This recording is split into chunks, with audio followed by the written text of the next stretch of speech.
What's the deal, good people out there? All my folks, people that enjoy getting into a little bit deeper than the barbershop conversation. Y'all, this show is about combining the intellectual appetite that you'll find in more scholarly conversations. You're watching Sam Harris and Jordan Peterson or Dr. William Lane Craig and a lot of these scholars communicating, along with the fun part of the barbershop conversation, whether it's LeBron and Michael Jordan or relationships. The thing is, typically those worlds don't converge. People that tend to talk about the lofty ivory tower erudite conversations don't tend to talk about LeBron and Michael Jordan or talk about relationship stuff on a casual level. People that tend to do the barbershop talk typically don't understand or don't have the appetite for the intellectual conversations that can kind of drain the conversation in a lot of ways. But we have that appetite. We also like to have fun and talk about casual conversation and take and use logical methodologies and a little bit more, intellectually astute approaches to common conversations. One, so that people around us can do the same thing, can look at it and go, yeah, I can utilize some of those things in my conversations, whether it's at work, whether it's the barbershop, whether it's with my family or my children. People always sending us messages saying, hey man, that what you shared on the show, that helped us in our everyday life. And so that's what we do this for. So we want to combine the two. So far, I think we've done a pretty good job of doing that. We've got a pretty fun show today. The first topic we're going to get into before we get into the more substantive topics like Tariq Nasheed's response to Anton Daniels and Corey Holcomb. Also, we're going to talk about Dr. Anthony Browder and Egyptology on the Rock Newman show. We've been doing that for the last 2 weeks, and we haven't really gotten that far, but we want to start and end it today, and that's what we're going to endeavor to do. But first, we're going to get into a little bit more fun topic. I don't know if you want to ready to put that up on the screen yet, Enos? Yeah, okay. So he's going to get that on the screen. And this is just kind of get our juices flowing a little bit. And also, somebody asked me this question a little bit earlier today, and I thought it'd be a fun topic to get into because I was surprised by how diverse the opinions about it were. And so I thought this would be a good starter up. So I'm going to read this part right here. It says 74.3% of men enjoy spending time with their friends more than with their girlfriend. So my first question, everybody, we can open it up, and you can take over after this part right here. So the first question is, do you believe this is probably true? And secondly, is that the same for you? Are you in that 74% group? Are you in the other group, and why? So it's ready to take over. You want me to get it? Yeah, let me fix the lineup. All right, let's go ahead and start with my guy. Let's go with T Reasons. Do you agree with this? Are you gonna start with me first on this one, man? This is a tough one for me. If you need time, we can come back. Yeah, give me a second to gather my thoughts on this. Dane in here. Oh, you're on mute, Dane. Sorry, I'm a public school graduate, man. I'm a public school graduate. Can you hear me now? Yes, sir. All right, good deal. Good deal. Now, that's not true for me. So mainly because when my wife retired about a year or so ago, it destroyed my dating life. I had to get rid of all my girlfriends. But no, I'm just kidding. I've been married for 35 years. And my wife and I, man, even when we were 19, 18, 20 years old, when we were dating and first married, we like cornflakes and milk, peanut butter and jelly. So that's not the case for me. But I also got a lot of pushback from other people my age and older because of how close we were and how much time we spent together. Mm-hmm. And so I'm going to go ahead and say, for this red pill community, the manosphere or whatever that might hear this and be critical, I ain't no pandering little simp. If I was, we wouldn't be married for over 3 decades. But I'm just saying that wasn't no sense of me marrying somebody I didn't want to spend time with. So she and I spent a lot of time together, especially since she retired. If you see one of us away from the house, you usually see both of us just because we're real close. But that's definitely not a part of the common culture. Okay. Yeah, my bad. I was bringing my... What's up with these names? I was bringing my other guest in. I was a little distracted. So you say you don't agree with the question as far as... I agree that that's the case with the broader culture, but it's not the case with me personally. Okay. Because, I said me and my wife like peanut butter and jelly. All right, let's move it around. All right, T Reasons, you ready? Yeah, I got a little something. All right. So I can see how that can be a thing. I think it depends on how you set up your relationship and what you're looking for. I have had relationships that were like that. I would say I can understand how that can be a thing. I can see how the percentage can be so high based on a lot of different reasons why people get into relationships. Okay. All right. Ironic, you got this name. We on this topic, man. Mr. D. Oh, still a pause. That is worse than what you could have said. Delicious. All right. Vulcan, you mind going over the question again? Delicious. Yeah. Yeah. So Mr. Delicious, the question is, you see this study right here, it says 74.3% of men enjoy spending time with their friends more than their girl. So we can interpret that as wife, girlfriend, whatever. Is that the case for you? Why not? Facts. Yeah, no, appreciate having me on the panel here. And shout out to Cedric the Entertainer. He came up with that name, Delicious. He had a whole skit about, another dude's nickname being Delicious and having to call him that. So play on that one. But yeah, no, that's Sure. facts, and I think it kind of comes down to just like really just the age of the relationship, and the type of, I would say, man that you are. If you're like an entrepreneur, if you're really grinding in a degree, got you a good job, whatever, I'd say you're going to be around peers and people that are taking you to the next level, and that's going to be your focus. What I've noticed is guys that kind of just like are with their girls 24/7, they're thrifting together, hitting coffee shops together, doing all that. Typically, they just coasting in life. Low key, probably being cheated on. But yeah, that's my thoughts. We definitely got to get into that. Okay. T Reason. Did you already go? Yeah, I just said basically I have had relationships like that. So I can understand how that can be a I just said it was thing. based on relationships. Yeah, but it's based on like are you in it for the superficial? Like, are you just with her for her looks, or did you actually find your best friend? So I think when you get into these type of relationships, if you get into a relationship with your best friend, then you don't have that. Then you actually enjoy being with your partner more than with your friend because you married your girlfriend is your best friend. But if you get with her for some superficial stuff, like maybe her looks, because most girls with looks tend to not be very funny or be very conversational, whatever the case may be.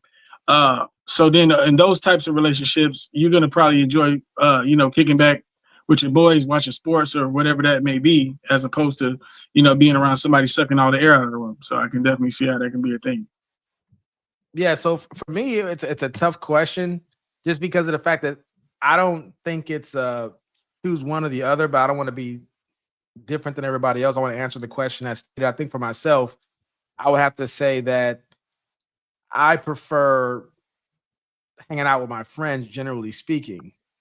Now, the thing about that is I don't look at it as a competition. There's things I want to do with my lady. There's things I want to do with my friends. There's also things I want to do with my family, as opposed to those two. So for me, it's really going to just vary depending upon what the situation is. So one scenario, when I was talking to somebody about it earlier, I asked the question, I was like, well, let's say that somebody gave you some tickets to go to a game, and you knew you have your friend, whatever your closest friends are, and you knew that nobody would be offended no matter what your choice was. Now, it's a hypothetical world, obviously. We don't live in this world that I just created. But in this hypothetical world, nobody's going to care one way or the other. Would y'all rather go to this event with your lady or with one of your closest friends? What y'all got on that? Are you asking it? You posing a question to us right now? Yeah. So it depends on if my girl knows anything about sports at all or is excited about going to the game. Or it may not even be sports, just whatever event. I mentioned a sports event, just some kind of event. Yeah, like if it's a sporting event, who you pick. If she has zero excitement toward going, then I'm gonna probably want to go with one of the homies. But like, if she's like, "Oh yeah, babe, I can't wait to go to the game," maybe knows a little bit about the team, you know what I mean, or about the sport, then I'm gonna go with my girl. But like, if she don't know nothing at all and there's no excitement there, then you know what I mean? I'd rather go with one of the homies. We're gonna have a better time. You see what I'm saying? So it's kind of a case by case for me. Yeah, so for me, in light of that, and y'all feel free to chime in, the reason why I thought it was a tough question to ask at the beginning was just because of the fact that for me, it's like I don't see the two really competing. I'm not saying in life sometimes it doesn't happen where it's like, well, who are you going with? I'm going with them. How come you're not taking me? That stuff happens every now and again. But even the issue of women and men being friends, it's always been a tough thing. Historically, I don't think that's really been the case around the world. Women and men really being friends in that way. You know, even here in America, like go in the early 1900s, they were separated. They had men bars. You know, they didn't separate. They didn't mix like that like they do now. I think the mixing is fun in a lot of ways, but I also think it also causes confusion. So I think for me, I was like, Dan, you about to say something? You on mute? You're talking, Dan.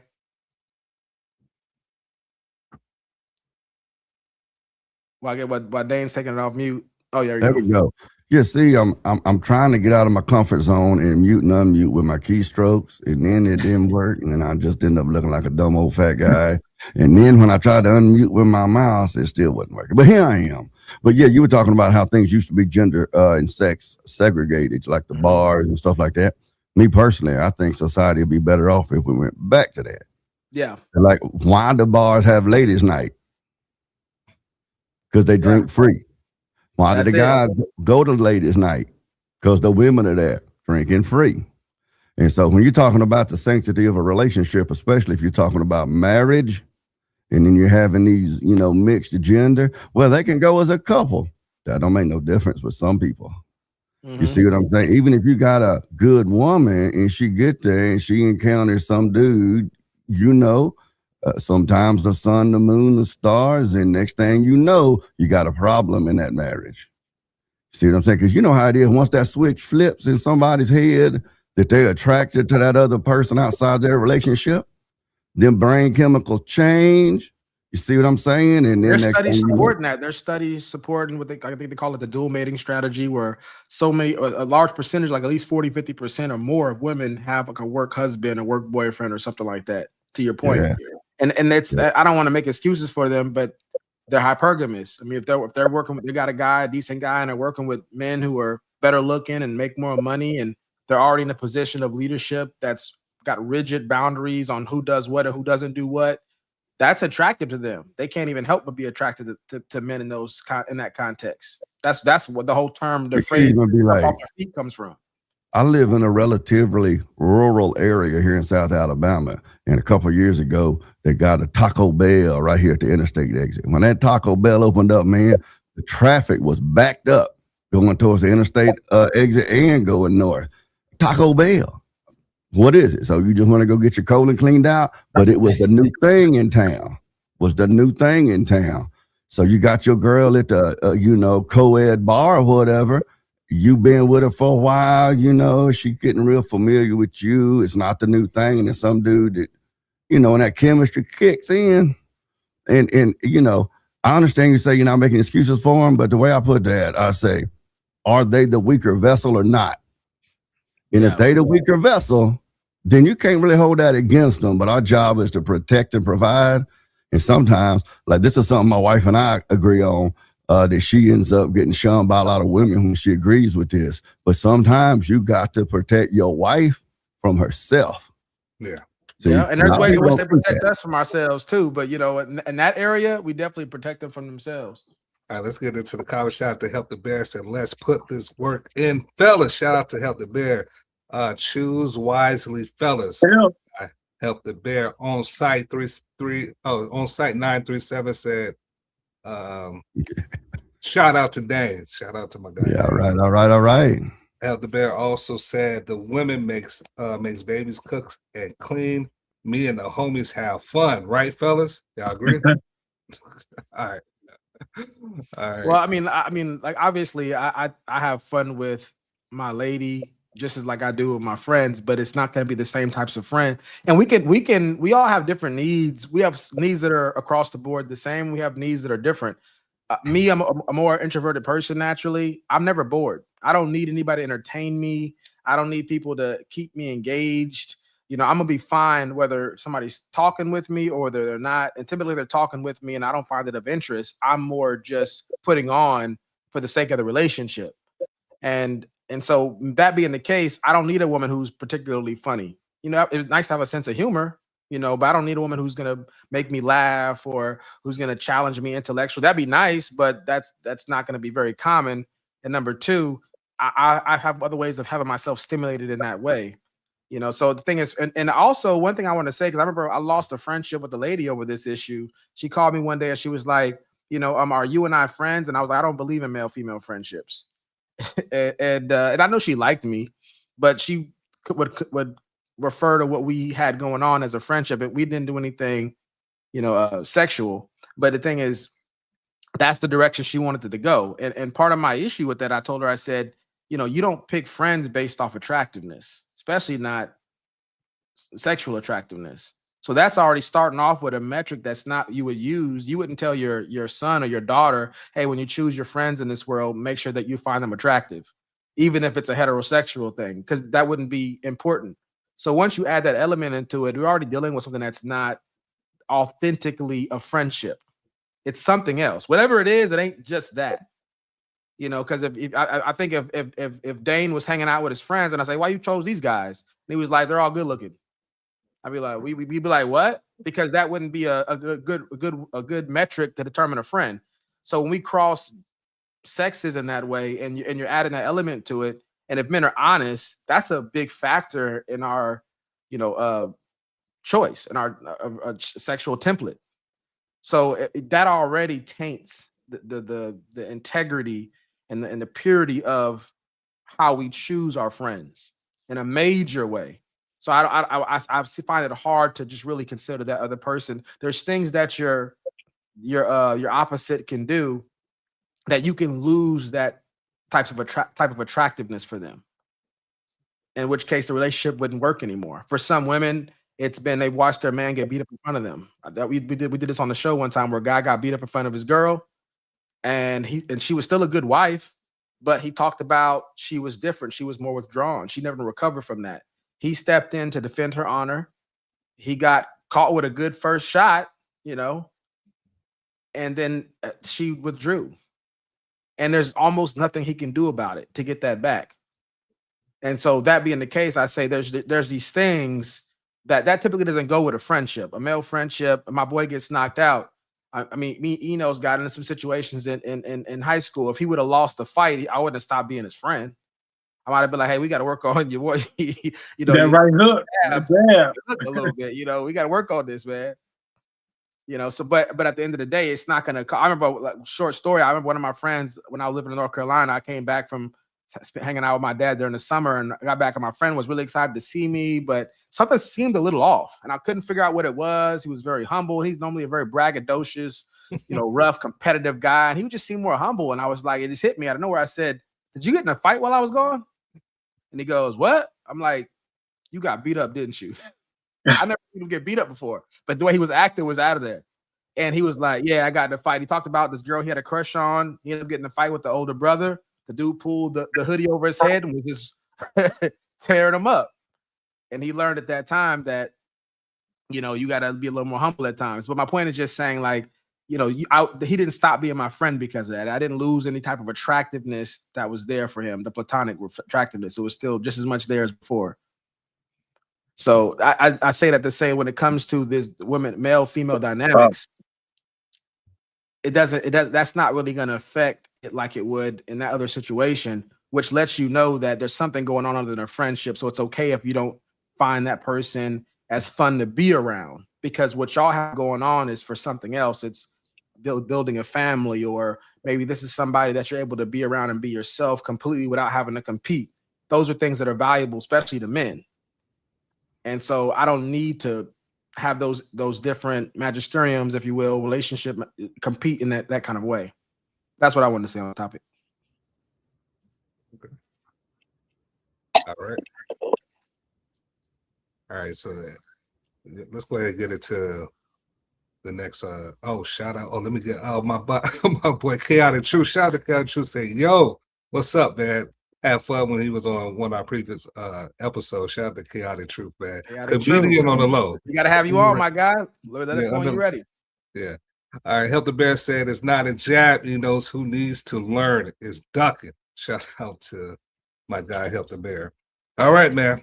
All right, let's go ahead and get into the next topic. You mind, Vulcan, go ahead and introduce. We're going to go into so this next topic, I'm assuming it's the Tariq Nasheed. Yes, sir, Tariq. Yeah, so Tariq Nasheed. So before we even get to that point, Anton Daniels and Corey Holcomb got into an altercation, verbal altercation. It didn't get physical necessarily.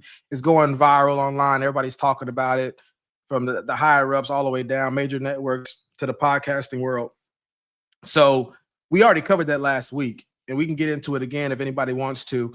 But right now, we wanted to focus on a rejoinder that Tariq had to Anton Daniels, and also the conversation between him and Corey Holcomb. So that's what we're going to cover right now. He's going to play a clip. We're going to listen to it, and then we're going to get some questions answered about the topic. Yes, you know, that's how they credential themselves to.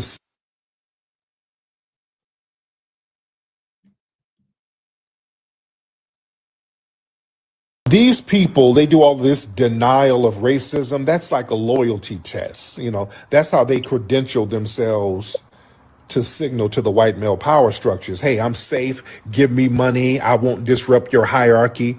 I won't demand justice. Racism don't exist with me.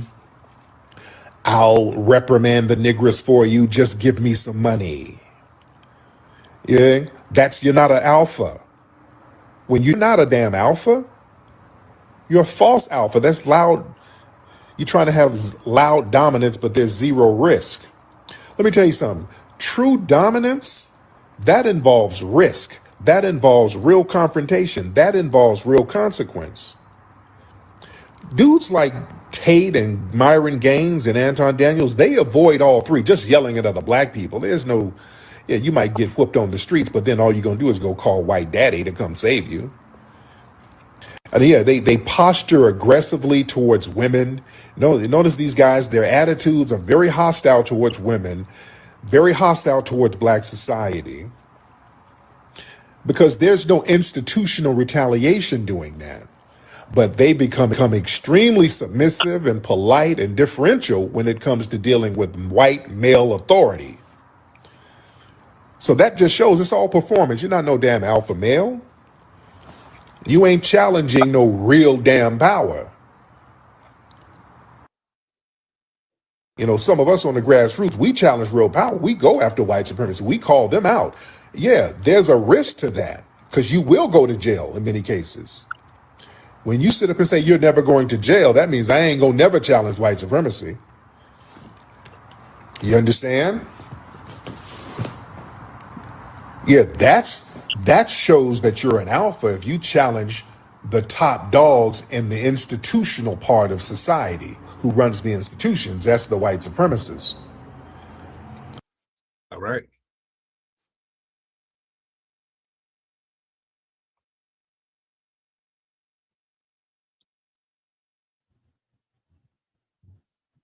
All right, fellas. Yeah, I know it was a lot to unpack. Do you want to continue playing the video, or you think we're going to start off some questions with this, Vulcan? What direction you want to go with this? I thought it was one video. I mean, I don't know when the video is over. That's on you. Yeah, you know, it's crazy. I'm going to play it because I got it on this thumbnail, so I can't see the time. Let me go back and play it. Hold on, fellas. When you start challenging them, then you start getting visits from the FBI and all that shit. They start having a file on you. Yeah, y'all scared of that, alpha males. Yeah, you don't want that. Yeah, that's tether energy. Now with Charlemagne, I give Charlemagne the benefit of the doubt. Because it was 3 niggas tried to jump him in the morning. So I give him the benefit of the doubt. They tried to ambush him in the morning. Yeah, some cats tried to catch him at like 6 o'clock in the morning. So that was something else. Yeah, that was, yeah. So yeah, you get ambushed, so you don't know what's going on. So yeah, I give him the benefit of the doubt. But if you run up on a nigga and instigate something, if you talking shit and you instigating and somebody slap your ears together and then you run and then go press charges, you's a bitch. Yeah. And anybody co-sign that is a bitch. That's why Tether's like co-signing dudes like that. Tether's like co-signing these slapped up niggas. Because that's what you see yourself in that. You see yourself as getting whooped on and beat on, and you're a perpetual victim. You see yourself in that. Yeah. You go, yeah. That's I don't know if that's it, but you go ahead and stop it.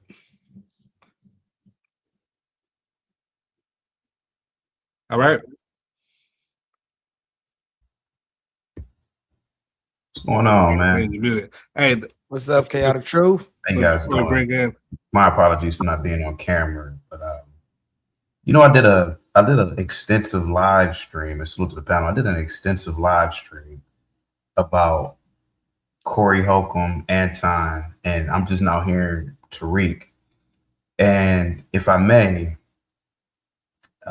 you know, I don't want to take up all the time, but I want to be crystal clear here. I've never liked Corey Holcomb. I used to do videos about Corey Holcomb years ago because Corey Holcomb, and please forgive me, guys, he's a low IQ black.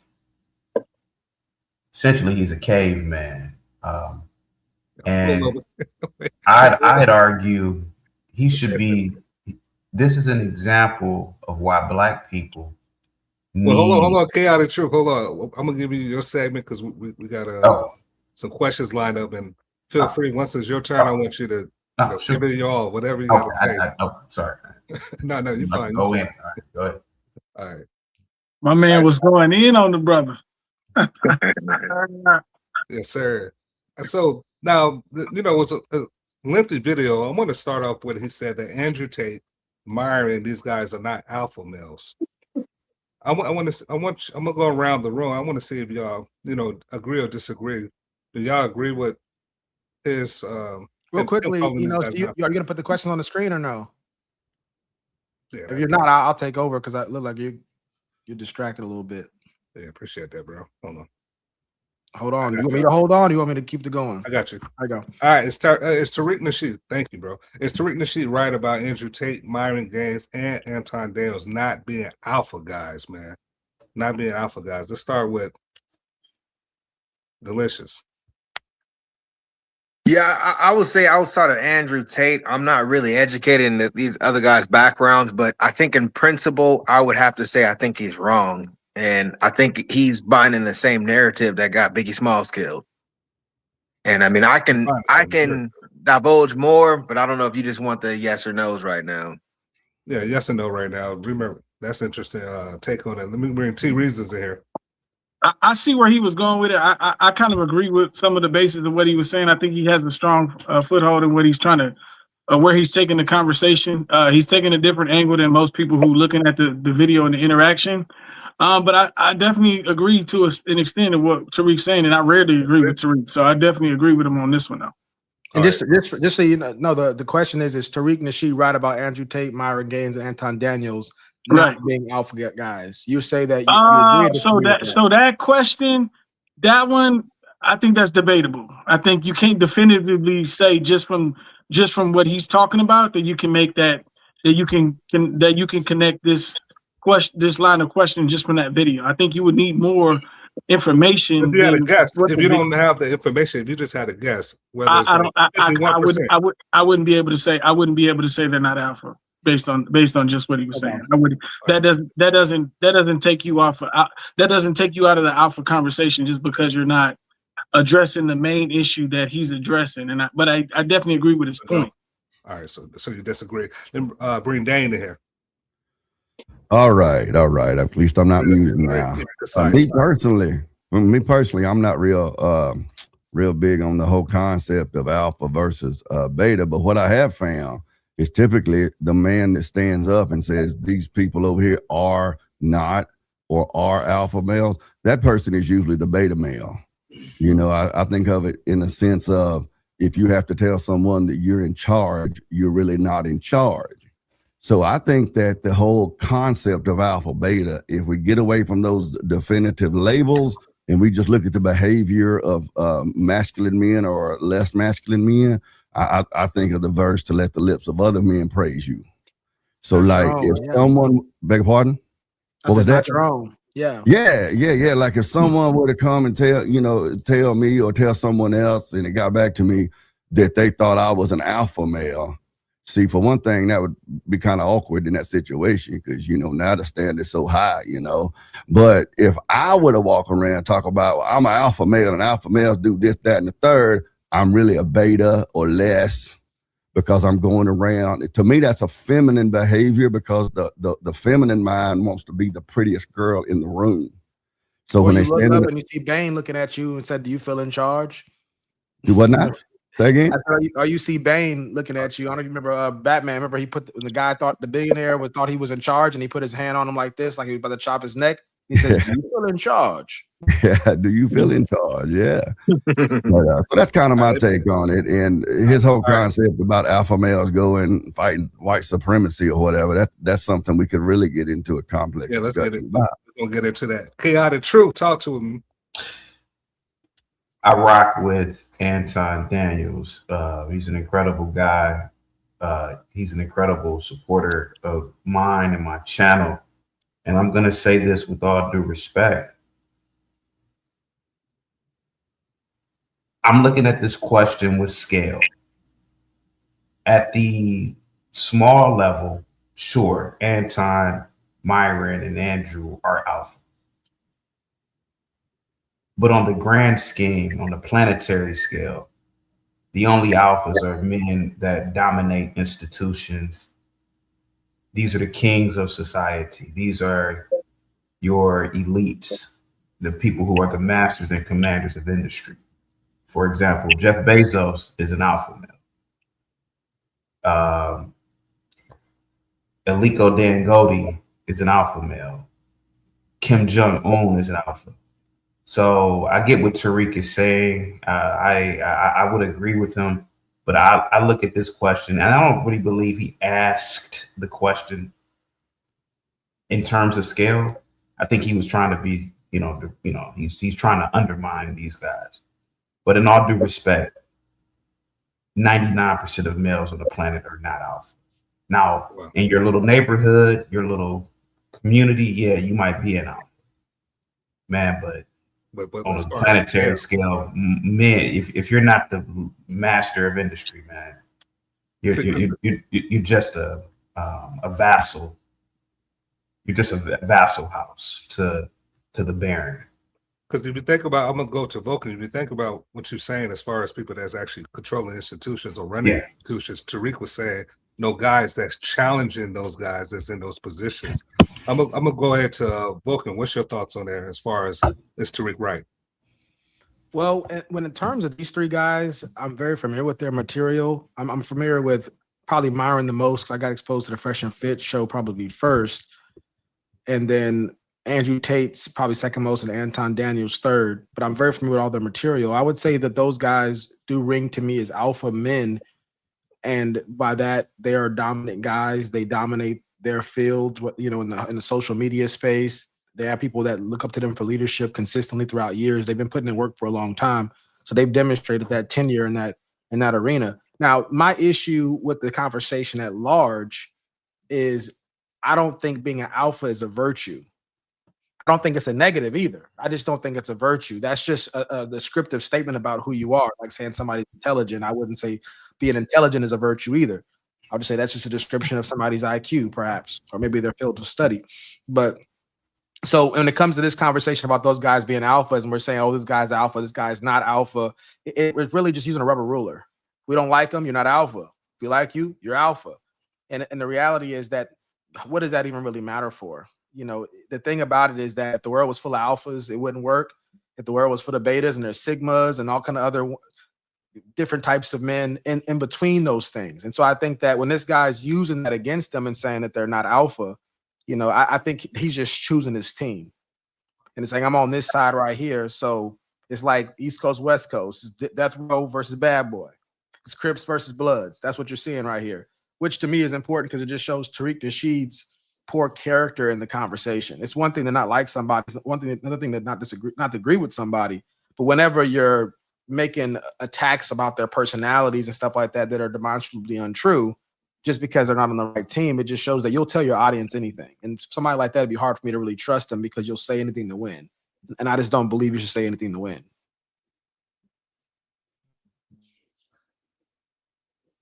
It sounds like you're saying it's a matter of character and truth versus just winning the conversation and getting the social accolades. Is that pretty much what you're saying? Yeah, that's definitely what I'm saying. And I get that's a controversial thing. We were going to go over a clip that was a clip had between Marquette, Devon Burton, and Cooley, and they were having that conversation. And one thing that Marquette was telling him was, you know, whenever Cooley had debated Yada, he was like, you won a logical debate, but I don't know if you really won the optics. And he was like, he said, some people call these dirty tricks. He said, some people will call these dirty tricks, but you just got to win. No matter what you're competing in, you got to win.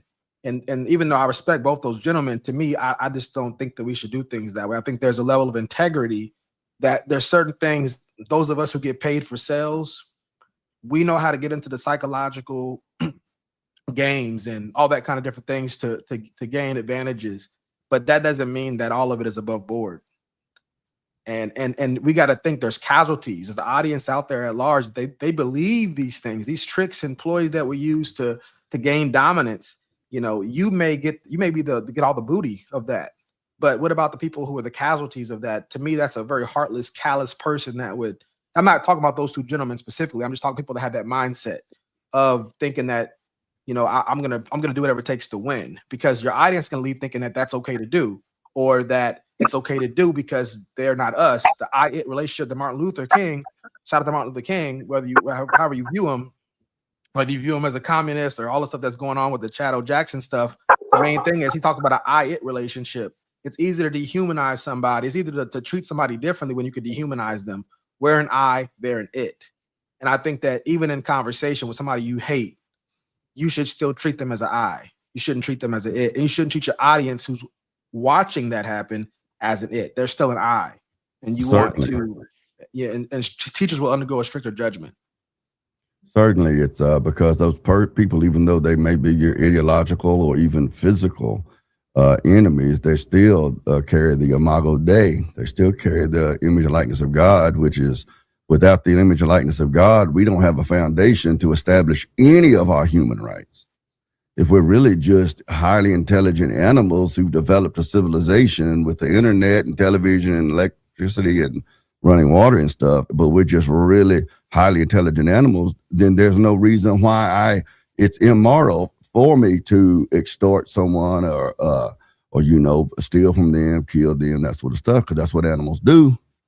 But it's that imago Dei, the fact that you carry God's image. So if I violate your person, including your reputation, in some kind of way, I'm violating the image of God in a sense. So if that's the case, yeah, you should still have a certain decorum and a certain respect for even your enemies and people that you really wish would either convert to your way of thinking or shut up, you know, but, you know, you respect them because of that image of God. All right, let me bring some more comments in. Help the Bear said, I sure do see myself calling the police. Tariq, for the audience, we just played a video where Tariq says when you antagonize somebody and that person put hands on you, you call the police, you are a weak man, and said another word. Ron Williams also said, interesting. Shout out to Ron Williams and Hope Love. Shout out to Ron Williams. All right, let me bring T Reasons in here. You got anything you want to elaborate on with your answer? Well, first off, I want to say money doesn't make you alpha. Industrialized power doesn't make you alpha. And a lot of times we conflate the person that we gravitate toward as the dominant person in a disagreement. We can't take our feelings or how we're emotionally connected to something to make a logical decision. So when you listening to what Tariq is trying to say, he's just basically trying to point out a discrepancy that he sees in how these men are carrying themselves and what they choose to attack. So that's where he felt like he needed to have the conversation. Now, you know, when we try to define the term alpha, it depends on what industry you're talking about. It depends, because none of these guys will step foot in a UFC ring. None of these guys will step foot in a boxing ring. And none of these guys know how to survive on their own in the wild. You see what I'm saying? So when it all boils down, when it all breaks down, like let's say we didn't have all this infrastructure and we had to go and, you know, survive in the forest or, you know, build a cabin in the middle of the woods, you know, that's when you talk about a masculine man, when you talk about a man that can lead. You know, if you get stranded on the island, you're going to create a hierarchy. And the guy who ends up at the top of that hierarchy, that's what an alpha is. And you have all these other guys like Elon Musk and all these other guys and stuff like that. They may not sit somewhere close to the top like that. You know what I mean? These guys are going to be, you know, looking for someone else to try to navigate and show them what they should be doing in order for them to survive. I want to interject in here real quick, and y'all can feel free to interject with each other when we're all conversing. But I would see an alpha male as somebody who just dominates whatever environment he's in. I don't think if you take him out of his environment, like, you know, their killer whales are dominant in their environment. But if we put them here with me right now, they might still kick my butt. But generally speaking, I got a better shot. You know, so I don't see why we would measure alpha male based off them being able to dominate all kind of environments, even ones they haven't been exposed to. I would just think that the dominant alpha individual is the one who's dominant in their respective environment. But what I'm simply trying to say is when you're talking about alpha and beta, when you're talking about that, you're not talking about how smart someone is or how much money they have. That's not what that means. So that's a whole different type. That's a competitive nature that we all have. That's something totally different, or some type of higher IQ. Those are markers or indicators. It's on a spectrum for sure. I think both of you guys are correct. In the sense, I don't know what the talk with the spectrum stuff. Go ahead, talk about. I don't know what the male equivalent is to a Karen, but if you had a guy that was on his Karen, he knows how to manipulate the system, get a manager involved, and control a situation and get his, you know, desired goal at the end. I think he can be an alpha in that realm. Although if you would have, you know, if he was to have to throw hands, as T Reasons was saying, in 2026, he probably couldn't do that.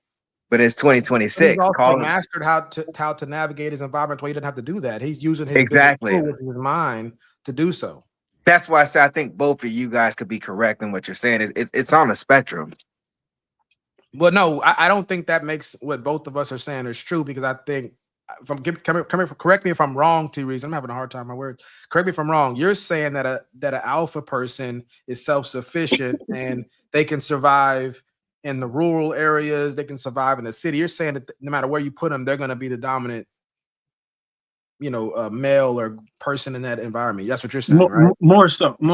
To make it simple for you, it goes back to what you said whenever that guy was on Batman and he was in the room and the billionaire thought he was calling the shots. He wasn't calling no shots. His bank account couldn't save him in that moment. You know what I mean? Yeah, so that's what I'm trying to say. Okay. I got you. Then yeah, I agree with Vulcan on that. Yeah, no, that's not. Because I'm saying an alpha can be out alpha in a certain environment. That doesn't make him not. But again, I just want to say for the audience is that I don't think the alpha is necessarily a good thing. I wouldn't see any reason out here calling myself an alpha. I would more identify with a sigma if we're going to put a label on it. But the reality is I don't see why we've let society and social media condition us to think that that's more, in a sense, Christ-like. You know, we rather be like an alpha than we would rather be like Jesus. And I just think that that kind of a breakdown right there is part of the degradation of our society, is that somebody gives us a certain title or a certain description and we go, oh, we want to be like that. But it's hollow at the end of the day. Alphas don't typically see old age, you know, and depending upon the environment they're in, especially those of us who've been in some rough environments. A lot of those guys don't see the end. But I think it would be dominate the bullet so much.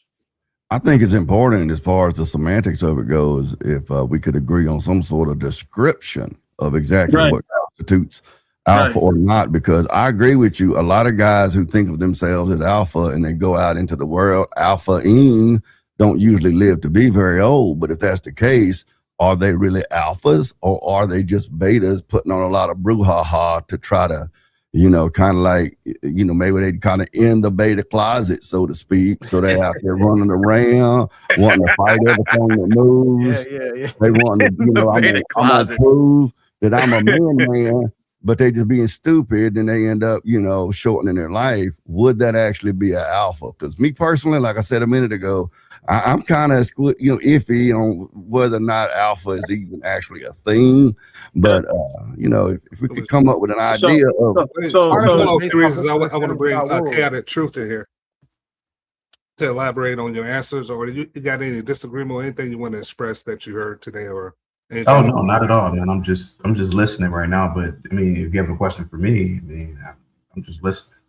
I don't necessarily agree or disagree, to be honest with you. Okay, all right, cool. We can just let's. How about we do this? We just get into. I do want to get into the next question, but before I'm gonna say this because I'm hearing a lot of people, or a lot of people on this panel are discussing the alpha, but I didn't hear us actually agreed on the term defining what alpha is. The way I look at it is just somebody that dominates. I know y'all elaborate on that, but just somebody that takes over and is just full dominance, right? That's how I'm defining it. And I was thinking about what Vulcan was saying. I think us as men, I agree that Christ is different from, we look at the alpha man as Christ-like, but I think that men like to look up to a man that's just taking over. I think the aggressiveness, dominance, taking what they think is owed or deserved is something that we uphold. And just as a man, that we watch action movies, wrestling, that's just a part of a man's nature without considering the virtues, just action, football field, and etc. I think when it comes to the alpha, especially how we use it colloquially, is that the alpha takes whatever he wants. He does it, whether it's owed or not. If that's what he wants, he takes it, whether it's your woman, whatever the situation is. I think generally speaking, he wins. He gets the girl at the end. Doesn't matter who she was with at the beginning. If it was your money, he finds a way to get more or get your money, not necessarily even doing it through nefarious ways. But I think just in dominant society, the alpha he wins. He gets what he wants. Yeah, it's about winning at the end of the day. All right, transition. Let's just get to the next question. And the reason why I say a lot of people try to romanticize the definition. A true alpha takes care of his family. A true alpha is there for his kids. And it's like, no. You're taking alpha and trying to make it some type of spiritual office. That happens a lot. I did want to expound, if I could, if you'll give me 30 seconds on it real quick before you move to the next topic. Because what I heard from the video was kind of like the similar narrative that was always just really like a funky smell to me.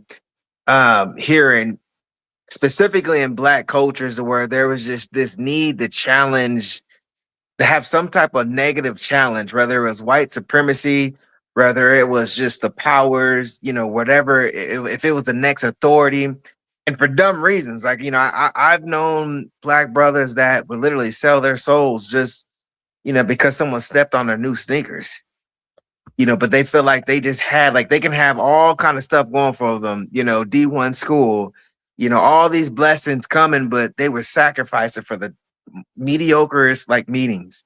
And that's what I meant by when I heard his stance about these guys not challenging these other powers, thinking like, what other ethnicity thinks that way? You don't got to challenge it. There's ways you can make bread, make money without going that route. That's not what you have to do to show that you're a true, Black guy, a Black man functioning in society. That's not what you got to do.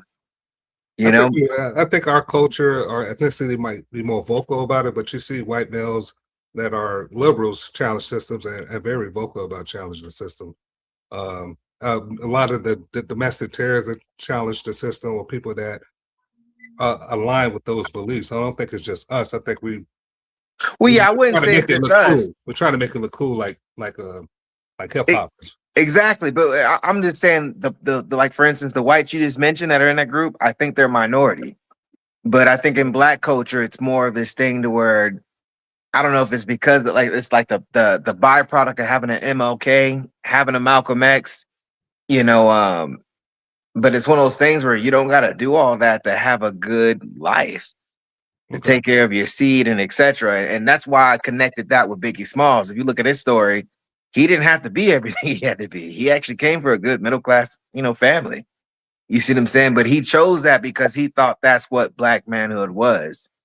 You see what I'm saying? Or maybe that's I would get to the next question. Maybe, or that's what he that's what he was attracted to, and maybe that's who he really was. Okay, I'm sorry. Do this. Yeah, All go right, ahead.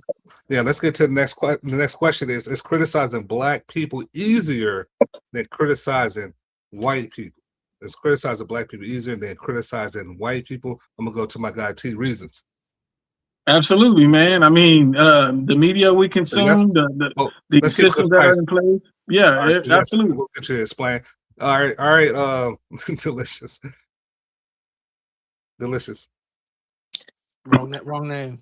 I don't think you could really say, yay or nay on that. I think it really goes either way. I mean, there's too many topics for whites, too many topics for blacks.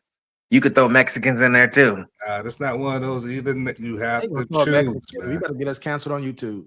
You're gonna have to choose that too. Just give a guess, just 1%. I'll say no. Man. All right, I'll so say no.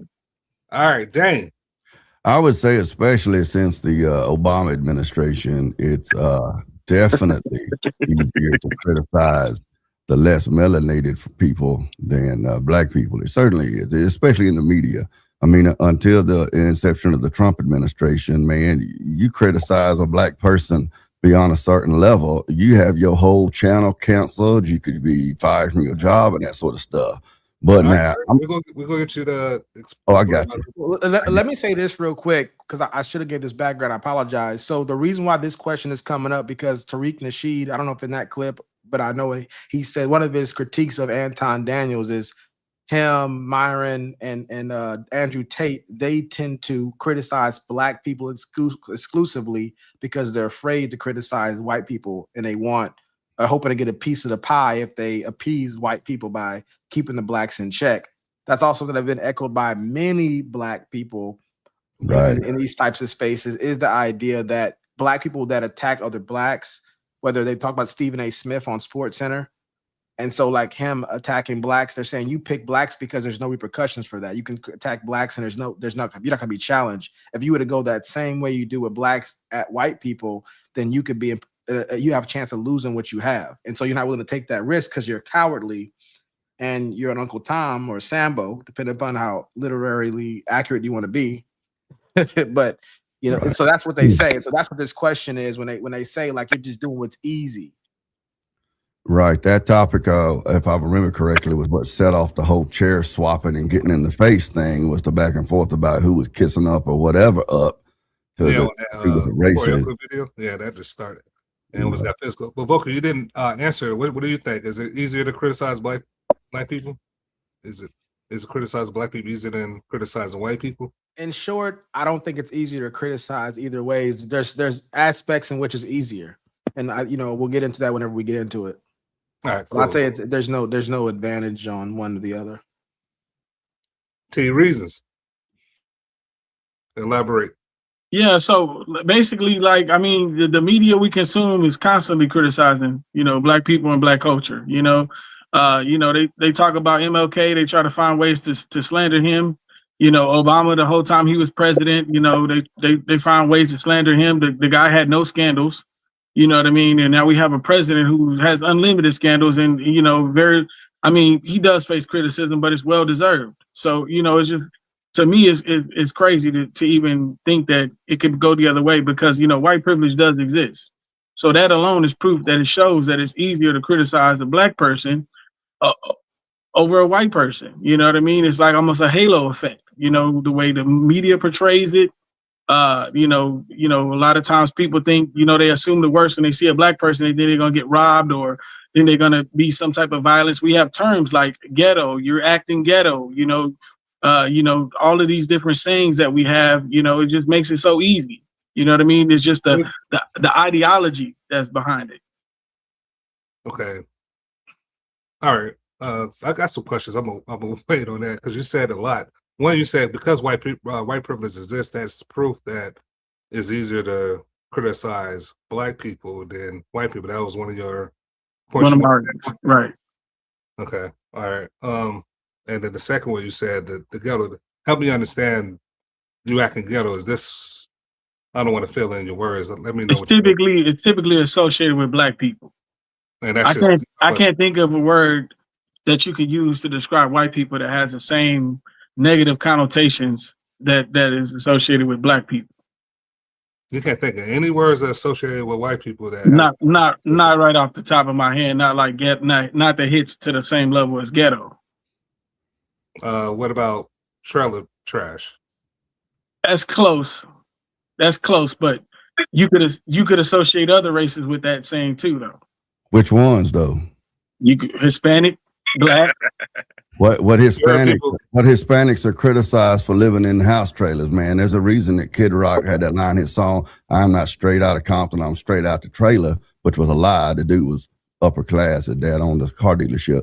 But no, amongst white people, being called trailer trash or whatever is the same, is because it's the same thing, basically. It's just that maybe the houses in the projects or the houses in the ghetto are not on wheels, can be dragged down the road by a truck.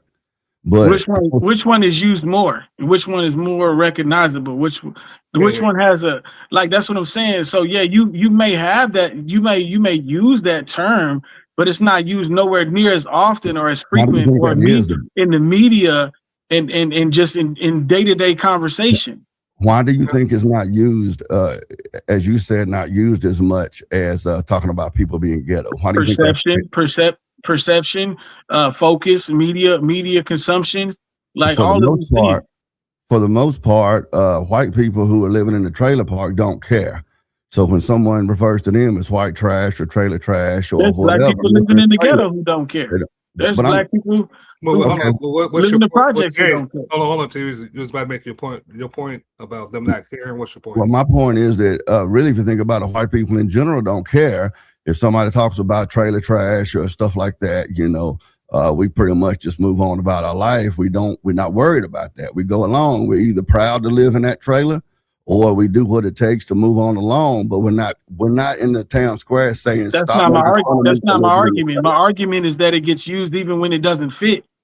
Well, when you have someone who's not ghetto, y'all talking over, Charlie. Hold on. So, but I want to say this. My point is that when you have somebody who's not acting ghetto but gets labeled ghetto, that's where the problem comes into play. You see what I'm saying? Now you have someone who's a scholar, who is a college graduate, and they may have an altercation with a manager at a restaurant, and all of a sudden they're labeled ghetto. Okay. Because they're speaking out and they're defending themselves and they have a right to complain, now they're automatically wearing this label of ghetto. And now we associate all these other negative things, and they're not giving their due diligence and their right to justice. Can you tie that back to the original topic, if you don't mind? Like, just the stillman. Yeah, I got you, Vulcan. I got what you said as far as people that's black people that's educated or considered middle class. If they do get into an altercation or something, they get labeled as a lower class, which is ghetto, and that is your proof or one of the stance you want to stand on why criticizing black people is easier than criticizing white people. I want to bring Delicious there, man. Bring him on in here, man. Hey, you're not right for that. I want you to elaborate on your answer as far as criticizing black people easier than criticize white people. Hey, if you want to go back to calling me Mr. D, go ahead. It's a major pause moment, but I ain't gonna hold you 40.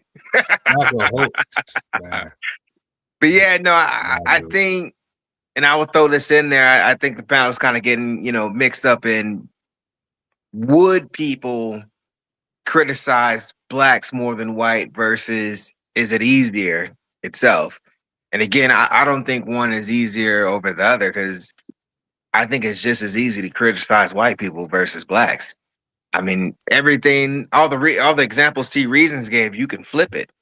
This white guy, some uppity white dude, he thinking he know everything. He don't know I got the bag.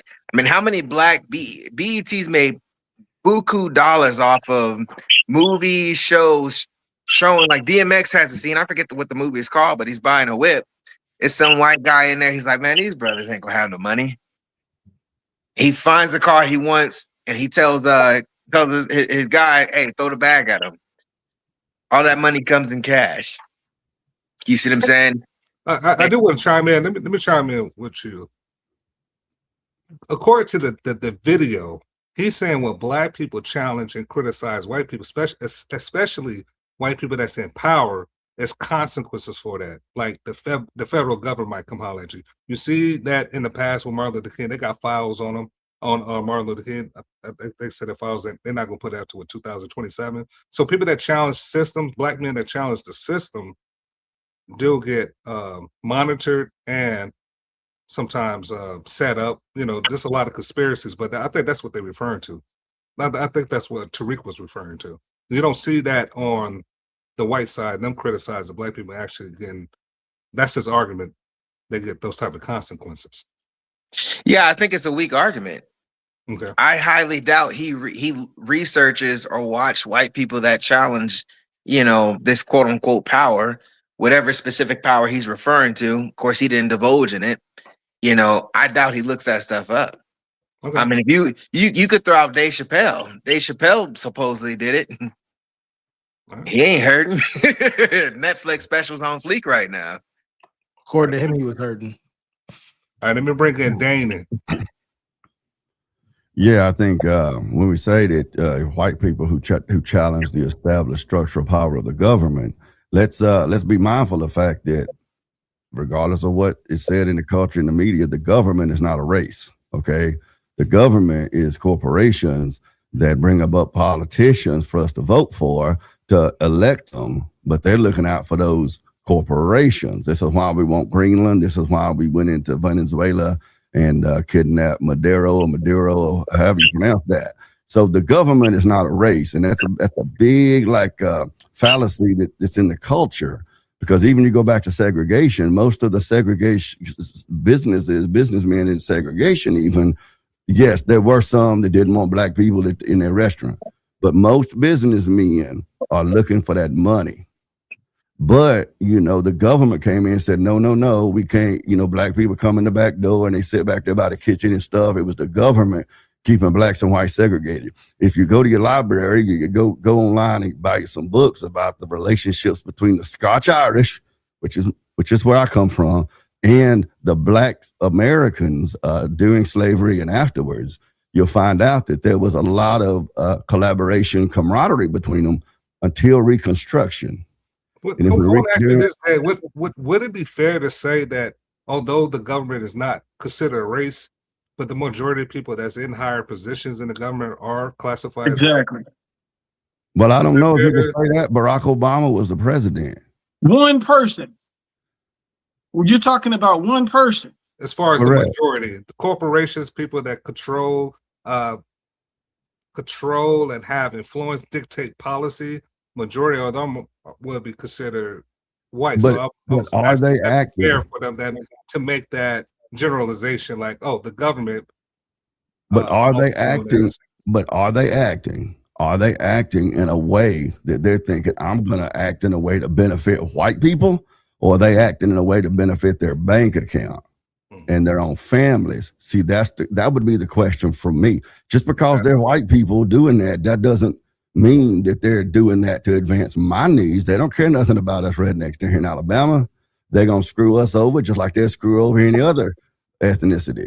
So, I mean, that's just a mistake that people make when they say, well, you know, the government. Do you think it's possible? Do you think it's possible for them to do both at the same time? Well, I would have to see evidence of that. So you would have to present me with evidence that people that are in higher corporations. I would have to see evidence that they're only doing it for money. The people I would have to see evidence. I would have to see evidence that backs up your claim. Talking over each other. Let's keep it. Logically speaking, it's impossible to prove that something is not being done or does not exist. If you're making an assertion that it's both of them, then you'll need to show some objective evidence that it is both. But you're saying that it's one, and you haven't shown any proof that it's one. But I think you got to talk about two different things. For one, no, we're not. We're talking about the same thing. He's saying that the people who get elected are being elected and they're doing things to benefit their bank accounts. I'm saying that they're doing it to benefit both their race and their bank account. Hold on, T. Did he still man you properly? Is he saying what you're saying properly, Dane?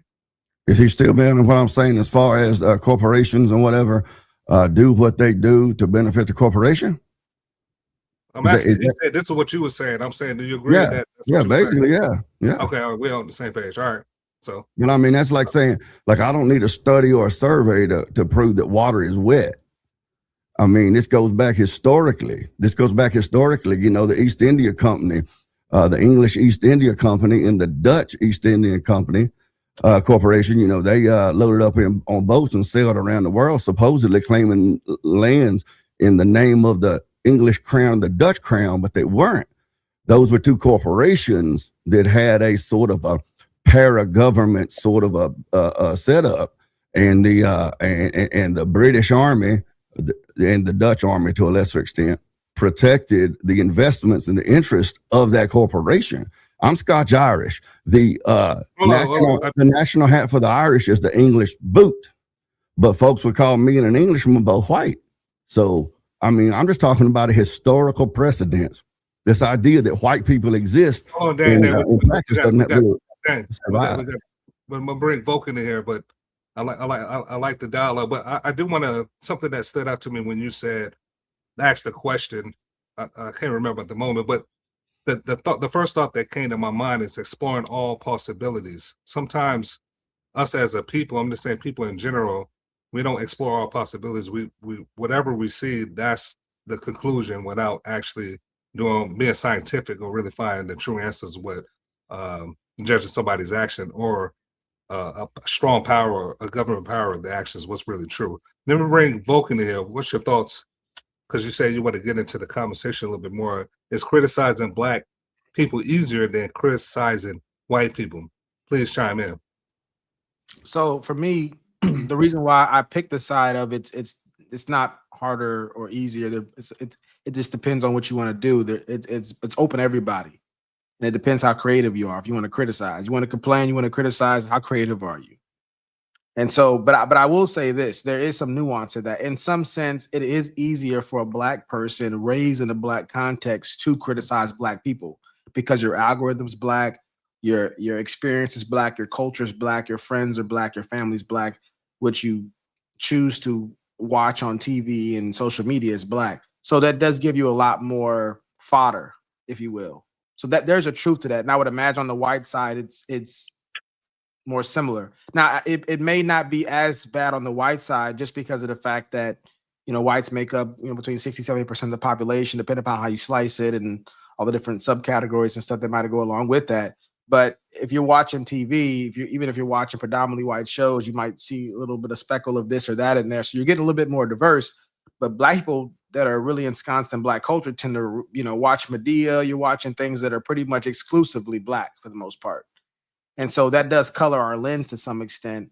And so the people that you hate the most are going to be Black because that's who you've lived around and had good and bad experience with. People that you love the most are probably going to be Black just because of the fact of the de facto segregation that takes place. So I do think that that's a real thing. And the reason why that's important is when you hear Corey Holcomb talking about Anton Daniels, even my own uncles told me about this show and said, you're no different than the white supremacists because y'all put a lot of the dirty laundry of Black people out there. And I said, well, we bring people on from all different vantage points, have different opinions. So anybody can express whatever they want to express on here. So for one, we're not picking and choosing who comes on here. And number two, yes, I'm going to talk about Black stuff the most because I grew up in Black culture.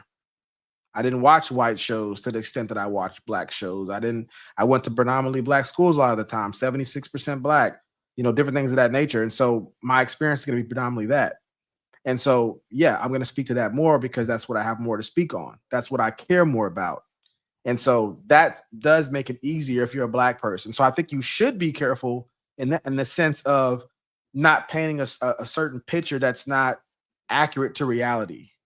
So, you'll see some Black people that are not thoughtful. I remember in college, I had this sociologist professor, and she was doing like a thought experiment on the people. And she was like saying disparaging things, white lady, lesbian lady. And she was saying disparaging things about Blacks as a thought experiment to get people to think and think more thought-provoking thoughts and explore different ideas. But there was a lady, a Black lady from the hood. You could tell she was, she wasn't a traditional student. She was older than the rest of us by a significant margin. And she was like, you know what you're saying is true. That's right. Because in her experience growing up in the east side of San Antonio, that's a Black place. It's a very hood place. And if you grew up in that kind of a context and people say certain stereotypical things and you can't think outside of your own paradigm, it's going to resonate as true. That generalization is the case. That is true.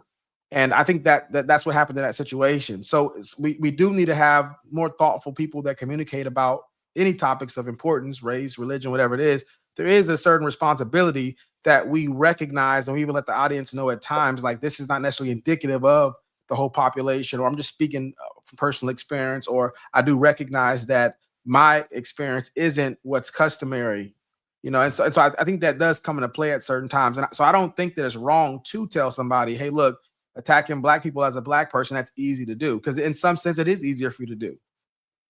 And but the reality is, just if you're going to make that statement, that is not in no way a disqualification of the point that they were making. So if Anton does have a criticism of Black people, whether it's easy or hard, doesn't make the criticism untrue. Does that make sense? And so that's what I would say people got to keep in mind. All right, more comments. Shout out to Ron Wynn said, keep blacks and whites fighting, and you can rod them blind. 100%. Rob them blind. Thank you. Yeah. 100%. I Help the Bear said he ain't lying though. Shout out to Dan. He said most white folks don't give a damn about slurs for real. Shout out to Help the Bear. Very good point. All right, let's. But now, if I could just kind of just a counterpoint to that, because you're right. We got one more question after this. Okay. If you don't mind, keep it concise. Very concise. Yeah, I was just going to say, I mean, in all transparency and fairness, I understand that the reason why Black people or Hispanics or Asians or whatever might be very sensitive to that is because in general, like I said, I'm Scotch Irish. That's where that term, you know, saltine comes from, but it was the English and Dutch and stuff using that word on us. All right. But in general, as a whole in society, except for small exceptions, you know, those racial slurs are not something that us or our recent ancestors were used to beat up on. You understand what I'm saying? Like when I was growing up, I heard older people talk about going out at night and doing N-word knocking. Okay. Just going finding some dude to beat up on. Man, it's been since probably the mid 1800s in Appalachia with the Scotch Irish since white people have been subjected to that. So, I mean, I can understand why that would be a point of contention and be a point of, you know, an emotional point. But at the same time, I think it's important, you know, we're talking about alpha. I think a masculine man is looking for the truth, whether it's the truth that makes us feel good or makes us feel bad. If we can, you know, cling to the truth, that's all I'm saying. All right. Appreciate that. Is the next question, is denying racism a tactic to appease the power structure? Is denying racism a tactic to appease the power structure? Let's bring in Delicious. I hate myself after this. You know, I think there's realities to where it's no, and I think there's realities to where it's yes. It just kind of depends on what we're actually talking about. You know, if you're MLK and the yes and no's, to me, it's a yes and a no. My guy. Okay. Come on. Just 1%, man. 1%. That's all. Half the something. So we got to work with something, man. I guess I would go with more no than yes. All right, guess. Just a guess. You can always 49-51. You can always change. Dang. Man, I swear I'm gonna have to steal Delicious's name and put it behind Big Daddy, so I'll be Big Daddy Delicious, maybe. I don't know. But no, tripping, man. What was that? I said y'all boys tripping, man. But I'm gonna kind of lean his direction, but not far enough to be completely like him. But I think just the semantics, we need to know how racism is defined, because this thing about it being prejudice plus power, I think it's just bull crap. If that's what you're talking about when you define racism, then I would say no. You know, there's conversation to be had there. T reasons. Absolutely. I mean, come on now. I see it happening all the time. So yeah, absolutely it is. It's one of the main tactics right now. Vulcan. Yeah. Generally, no. Generally, no. All right. I mean, we're talking about 8 to 9 billion people on this earth. So obviously the answer is going to be yes, somewhere at some place. But generally speaking, I think most people that are accused of it, it's not the case. All right. So listen, man. The only guy that said yes, go ahead and give your claim. Go ahead. You Well, like, well, I'm gonna start with. These guys gonna challenge you. So go ahead and give your That's claim. fine. That's fine. I'm always start with this, man. Privilege is invisible to those who have it. So, you know, when you deny something, you don't even have to talk about it because it doesn't even exist. So we don't have to fix or change anything because it doesn't exist. So it's too easy to just say, yeah, it doesn't exist, because it keeps the status quo going in the direction it's going, and nothing will ever change, because we can't even get you to agree the elephant that we all see standing right here next to us is in the room, because we don't want to acknowledge it, because then we have to self-reflect and look into the mirror, and we have to divulge and say, you know what, we went wrong somewhere and we have to make that right. All right, TV. Let me ask you this for myself and maybe those that's watching. How do you what's your definition of racism? How do you define it? You asking me? Yes, sir. So it's a form of power and control over another race, exclusion, oppression, political power, all of these things that can be done towards another race that's considered or deemed to be lesser than. All right, so but you are the power element to the racism. Dan already spoke on that. Let's bring you in for the rebuttal. Well, I would say that what T. Reason had described is in fact not racism, it's just simply oppression. That's what they're describing. And this thing that's come out of academia over the last, I guess, decade that defines racism as prejudice plus power. That's what oppression is, because the argument is that the racist person or group has to have institutional power to leverage in order for it to be racism. And then they conclude that based on that flawed foundation, black people can't be racist. But that power exercise that they misuse, now that is what constitutes oppression. Here's my position. A pianist is somebody who deals in pianos, playing pianos, a guitarist, a flutist, whatever. A racist is someone who deals in a race. That's just simple English language. So just because something sounds poetic and rhythmic and pretty, like privilege is people who have privilege are blind to it, just because the words flow well does not add up to truth if we can't defend it logically. And so prejudice plus power, that's oppression. That's not the only element of racism. Just give a little pushback. When you think about racism, just to break the word down, you got race and you got ism. Ism does mean system. And I hear people discuss this all the time. So when people bring up systematic racism, well, now I'm saying both words, but the system that they accuse in being racist is the government structure and all that. What do you have to say to that? Well, you're begging a question there in the sense that you're assuming that ism is applies to and is limited to government systems. Now, growing up, I'd hear racist older people that I know, and they'd say all sorts of things that was taught to them, like a black person's brain is this many pounds or whatever smaller than a white person's brain, and that kind of stuff.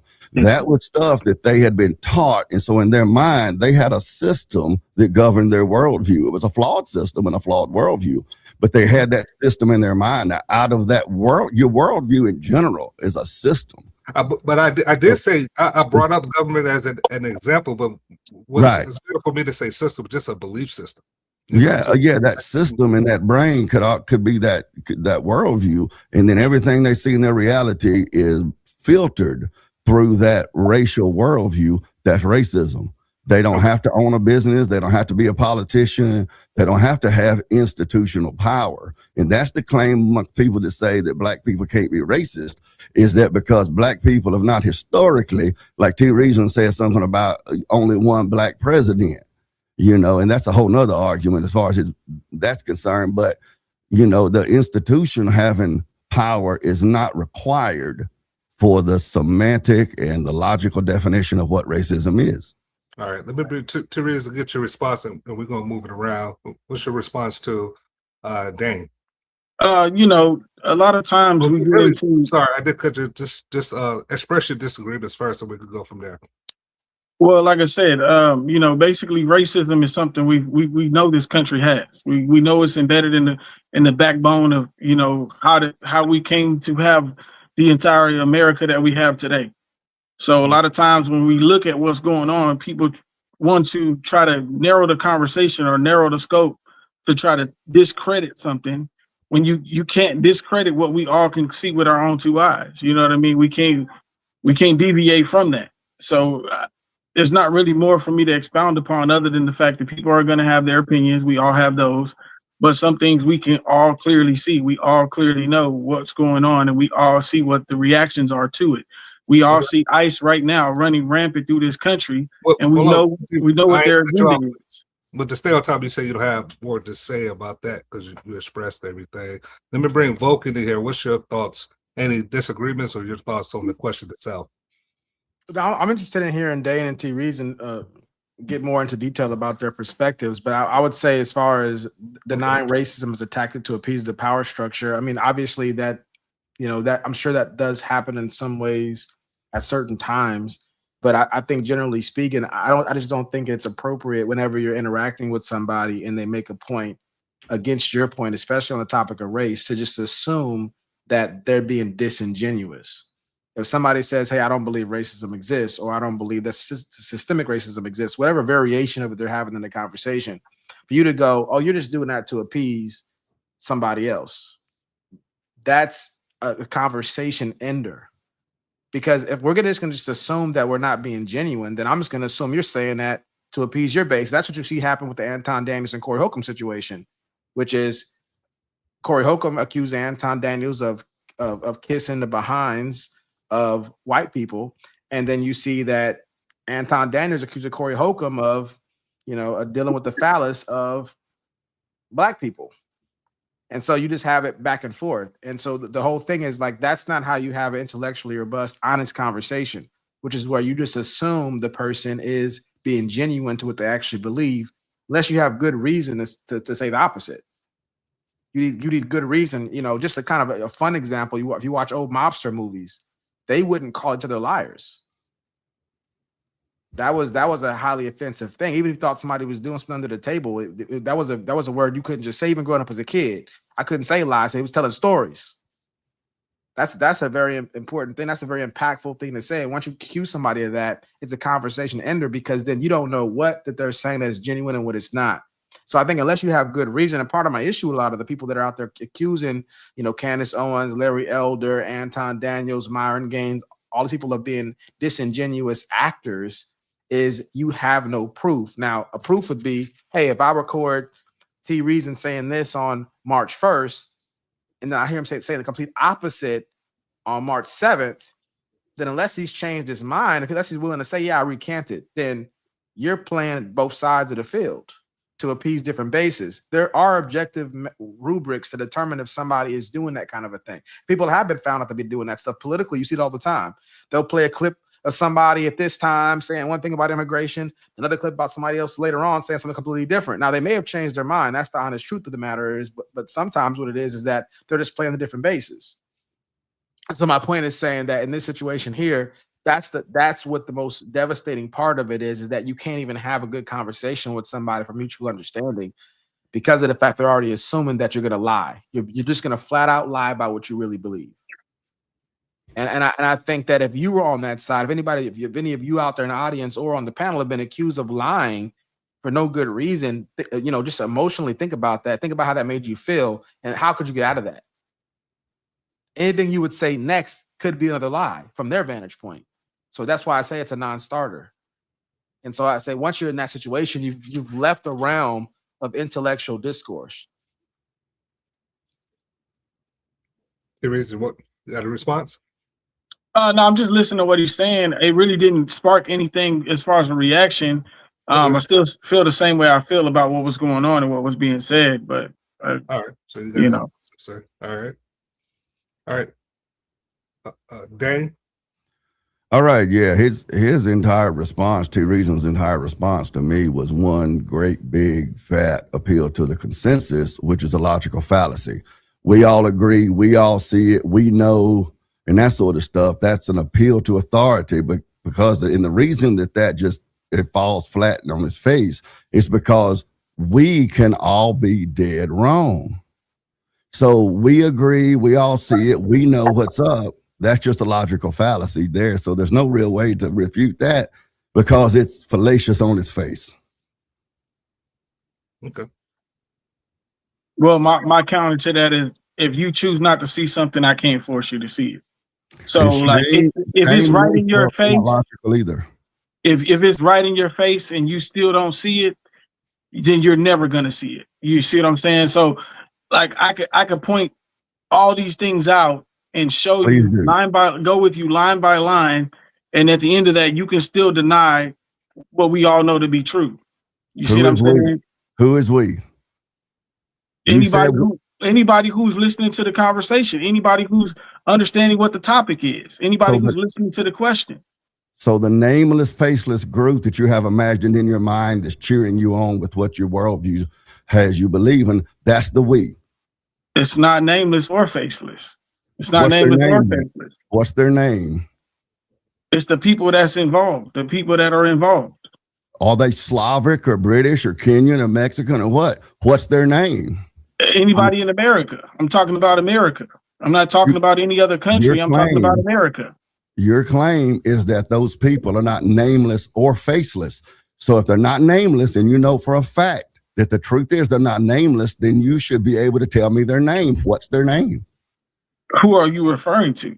The people that you said we all know and we all agree. Okay, I narrowed the scope. So I narrowed the scope down, and I said people in America. So that's the range. What's their name? Is their name people in America, or do they have names? My claim is that they're nameless, faceless people that you conjure up in your mind to be standing behind you, cheering you on, so that you feel correct. But they really don't exist. They don't have names. They don't have faces. They're just ideas. They're phantoms. You said they're not nameless or faceless, so I'm asking you to tell me their names.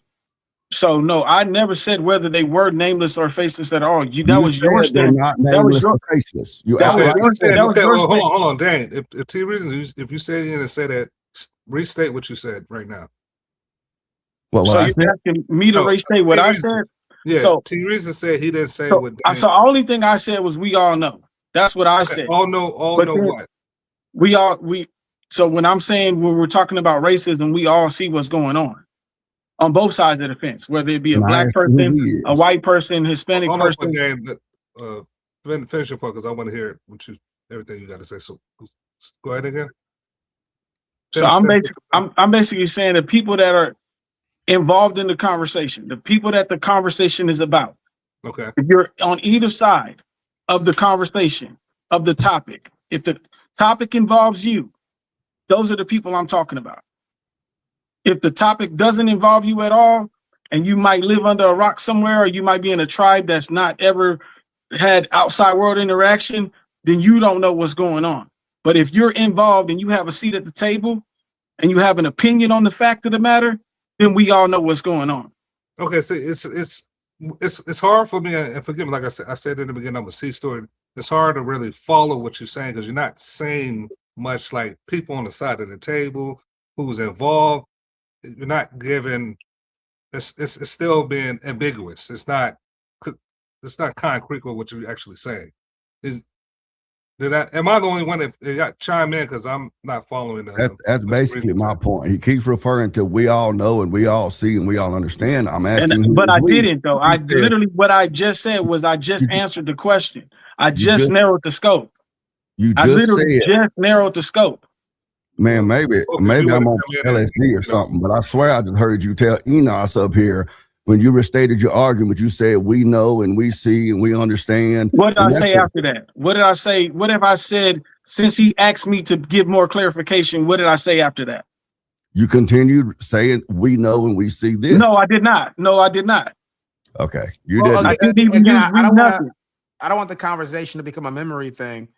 So it's not about a memory thing. He keeps going back to what I originally stated when I gave more, when I narrowed the scope. Hold on for a minute. It's a memory thing because you asking Dane what he said after that. That's what we refer to. I'm asking him what I just said. What I just said after you asked. Yeah, that's you just asked and I just said it. it's still a memory thing. That's still categorized Yeah, as a memory. If it was like back then yeah, I could say that. But if it was after you asked me to be more precise about who I'm talking about, and he's still saying that I'm saying we all know, I did not say we all know. Well, That was not my I want response. to just sorry to interrupt, but I want to get right back to because I know there's one contention here, which is what's the definition of racism. So that's one thing I wanted to finish having y'all explore, if y'all didn't mind that. And the number two is whatever this conversation is right here about who are these people, you know, and how does this white supremacist power dynamic work? I guess is part of the question. So if you, I don't know if you want to T-Reason, your claim is that the definition of racism includes the power structure. Dane is saying that it doesn't include the, you know, the power. That could be a part of it. It cannot be a part of it. It's not integral to the definition. I'm assuming your point is, Dane. And so, right, like, the use of power, that's when you're actually committing oppression. Like, I could be racist towards someone and not have any power. Like, I can hate someone based on their race, but not have any power to do anything to them. So I can't exert power against them, but I would still be a racist. I would still have racism in my mind. I don't have to have power. Power is something. I kind of agree with him on where he's going with that. I can see his stance on that. So what would need to be stated for him is clarification. So the clarification that I could offer him to appease where he's going with his mind is I would use the term institutionalized racism. And that would refer to any time when I'm talking about the subject, that's what I'm talking about. So that way you can understand exactly what I mean when I'm making my points. I am referring to institutionalized racism. I'm not referring to, oh, I just don't like you because you're black, or, oh, I just don't like you because you're white or you're Hispanic. No, I am going to do things. I'm going to make laws. I'm going to control. Let me just interject real quick. And because I think now we're, I guess, honing in on the individual people's beliefs, because the broader conversation you see on social media, the internet, and on TV is, in certain groups, they'll say, Blacks cannot be racist. And that's where, if that's the definition, then Dane's definition will be incorrect, because he's saying that anybody can be racist, right? And so you are saying that black people can't be racist. Is that your stance? That's not my stance. I've never said that. Okay, so black people can't be racist. I never said whether they can or can't. I've never stated my stance on that. I wasn't trying to quote you. I'm saying, based off what you're saying, is that your stance? I haven't given my stance yet. Okay. And so do you have a stance on that one? So whenever I'm talking about it, I'm specifically talking about institutionalized racism. Whenever I see these conversations, when I think of racism, that's what I think about. Now, if you want to try to make it more broader term, what I feel like he's trying to do, he's trying to make it a more broader term. Are you saying you're not sure if blacks can be racist? If we use a broader term, then yes, anybody can dislike someone for their race. Do you accept that broader term's definition? Yes, I can accept that.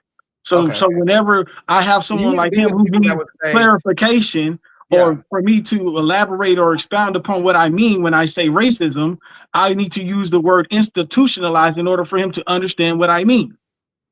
And what my general problem and what I'm really trying to just to make sure, if somebody came on here and said blacks cannot be racist, you would say I would say, you know, based on what I know, I would have to look into it more, but based on what I know right now, the information that I'm armed with, anybody can be racist. Okay, got you.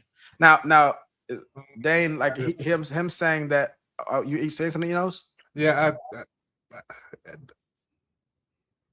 gotta pause because a lot of thoughts going in my head.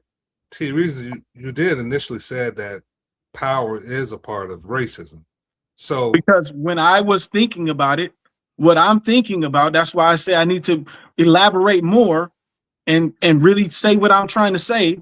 So in order for someone like so you don't agree with that claim anymore. Is that what you're saying? As far as racism has a power dynamic attached to it? I do think that there's a deeper meaning, and I do think that in order for it to be interpreted for the ears that are listening, sometimes you gotta be more descriptive. So what I'm doing now is I'm being more descriptive because I wasn't descriptive enough with my original explanation. Because the mistake that I made.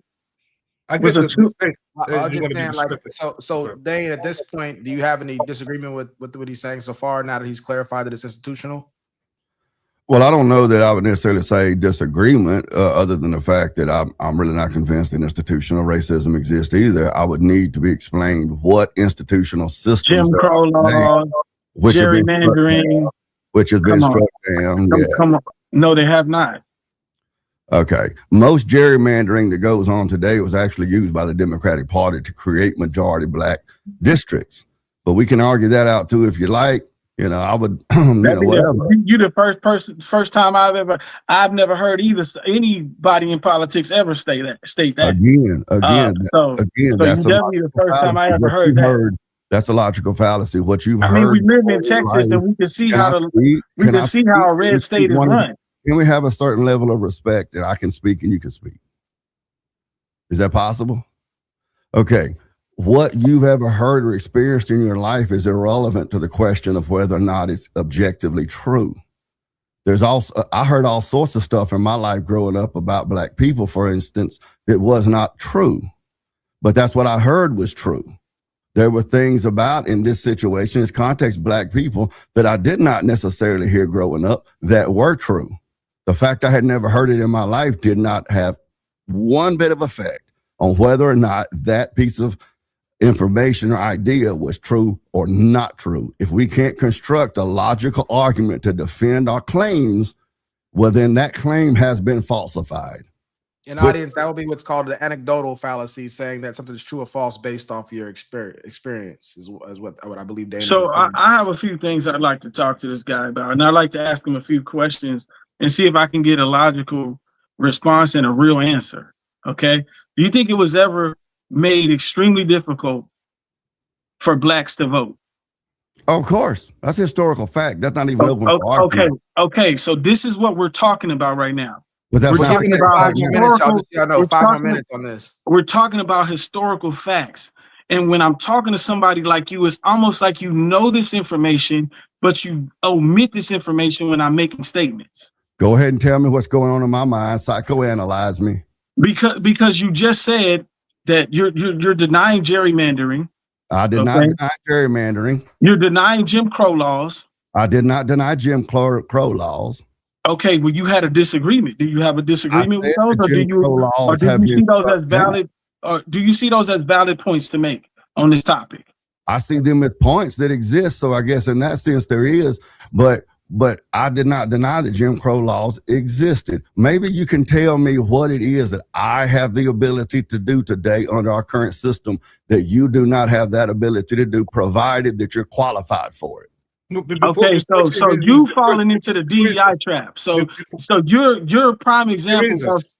Before you answer that, I'm observing. I noticed you got all his points wrong. What does that say? What points? What point? You made claims. He said this about Jim Crow. I was simply asking questions. I'm simply trying to figure out where his stance is first before I make my clear disagreement. So I'm still trying to figure out exactly what his stance is, because when I brought these two things up, he said gerrymandering has been disproved. That's what he said. It had been disproved. Yes, that's you said that it was done to favor blacks to get blacks to win votes. That's what you're saying. That's right. My question to you, Dave. That's my question to you, reasons. You said you asked the question, but really you said he made these statements. He said no to all of them.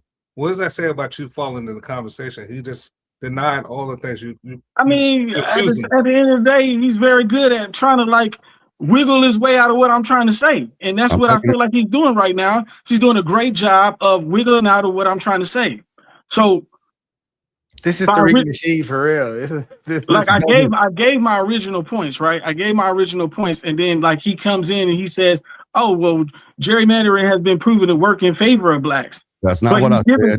That's not what I said. I'll be glad to repeat what I said. Please repeat it, because I keep getting it wrong. Well, hold on, real quickly. I'm going to say it. Tell me if I'm right, just so we know he's not changing it now. He said when it comes to gerrymandering, the Democrats were using it, against Republicans so they can have black districts, because they obviously know they're going to vote a certain way. So it wasn't to benefit blacks; it was to benefit the Democratic Party, is what Dane was communicating. Is that accurate? Basically, yes, that's it. Yeah, go ahead. But I didn't say it didn't exist. I didn't say that it never has existed. I didn't say that historically, like Jim Crow laws, I haven't denied that they existed. So what when I'm I say that you're saying it didn't exist, when I probably say a reason you keep so misunderstanding my argument is you keep talking over me. But I'll be happy to state my argument. I didn't say that Jim Crow laws didn't exist historically, which is what you're appealing to. Okay, what I said was they've been struck down, and then I asked you what it is under our current system that I have the ability, the power, the access to do that. That's the most obnoxious question you could ask. That doesn't, because, that's not an argument. After years of benefiting, after years of benefiting, it's very easy for you to say, well, what do I have now? After many hold on, wait, let's settle. Remember, we only got like a couple minutes on here. Y'all are talking over each other. It doesn't sound good over the listeners. Be mindful of that. Y'all done this a few times. When one person talk, respond. Let's come on. Let's have some order here. I will say this: just try to do your best to keep your analogies to one. Let's try to be as concise as possible because we do want to have the exchange, but at the same time, it is hard to hear everybody when we're all talking. I know T-Reason. I know when it comes to these topics, you turn up, which is because he's asking the same question that they use to sidestep the real issue. That's a cop out. I'm tired of hearing that stupid ass. It's a stupid question. Now, do you want him to respond to that claim? Because there's a lot of information that you're omitting when you ask that question. You're skipping to the end of the story, and you're not reading the middle and the beginning of the chapters. You're trying to go straight to the end and say we all are in the same boat right now. No, we're not in the same boat, brother. That's not what I said. Okay. Vulcan had a question. You want to ask T-Reason? Do you want him to what? Respond? Well, do you want him to respond to that? T-Reason? I mean, what is the point? What do you want Dane to do with that information, or any of us to do with that information?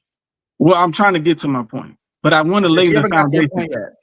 I want to lay the foundation first. The foundation Dane was talking when you said that. I don't know if Dane got to his point either, though. Man, I don't even remember what I was saying or who interrupted who at this point, man. I want both y'all to get to y'all's point. That's my thing. So I'm never gonna get to, at this rate. I'm never gonna get to my point. I'm never gonna be able to make my statements. I'm never gonna be able to really cross the bridge and really land my plane because I've heard this argument so many times. Okay, hold on. Say, well, what do I have now? If I give you a minute, can you make your point in a minute? I think so. I think I can. So I'm getting the timer out right now, and. Okay, go ahead and start. Okay, so when they ask that question of what do I have now, or what can I do now that you can't do? First of all, you have to look at the game and look at how over the years these laws that have been passed have been working in the favor of someone else. Okay, so for example, owning homes. If my grandfather's grandfather owned land, that land would be passed down from generation to generation to generation to what we have today. Okay, so anybody whose family happened to own 50 acres, they would have benefited in some way, shape, or form of that 50 acres that they've owned, whether they started another business, another joint venture, gone off to college, went to Harvard with the money, whatever, grown cattle, had access to all of these things. Black people would not have never had that opportunity. All right, so Dane, same thing for you. Muted. You're muted, man. I'm a public school graduate. My bad. I always say that I am wide open and willing to listen to whatever this information is that he says I'm skipping over. Also, my grandfather's grandfather didn't have land, didn't build wealth, didn't pass it down to me. I believe that T-Reason is adhering to the absolute myth and fallacy that white people are somehow inherited wealth from their ancestors. That is not true for the most part. There are white people who did, but they didn't inherit it because they were white. There are also black people who did, because if you study history and not just the television news or the internet blogs and debates and stuff, there was a significant size of freedmen before the Civil War. There were blacks after the Civil War that developed wealth. They built it. The first self-made female millionaire was Madam C.J. Walker. See, so this idea that passing down generational wealth is somehow another a white thing or something that's common amongst white people, that's just a fallacy. That's just fallacious. It's mythological. And that's a minute to right believe there. that it's not common goes back to your very point you said before. Just because you don't experience it doesn't mean it doesn't exist on a grand scale. Just because you have one example of yourself and a few people you may know doesn't mean that if you look at 100% of the population, majority of the time, this is where we're going to see this. Well, hold on. Let me interject real quick here because I don't know if we have a clear target, though. I mean, going back into your point, what can you state what Dane is saying? My clear target is historically. If you look, no. That's what makes you hear me. I'm asking, can you state what Dane is saying that you disagree with? Like Dane he's using himself as an example. He's saying that he didn't have 50 acres. That's what he's saying. But what I'm saying is, disagree with him not having 50 acres. I don't care whether he had it or not. That's the mute point. It makes no sense to even bring that up because I'm not talking about him specifically. I'm talking about the people as a whole. So I'm talking about the general population. I'm not talking about one specific example. I'm talking about every example. I'm talking about if we brought all the people. I get it. I think we're all following you. You're saying that we talked about the anecdotal fallacy again. You're accusing him of that. Yeah, he's trying to use one. He addressed both. He's trying to use one exception. He's trying to use one exception to the rule. We get it. We get it. Oh well, because we have this one example here that it represents everything. No, it does not. Yeah, I get it. You're saying that you're saying so. Dane, you have a response for that? Oh, of course. I have all sorts of responses. But for the record, the reason I talked about my great-great-grandfather, what I didn't get was because UT Reason said, if my great-great-grandfather, talking about your great-great-grandfather, that I was responding to your anecdotal evidence. They do all this denial of racism. That's like a loyalty test. That's how racism don't exist with me. But however, you claim that there's all of this evidence and all of this historically. Here's how logic works, man. Like when I was talking about black people that developed wealth after the Civil War, and then I said, for instance, Madam C.J. Walker was the first self-made female millionaire in this country, then what would help me is if when you made these audacious claims that you're making, that you would say, for instance, and you would give some specific historical information to defend your claims, because your claims don't matter if you can't defend them. How you feel about them, what you think, that you think my argument is stupid or whatever, doesn't matter what you think about my argument. If you can't mount a logical refutation of my argument, then you just dealing with what you think when you lay your head down on your pillow at night, which is awash in your emotional responses to how those thoughts make you feel. But if you could actually provide some, even if it's just let me interject here real quick, Dane. So T Reason, do you have a logical argument that you can use to back up your point? Absolutely.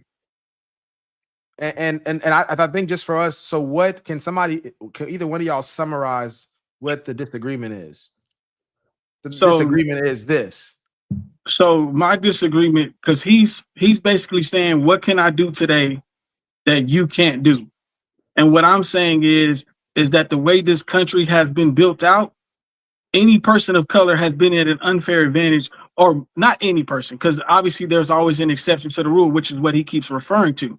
I'm talking about the general population. When you look at 100% of the white population and 100% of the black population, there's a huge disparity. There's a huge wealth gap. There's a huge political gap. There's a huge power structure gap.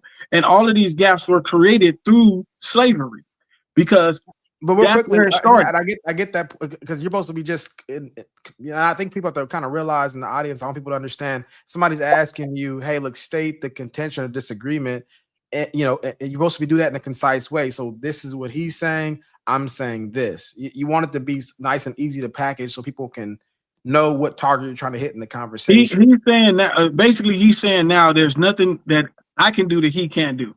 That's what he feels.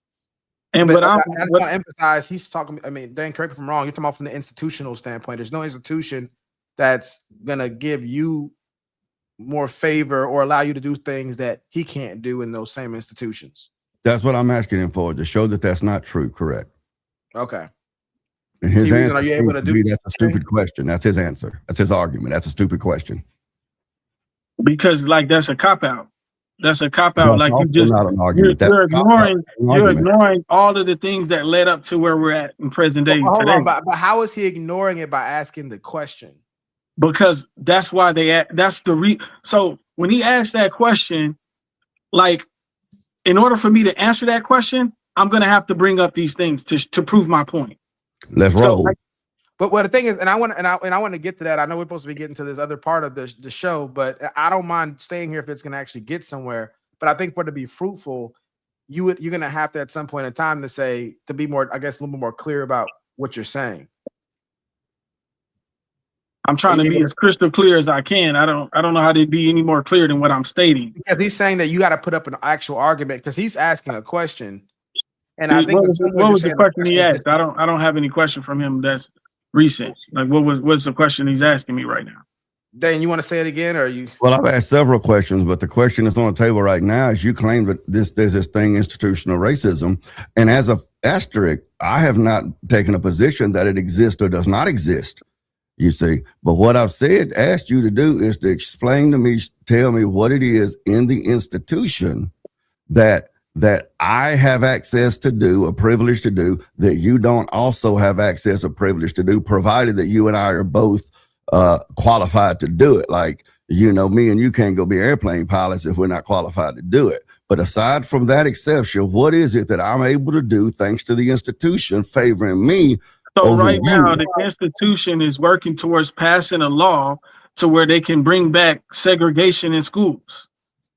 What law is that? That's the law that they're trying to pass right now, where they can actually put back. I need a name for the act so I can go. I haven't dug that deep to give you the exact name, brother, but I'm telling you, if you research it, you'll find it. Okay, so I got to go make your argument. I got to go prove because I mean, you told me earlier that these things existed and you didn't provide any proof. First of all, you didn't ask me for it, but you're welcome to. And if I need to, I will. I did. But then they got involved and we changed the topic. Okay.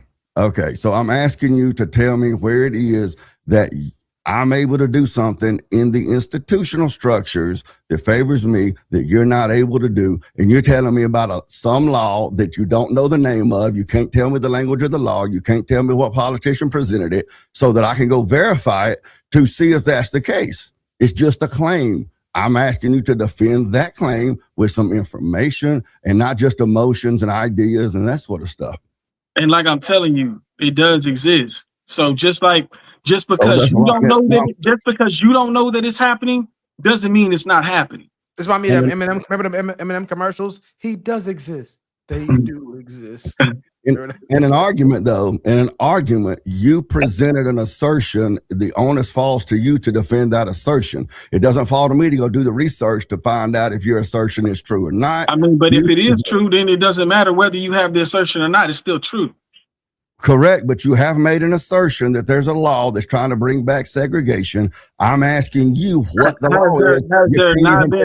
Has there not been laws where it was possible for a black person to get murdered? No, that is my argument. That's my argument now. That's where I'm taking it. I'm asking you a question, and now you don't want to answer my question to my argument. You want to try to tell me I can't ask you that. Okay, a question is not an argument, and a question is a series of statements that defend your claim. That's what an argument is. An argument is not to ask me to provide you with an answer that supports your argument. Okay, you don't have to support. You don't have to support the argument. You can disagree, but if you don't have to support it. You're asking, in order to defend your claim, you're asking me, has there not been laws that did such and such? If I answer that question in the way that you would expect me to probably answer it, I'm helping you defend your argument. You're just saying something that we both know to be true. Okay. How do you know what I know to be true? That's another one of those fallacious claims. You have no way of knowing. Okay, so do you disagree with? So do you not believe that there has been? Just because I want to provide two things. Dane was saying is like we can't do an argument from ignorance where we're just saying, this is the truth and I don't have to be able to back it up. I don't have to demonstrate on some level that I actually know what I'm talking about. Knowledge is justified true belief. Remember, I'm not talking to you, Tariq. I'm talking to the audience. In math class, you had to show your work. So okay. To what you're saying, to your point, but you still got to show. Your point. I want to make one more point. I want to make one more point real quick. So that was the one point he's asking you. On the flip side of it, my question for Dane would be: Would you consider certain studies that have come out about people that have certain types of names being disqualified or the algorithm doesn't favor them because of their more ethnic names and stuff like that. So they may not have the same advantages when it comes to hiring and stuff like that. Could that be an example of institutional? That could be an example. I would need to actually read the study and whatnot to see what kind of control group they had, what mechanisms they used in the studies. But I have heard that HR managers sometimes will look at a resume, and based on the name, they'll put it over there in file 13. I've heard that before. I've never researched it. I've never read a study to prove or disprove that. It's like there's a story in the culture about how real estate appraisers appraise homes owned by black people differently than owned by white people. And people, they hear that and they take that and they believe it. But when you begin to look into the details, you'll find that there was a lot more involved in that than just that. And I know that because that's the business I'm in, But so I'm saying that's why I was pointing out to him a minute ago. I have not made a declaration definitively which way to go, whether institutionalized racism exists or not. Okay. And it's the same time. With that claim. You disagreed with that claim. That's why we're having this discussion right now. Intellectual engagement like this and logical engagement is a bit of a sport.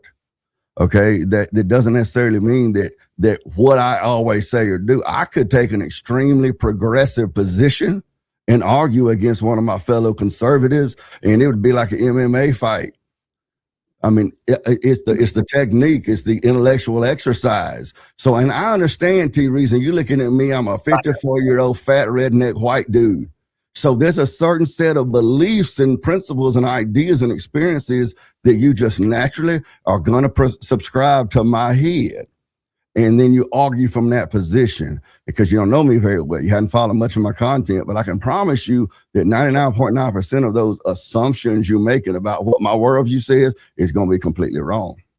Well, no, that's not where I'm coming from. Where I'm coming from is I'm just listening to the words coming out of your mouth, and I disagree with some of the statements. When you said, for example, you disagree with me saying that the gerrymandering, you said there's been Democrats using it to help and favor black people, but you haven't provided no example. I think you're still mischaracterizing what he was saying. I tried to clear it up. He's not saying that the gerrymandering is to favor blacks, although they may feel favored. I'm not saying that that's more of the subjective part. He's saying that Republicans and Democrats, but he was speaking specifically to Democrats, they'll gerrymander, they'll change the district thing so that certain districts rule more in their favor, the Democratic Party's favor. So that's what I was saying.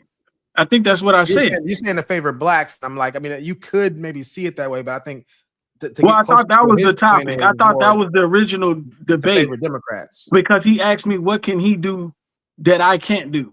That's where I'm like, okay, so that's black and white. That's a black and white thing. So whenever he's responding, I'm thinking he's responding still to the black and white issue. And whenever I'm saying gerrymandering, I'm saying it so that way the black vote counts less. And we see that the black vote is counting less in the state of Texas right now. That's already been measured. That's already been calculated. There's several studies on that. So what I'm saying is whenever he said that the Democrats are using it to their favor, so their party gets the vote, what I'm saying is he didn't provide any evidence for that claim. So, but then he wants me to go and provide the exact law that's showing that they're trying to bring back for it either. And that was, I think, part of his point. It was that I was trying to ask him for it, but then that's when you and Enos chimed in and we kind of took the topic somewhere else. That was my main thing was like, well, if that's the case, provide me some proof. But he never provided any proof. We got to get to the other material. Let's all just give our closing statements on this one, and we have maybe if we have time, we can revisit this one. But just really y'all two. So whoever wants to go first, and just 30 seconds or less closing statements on this topic. I'll yield to T-Reason if he wants to go ahead and make his closing statement. No, you got it. You go ahead. You go ahead. You got it. Okay. I was going to drink my water while you're talking because I feel like I was talking for a long time, so I want to go ahead and yield the floor. As white people, we got to have a Stanley Cup, right? No, y'all always go first, man. You got it. You got the floor, man. I'll let you. White people, they're gonna have a Stanley Cup in the Yeti cooler, $500 for a cooler. I don't think so. But anyway, and whatever. No, my position is this: I'm open to being convinced. Okay, if there's something that you can do that I can do that you can't, based on your race, I want you to tell me. Now, you don't know my history, you don't know my life or nothing, so all you can go on is what you see here. But I want you to tell me, and if it is a legitimate discriminatory system based on nothing but your racial denomination, man, me and you can join shoulder to shoulder and we'll go do something about that. Okay. But just your feelings, your emotional response to ideas and to things that you hear, that positive emotional response does not constitute truth. I don't care black, white, yellow, green. I don't care Republican, Democrat. They all crooks. What I'm asking is, what is the truth? Because I want to know truth regardless of who it associates me with or separates me from. And so, you know, I'll tangle with people on my side of the aisle, even, you know, white folks, whatever, and they get just as wound up about me too. I'm looking for truth because Jesus said, I am the truth. Jesus didn't say, I have truth to give you. I have access to truth. He said, I am truth. I am the way, the truth. I'm the truth, one truth. And I want to know more of Jesus. And if I'm going to know more of Jesus, I got to know more truth. And when I hear truth, and I'm convinced of truth, it doesn't matter how I feel about it. When I encounter truth, just like I encountered Jesus, if it's true and I don't agree what's in this fat head of mine, I got to either change my belief in my head to line up with Jesus, who is the truth, or I got to concede the fact that I really don't care much for truth. And if that's the case, I don't care much for Jesus. So that's my, in a nutshell, my overarching worldview when it comes to how I interpret things like this. And that's where I'm at. So that's why I asked you if you could point something like that out. All right, And listen, it's on you. It's not an argument.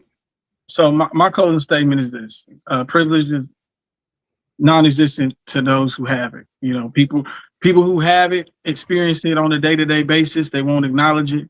You know, there's a big difference in discrepancy when a black person gets stopped by a police officer and a white person gets stopped by a police officer. We can see many examples of this happening throughout society.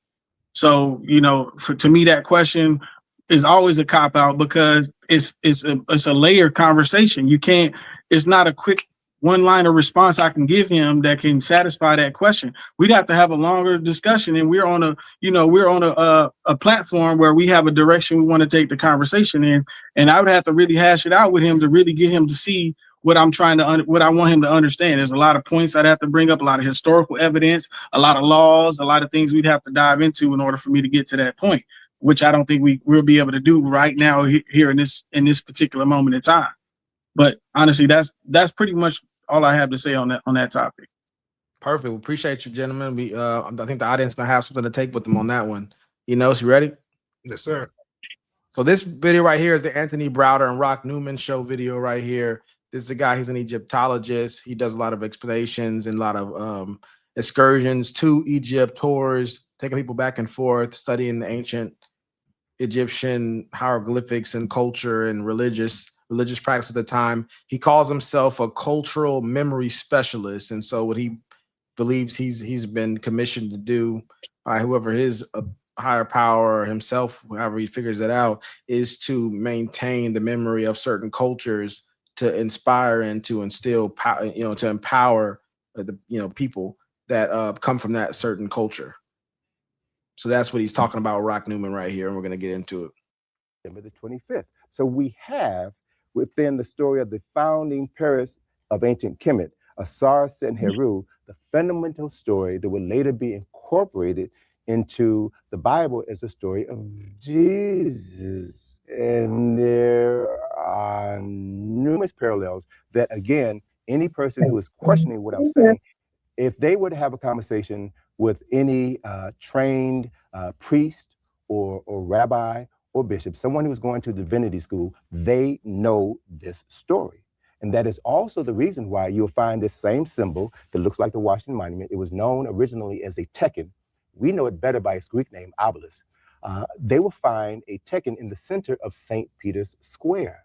So you have to ask the question, what is this African symbol of resurrection doing in the center of the Vatican? And why is it that every Easter Sunday, when the Pope stands on his balcony and delivers his sermon about the resurrection of Jesus Christ, there are 150,000 people standing in St. Peter's Square surrounding that tekken, that oldest symbol of resurrection, and every Pope knows that story. So it begs the issue that not only do people of African ancestry need to have their memories restored, but people of all nations need to know the greater truth of an African story that has been hidden from most people on this planet. In 1990.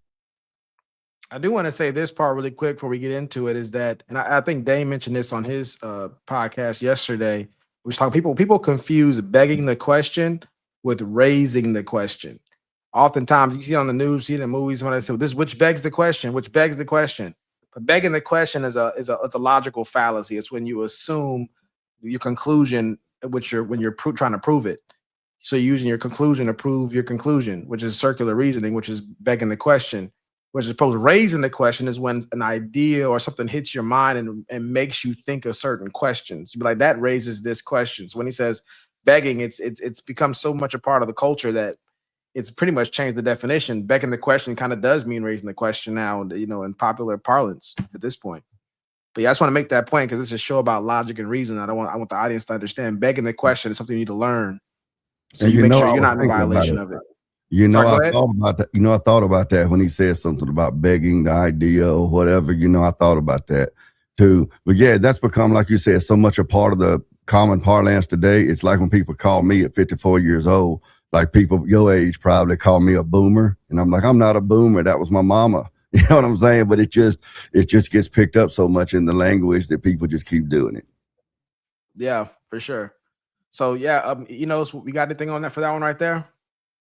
Yeah, I think we missed part of the context of what he was talking about. Yeah, I think I did too. I was trying to follow it, but I didn't get the general We probably point. should have started a little bit further back. But you got anything on that? Yeah, no, I would just remember the timestamps. He was saying that Haru was born on December 25th, and he went on to Okay. So the Haru, anybody got anything on So yeah, he didn't say that in his video, but that probably should have been a part of it. What timestamp are we at right now? We at timestamp right now. We at timestamp. Beg the question at 18:25.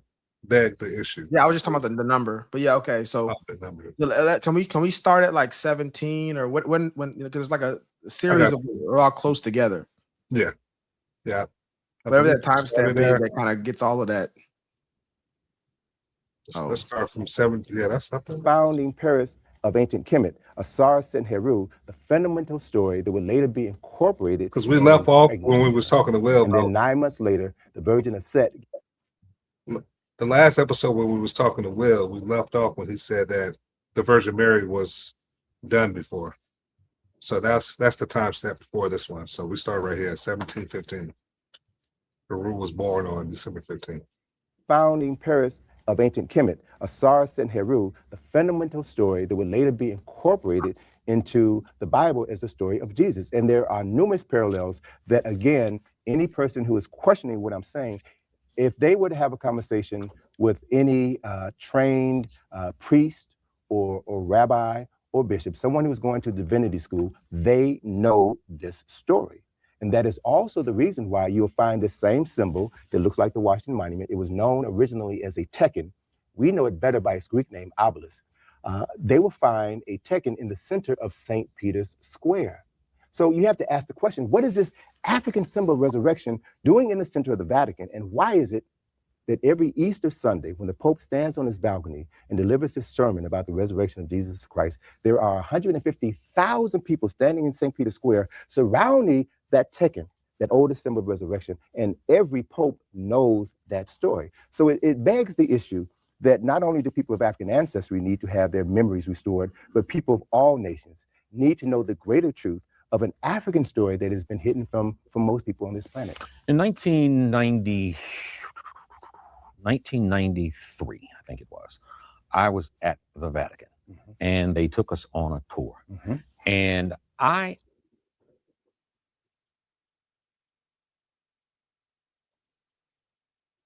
So that's the end of that timestamp. And y'all fellas got anything on that before we go to the next one? Oh, I didn't realize I was on mute. I think I got a little something on there. So just to add some order, I guess we can just go in order. I guess T-Reason, you can kick it off, and then Dane, and then myself. I think that's pretty interesting. I think that there are stories like that, and obviously, you can't deny the images we saw. We saw that same structure in multiple places, and it's a deep-rooted story that tell us about the Black Madonna. People that are involved all know the story. So there is something there. I think we need to understand the history more. I think that's very important. to know the facts and understand the history of all of these types of topics. I think the story could have a lot of truth to it. But it's new information to me. I've never heard that before. So I would like to explore it a little bit more and do my own research on that to find out, how much truth is in that statement. So Okay. All right. Dan, got anything? Well, I'm not sure what his overarching point is, other than to say that there's pagan artwork and, monuments and stuff like that that's in the Vatican, and it's all across Europe. I mean, that's the Washington Monument. If you go to a graveyard that has Masons buried in it, and I don't mean people who do brickwork, I mean the Masonic Lodge, their graves would often be marked with an obelisk as well. So, I mean, that's true. Let me chime in, because you say you're not sure where he's going. To give more context, he's saying that the structures predates Jesus or the Bible. Some of these structures that Christianity might borrow. I'm not Christianity, Yeah. Catholicism. Yeah. That's not even a lot of these statues predates what we see in the Bible.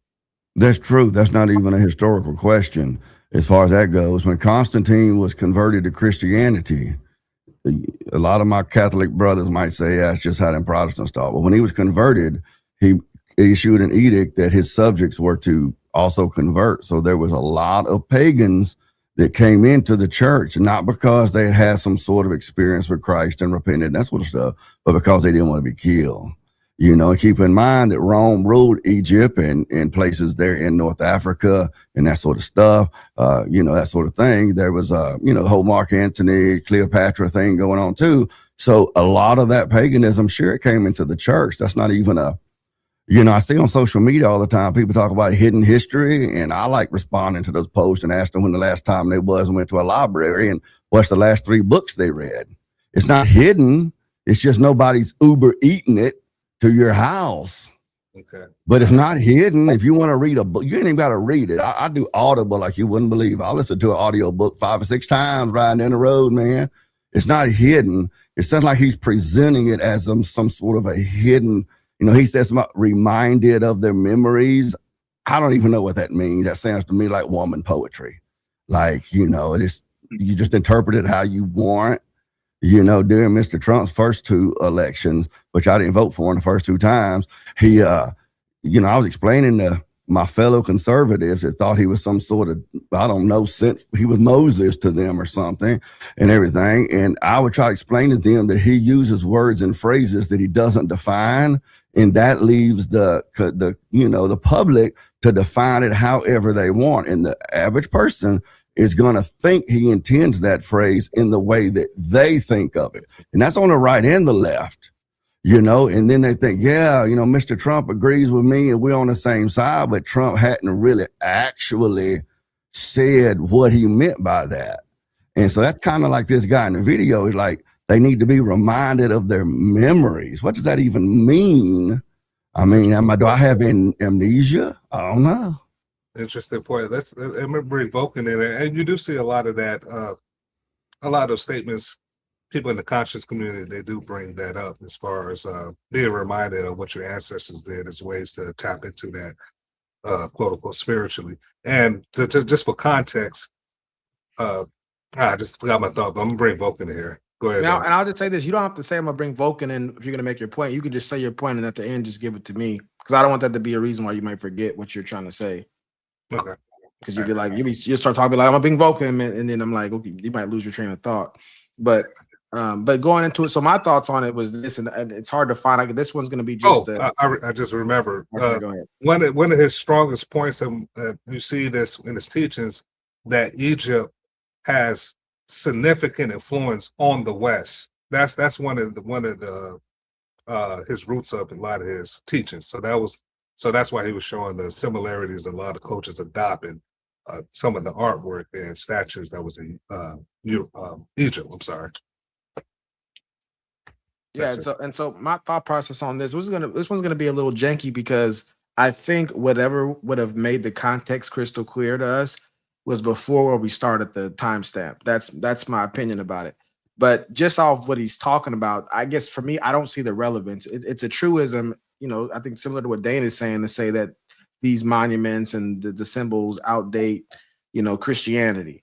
That's fine. It's not. There's nothing a part of Christianity's claim that says it had to be everything that's a part of it, all the paraphernalia and art has to be first. Some would even find that stuff insignificant, especially in regards to the Roman Catholic Church. Some people are Eastern Orthodox. There's a large percentage of people who are Protestant. So a lot of that stuff, the imagery, the metaphor, all that kind of stuff, and the tradition that you see in the Roman Catholic services, I wouldn't even really subscribe to that stuff. Some of that stuff I would consider even heretical at certain points. So I think that's part of it. Is there's a cultural Christianity. You hear Richard Dawkins call himself a cultural Christian. There's this cultural Christianity, and a lot of these guys who are disagreeing with Christianese, I agree with them in doing so. I think that we need to get a lot of that out. Whether it's, y'all hear anything in my background? Okay, good. But yeah, so a lot of that, people, whether it's people saying Satan attacks you in hell or something like that, it's not in the Bible. That's something that's been just, perpetrated throughout the different churches, and people. I've had pastors that would pass out books that say divine revelation of hell, or talking about how demons are torturing you in hell. And I remember I brought up one time, I was like, where does the Bible say that? Hey, James, go over there with that. He wasn't trying to hear it because he had his doctrine. He wanted to maintain that. So, there's a lot of, Adam ate the apple instead of Adam ate the fruit. There's all these types of things that maybe sometimes were harmless. It was given to kids so they can understand it. And it just kind of, most of us, to Dane's point, we don't Uber eat knowledge and information. So what happens after you get a certain age, you don't got to go to Sunday school anymore. You're just making your casual observations as an armchair, philosopher about the stuff you're saying. What happens is you tend to think things are Christian that are not Christian. They're just things that Christians hold to or do as a part of their culture specifically. And I think that's what a lot of times what you're going to see him critique. And then if you already have a certain lens that white people are trying to lay claim to things that don't belong to them, or they didn't own, they stole without giving the credit, then that's where you're looking for. That's the things you're looking for. Well, this really came from us. And so now, but how much of that is relevant to the Christian? Most of us don't really care. It's not a salvation issue. It's not even a secondary issue for us. It's, people who care about history may care about that thing, but I don't think it has any tangible, meaningful difference in the everyday lives of people, especially Christians.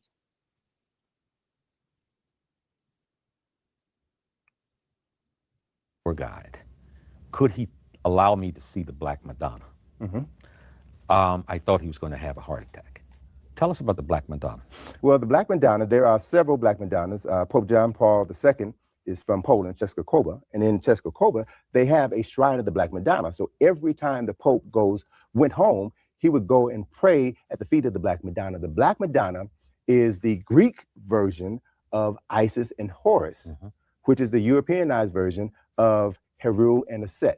So this story that I told earlier about Asar, Aset, and Heru, and the Virgin Aset being impregnated by the spirit of her husband Asar, and Aset giving birth to Heru on December the 25th. So if we follow that narrative, Aset was forced to flee for her life because the king of Kemet, Egypt at that time, Set, was looking to kill the sun. And so Aset and her son literally hid in the bulrushes. And I could take you to temples in Egypt and show you these images. And so she was Aset and Heru were worshipped by the Greeks as the Black Madonna and Child. And then it was later, much later, that Eusebius took these ancient stories, took these ancient myths, and that's the essence of it. This story is mythology. It is not a historical fact, but it is a myth that is used to imbue people with a certain level of understanding so that they can relate to things beyond the physical.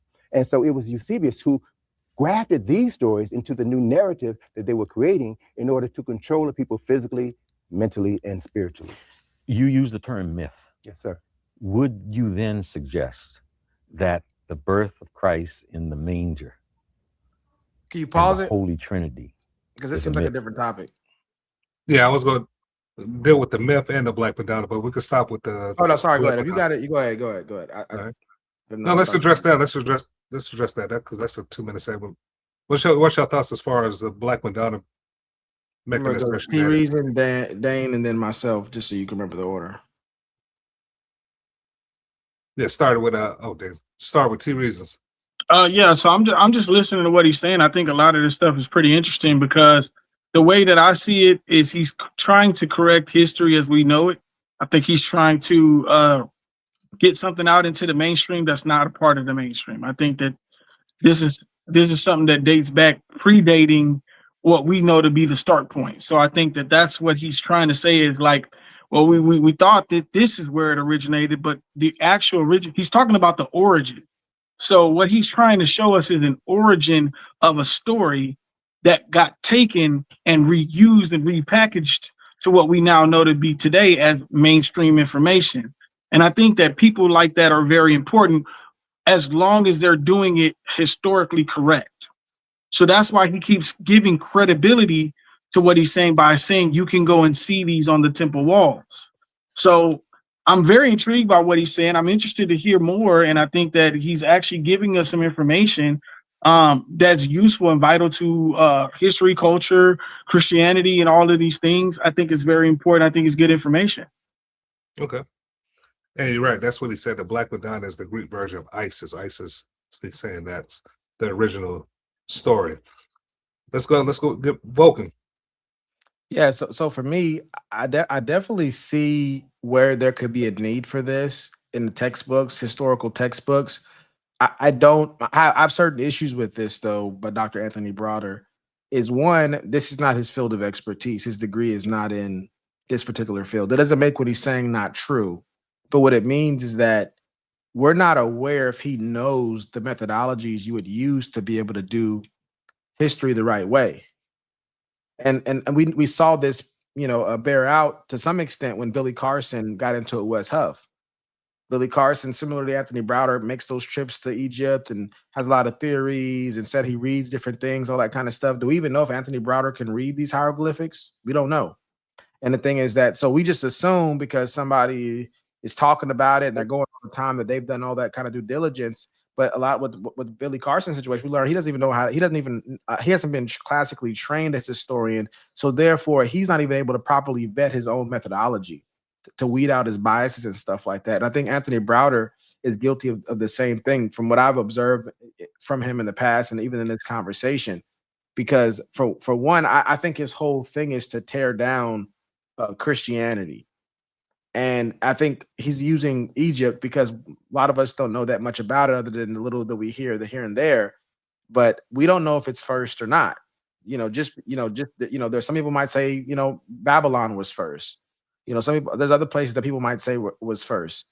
And first doesn't matter. Like, just to quickly address the first thing for me, as I see it, is that if you believe in Adam and Eve, whether you believe it from a scientific standpoint, religious standpoint, even scientists hold to, even scientists that aren't necessarily Christian hold to like a mitochondria Eve. So if you hold to that type of belief system, people will say, well, the Jews or Christians got it from these other people because they were first, or when we date their writings or whatever, we say this came before that. But to me, that's not inconsistent with the Christian or the Jewish belief system, because of the fact of the matter, Adam and Eve would have passed on stories to their children. And as these people spread out and spread out and spread out, and they pass it down, or even Noah, however you want to do it, these kids are going to end up in different regions. It's going to be a telephone game to some extent, because they're going to have certain versions of the story similar to how their great grandparents told them. It's going to diverge at some points. The flood stories, whatever it is, there's going to be slight variations to it. So it's not about dating one. It's, oh, this one came first, so they borrowed from another one. It's just saying that maybe the oldest and the middle child and the younger child may have slightly different versions of the stories they heard from great grandpa Adam and great grandma Eve. And so that's what you're going to see. So you're going to see those parallels because they're echoing a story that they all were told by their ancestors. So that's, for me, is why I don't think a lot of this who came first, all that kind of stuff. And all the thing about history is that it changes. It's a soft science. It doesn't give you the same absolute proof that you might find in mathematics or logic. And that being the case, I get messages all the time that said, we thought this at this time, and now they find out that wasn't true, or and so these things change all the time. And so when these guys are attacking the Christian faith based off of what they're claiming they found, is not even trained historians or trained archaeologists, whatever they claim that they're dabbling in, to me, it's just to mislead the people and to make as a money grab. They already have an angle they want to play. They already have a demographic that they want to get their money, and so that's what they're doing. I guess my question is when something's not first or the original, is it fair to question the legitimacy of the story? That if a story is borrowing for another story, like this is the story we presented, right? Okay, y'all copied from this story, so is it okay to be skeptical of this story that has been presented to me? That's my question. It's a question of who? To you, you just got done speaking about. So to you, it's to you. Okay, I don't mind answering it. So, I mean, the thing about being skeptical is there's a science to healthy skepticism. You heard even said here earlier, T Reason said a question I was asked wasn't a good question, it wasn't a fair question, it was an absurd question. So people do believe that there are questions that aren't good questions to be asked. And so some questions can be stupid if there's an internal inconsistency in it, if it's begging the question, if it's, there's certain assumptions that have yet to be proven in the question. And so some people just think that they're being skeptical is a virtue, and that's more like a paranoia, because you got to have a system that, epistemology is a study of how do we know what we know. How is this question going to advance the conversation? And so going into the first thing, why does first matter? What are you trying to prove by stating this came first? Do you know it's first? Do you have faith it's first? All this stuff's going to matter. So when somebody makes their claim that this borrowed from that because this came first, you still have to establish that it was borrowed. Just first doesn't equal borrowed from. And so when people are saying these things online, people have to ask the academic question, have to ask the obvious question that's raised, that's logical, the valid question, grounded in, and by valid, I mean grounded in reason. A lot of people, we use valid for all kind of things. Feelings are valid, or we use feelings for all kind of things, but valid means grounded in reason. It doesn't mean something's always true. It just means that its conclusion is followed logically by the premises. Mm. And so I just want to. So in the closing, I'm just saying that you can ask questions, but you also got to question your own sense of skepticism. Yeah, I was just going to chime in before we go to the next segment, because you didn't get a chance to chime in. Yeah, well, I was just going to just interject on what Vulcan was saying about logic and being able to prove it too. Also, it's true that just because you can mount a successful logical argument to prove a point, still don't mean your point's true. It just means that your opponent was not able to refute your argument, you see, and that sort of stuff, because we could both be wrong. That's the truth. But but you're right about trying to disprove scripture and that sort of stuff. There's all sorts of claims, like some people believe that because there's a lot of overlap between Hinduism and Christianity. So I've heard the argument before that during Jesus' 40 days, in the wilderness, that he traveled down into India, picked up on, because Hinduism was much older than Christianity, came back, incorporated that into his teachings, that sort of stuff. I think one of the biggest lies that you can that gets taught by people in church is don't ever argue with God and don't ever question God. Moses argued with God.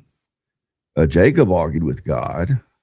I believe that God wants us to engage with him. In scripture, God says, test me and see if I won't pour out a blessing on you that you can't even receive. Try me, hold me to my word, that sort of stuff. And so I think that's really a disservice when preachers preach that, and as far as the teaching, what I'm about to say doesn't mean that what I argue is true, but my BA is actually in theology. And when I went to college to earn my degree, man, that's probably the biggest faith questions or crisis I got into when I began to learn church history, the history of that region of the world, the different pagan religions and the different influences and biblical translations and stuff. You really get to reading that stuff, and because it's stuff that's not commonly knowledgeable, and if people don't even know to go look for it, they're not going to go look for it, and that sort of stuff. But you really kind of toss it around. So what I tell people is, question all of that stuff. Go to the library, research it, dig into it, because ultimately it comes back to, is Christ true? And if Christ is true, and you go hunting the truth, I'm talking about with an open mind, not trying to defend yourself or your family or your thoughts or ideas, and you just move forward on it, then you're ultimately going to come back to Jesus. It might take a month, a year, 10 years. But if you're really searching for truth, you're going to come right back around to Christ because he's true. Okay, let's get into the comments. I'm not sure if anyone is still in the chat, but what Mr. Browder is saying has two parts: the Egyptian mythology and what it means when we find that mythology represented in Catholicism. That's my baby in there chatting.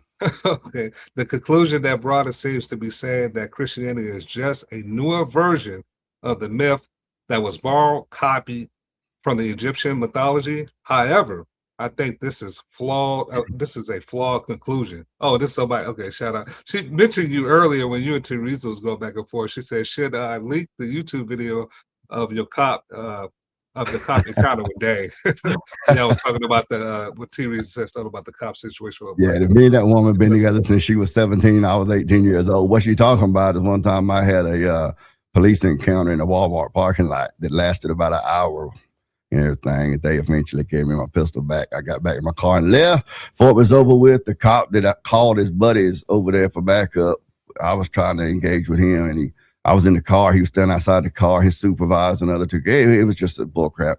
And finally, he wouldn't even look at me, but he said, "Mr. Snyder, I think from now on that it'd be good if we just didn't talk to each other anymore." So you know what I did, right? I kept talking. I'm just like, well, you the one threatened to tase me and everything, and you got me out of the car. Don't let tase. Ooh, we got to talk about that in another episode. All right, let's get to the next segment. Jesus a myth. Let's get into it, y'all. Full of people physically, mentally, and spiritually. You use the term myth. Yes, sir. Would you then suggest that the birth of Christ in the manger and the Holy Trinity is a myth also? Rock, you're going to get me in trouble. Okay. That's what we do. But let me say this. I remember in 1981 reading John Jackson's book, The Introduction to African Civilization. And John Jackson was a brilliant human being. He probably had a photographic memory, a brilliant scholar. And in his book, Introduction to African Civilization, he talks about the Christ myth. Now, there's a book called 101 Myths of the Bible. There's a book by Kersey Graves called 16 Crucified Saviors. And in this book, we find that there are 16 historical personalities that grew out of myths about 16 personalities who also were the product of a virgin birth, who also were born on December the 25th, who also were symbolically crucified. So what you see in this narrative is that myths are powerful tools that may not necessarily be true, but they have truth in them. And so it's a means of telling a historical narrative across time and space, such that everybody can relate to it. So in that context. All right. Teresa, any thoughts on that? I mean, I'm looking at it through a different lens now because of some of the information that Vulcan was divulging, because I don't know much about this guy. I don't know what his credentials are. I don't know what his angle is. I don't know if he's just a historian that's trying to bring accurate information or if he's trying to create confusion. I don't personally know. So now, you know, I'm kind of listening to what he's saying, but I don't have a definitive stance on whether I agree or disagree with what he's saying. I'm just listening to what he's saying. All right. All right, Dane, what's your thoughts on it? Well, I think that he's failed to show that just because these other stories existed in previous cultures, that it follows. I think he's committing a non sequitur. I don't believe that it follows that means that the stories of Scripture are myths. If that's the argument he's making, then I don't think just because it happened before, you know, the story of Gilgamesh has a big flood in it that you know predates Scripture, you know, but that doesn't mean that the Noahic flood was a myth. You know, often I've had non-believers argue with me that, you know, every culture on the planet has a flood story, so you know the Jews were just one of them. And my thing is, sounds like that would more support the claims of Scripture than refute it. If all of these unrelated, so to speak, cultures around the globe have a story of a deluge flood, seems like that would lean more towards the Bible. But instead they use it to say, well, that just means that it was just a common myth that was made up. And I just don't think he's made his argument. Okay. Welcome. Yeah, I was really curious what he was going to say. I was curious if he was, because it sounded like he was going to say something else about what his point was, or tie it all in or connect it. So I was a little curious about that. Yeah, that's good. Yeah, just like a couple more seconds of it. Context. If you like, I could break time and space such that everybody can relate to it. So in that context, if you like, I could break down the mythological elements of the story of the birth of Jesus Christ. And it's all based on historical facts and astronomical facts. I'll tell you something. As the foundation of Christianity, yes, I would like I'd like for you to take a stab at your thought. Yeah, I remember when I did that time, so that's why. Because I think that was the tie-in that he's tying it all together right there. Mhm. But the thing is, when he's saying this, I think Dane said it, really well. The reality is that he hasn't tied any of this stuff together. He's talking about, I do agree with his breakdown of mythology. That is true. Mythology is meant to communicate certain, themes that are important to human existence across time and space. And that's important for us. Just like we watch Disney movies with Bambi and all that kind of stuff as kids. And I still think about Bambi to this day. When I first got on the basketball court in my early 30s and I haven't played in a while, I remember my friends was like, "You look like Bambi out there with your legs." My legs were just going like a little, noodle legs when Bambi first came out the womb. And that was funny. He never forgot that. And he was in his late 20s at the time. So those mythology is helpful in that way. But when it comes to the Bible, again, there's no proven case that it's been stolen or borrowed. I think what happens, some people call it like a parallelomania, where they'll, where they talk about how certain themes were borrowed, and what they're doing is they'll just make the language Christian. So they might call it a terminology fallacy. So they'll say Osiris, whoever it was baptized. What they mean is that after, the brother of the father had a fight, and then the father died, who's the king or whatever it is, his body was thrown into the Nile River, and she discovered the pieces, and they'll call that, bandaging up, put them in the Nile River. They call it a baptism. Now, did the Egyptians call it a baptism? No, but they're using Christianese so that it'll make the parallel in our minds, because they said the same thing. But that's a far cry from what Christians would consider a baptism. They'll talk about how one impregnated the other, and it was a virgin, but she had a husband. There's no proof that she was a virgin, and that's when it gets into the audience out there understanding how to do history to some extent. We're not going to get into some kind of extensive class because I couldn't teach it anyway. One thing I can say is, one thing you want to add to your vocabulary is primary source material. A lot of times we learn stuff online and we're going off what somebody said about something else that they heard, instead of going, okay, like what documents are they using? Is it some kind of hieroglyphic? What does that hieroglyphic say? You can, with technology now, you can actually go to the Smithsonian or online or whatever, and it'll translate it for you. Now that takes some reading. We don't have time to do all of that. In the Bible, it says that in studying books, there is no end, and increasing knowledge increases sorrow. So there's a certain extent to where we don't have time to look at all this kind of stuff. And guys like this play on that. They know you don't have time to look into that stuff. You're not gonna remember even the terms he used, most likely, once you're in a position to actually look at some of this stuff. But that's why it's important for you to learn how to decipher what's true from what's false by learning how to think critically. Some of this stuff you don't got to study the history to know it doesn't make sense. They mentioned the non sequitur. Something could make sense and be off topic. You could be chasing a red herring, and then you go back and ask yourself the question, hold on, why am I focused on this again? What does that have to do with the original topic? Even if this part is true, how does that prove that Jews or Christians borrowed from them? That'd be the question. And so when you're listening to guys like this, I'm going to be listening. What is the evidence of that? You can dazzle me with a bunch of random facts. Anybody who can memorize stuff can memorize random facts about history and geography. But now, how do you substantiate your claim? And that's where a lot of these types of guys, and even ourselves, can fall short at times. Another thing to ask guys when you're dealing with someone like that is, what's their end motivation? Like, for instance, are they selling books? Are they selling a coaching course? Are they selling something like that? Because a lot of times they'll come across like there's some sort of a guru to draw people in, and then once they get in, then there's some ulterior motive. Unfortunately, there's guys like Jim Jones and David Koresh and that sort of stuff that really went down that road. But that's a question, like, do they have an ulterior motive for presenting this as some sort of truth, as some open-ended claims? And like I said a minute ago, where then the listener fills in the blanks and the gaps to say things that they have not actually proven to be logically true, so you can sell them your books or your Sunday school program or your whatever. So that's always follow the money a lot of times in situations like that. Yeah, I want to add before we get back to the video, as far as for the audience, to when Vulcan said something about, when he said primary sources, and just to elaborate on that, primary sources, just to define them or give examples of written time, people that have written about the time and event during that time. And what else? Maybe people and witnesses during that time that actually witnessed what was going on. A lot of times when you see when people are quoting history, they are quoting somebody copying or writing about somebody else writing about something. It's not the primary source as far as the person that was actually there doing. And all that stuff is helpful, but you need to know how to categorize it in your mind. That's so you synthesize it properly. And I think that's part of the issue. All of it's good. I mean, hearing people take creative license on their interpretation of historical situations, that's beautiful. That's fun. But know that that's what it is. It's an interpretation. It's not what it actually said.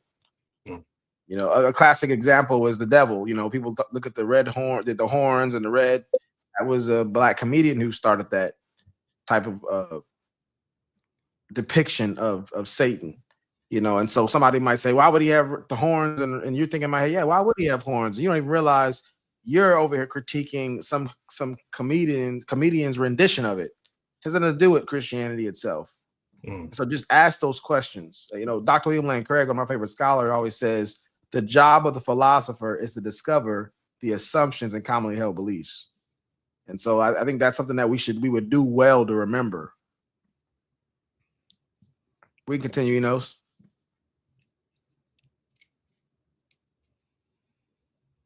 Thoughts on just that.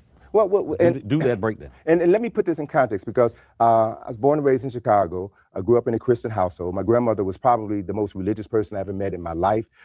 She took me to church, and every time I went to church, I would ask questions. Yeah. Why don't I see people who look like me in the Bible? Why, and I asked, and she would say, just don't ask questions. Yeah, like my mom did. And so that developed in me an inquisitive mind, and led to me asking questions that I wasn't supposed to know the answers to. And when I, as a college student here at Howard, would go home and have conversations with my grandmother about some of the things that I was learning, I realized that my grandmother was not prepared for the information, to receive the information that I learned. But because I loved my grandmother, I respected her and didn't try to move her beyond where she was. Because she needed Christianity. She needed her belief in Jesus Christ in order to help her deal with life in Chicago in the 1960s. But what I know, based on studying history and science, is that the story of virgin births in many cultures is based on mythology. We're told that Jesus was born in a manger. We're told that 3 wise men came to visit him. They followed the star that was in the east. Now, this is based on astronomical phenomena, because around the time of December the 21st, we have the solstice, with the winter solstice, which is the shortest day of the year. And from December the 21st through December the 24th, literally the sun is still, the length of the day does not increase nor decrease significantly. So the sun is still. On December the 25th, that is when it was written in ancient text that the sun, the S-U-N, was born. Okay. Any thoughts on that? I'll tell you reasons as far as not wanting to teach his grandma. Does anything you want to mention about that clip that you heard and it stood out? This all new information. So right now I'm just kind of listening to what he's saying. So it's all new information to me. So I don't have a lot of background on like historical events like the one he's talking about specifically.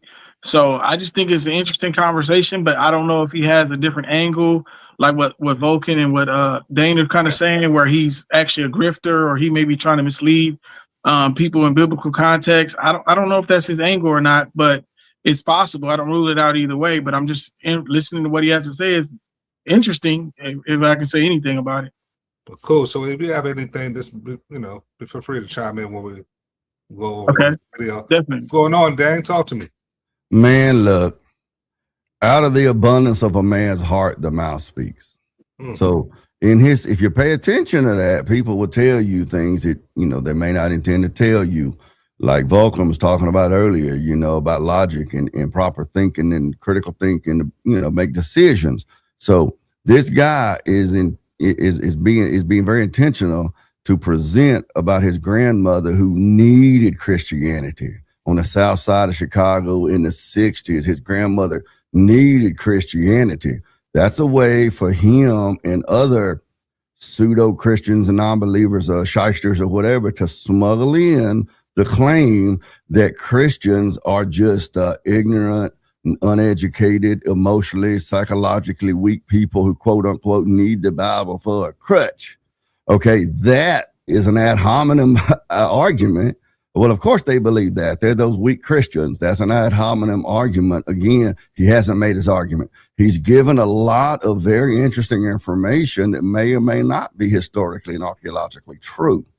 There's a whole bunch of things that are interesting stories that don't end up supporting your ultimate claim that you're making. And so that ad hominem argument that he gave about how he would go to church, his grandmother would take him to church, and he would ask questions that he wasn't supposed to be asking and they didn't have the answers to and stuff. It presents the church as some sort of nefarious, controlling, sort of malicious thing that just wants to control people so they come and they tithe. That's a common argument. And then to support that, he turned around and said that he just realized of his own accord, essentially, that his grandmother was just too weak to question it and too weak to accept whatever the truth is that he believes is true. It's just all an ad hominem argument, 100%, with big words. Vulcan. Yeah, so for me, I try to take notes as fast as he was talking. So what stands out to me the most is when he talks about his grandmother, as Dane pointed out. I think part of the issue is we don't have the best memory when these things take place. Anybody who has kids or been around people, had to manage people, what people think happened in the situation and what you may think happened is two different things. So he's thinking, oh, I asked grandma questions and grandma told me don't ask questions. He might have been asking questions in the middle of the service. Yeah, grandma's not going to answer a question at that time. And he was a kid. A lot of times we don't think about stuff like that when we're kids. And so I think a part of it, I remember this one pastor, I think it was something Brown. He's a Hebrew scholar. He debates my favorite scholar, Dr. James White, from time to time about certain topics. And one thing he was talking about was he had his kids write down ways in which they could parent better or something like that when they were kids. And he says now they look at that stuff as adults and they laugh about it. Because the kid perspective on it is way different than a mature adult perspective on it. And so when he's saying that, because he's turning this boogeyman situation that you see happen a lot of times online, you're not allowed to ask questions. When you ask questions, they say God works in mysterious ways. The reality is this: I moved around a lot of different states.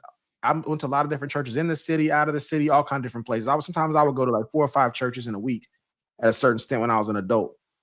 And one thing you learn is that most people aren't asking any real questions. People go there, they listen to the message, they go eat, and they go back home. That's what most people are doing. People aren't really asking questions like that. So there's no big conspiracy that, oh, you can't ask that question, or I was kicked out. Even heard Rock Newman say earlier, I asked the tourist guide about the Black Madonna, and he, again, maybe that's true in that situation. You just happen to get a crazy tour guide. He's just trying to get paid and go home. Why would he care if you look at the Black Madonna or not? If it's on display, why would he care if it's on display? So people, they have this doom and gloom story, or they got to make it mystical, and our mind does crazy things because we feel that. And of course, you're asking grandma. Now, no attacks on grandma. I've had 2 lovely grandmas. That's not who I would go to for theology. It's just not. They don't break down the science of mostly anything. They're helpful in a lot of ways in my life, but not when it comes to teaching me meticulous scientific things. And so, like, even saying go to grandma, that you pretty much going off the weak fruit, and then saying, well, they didn't really want to. I couldn't ask her questions, and because I respected her, I didn't want to move forward. Now you're saying because you respected her, you didn't talk about whatever your belief systems were, whatever the case may be, because she needed Christianity. The reality is this: whether it's Sam Harris and a lot of these atheist guys that attack the church, or even a lot of these pagan spiritualists that attack the church, they don't have any institutions to provide.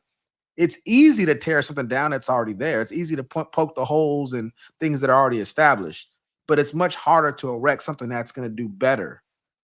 I heard this guy talking about it earlier today, is that when you watch Star Wars, or you see certain movies, they always show the revolution. They always see people being, whatever the people in power being toppled. What they don't show is the struggle afterwards. You see that with Moses taking people from Egypt and the complaining, and we had it way better over there.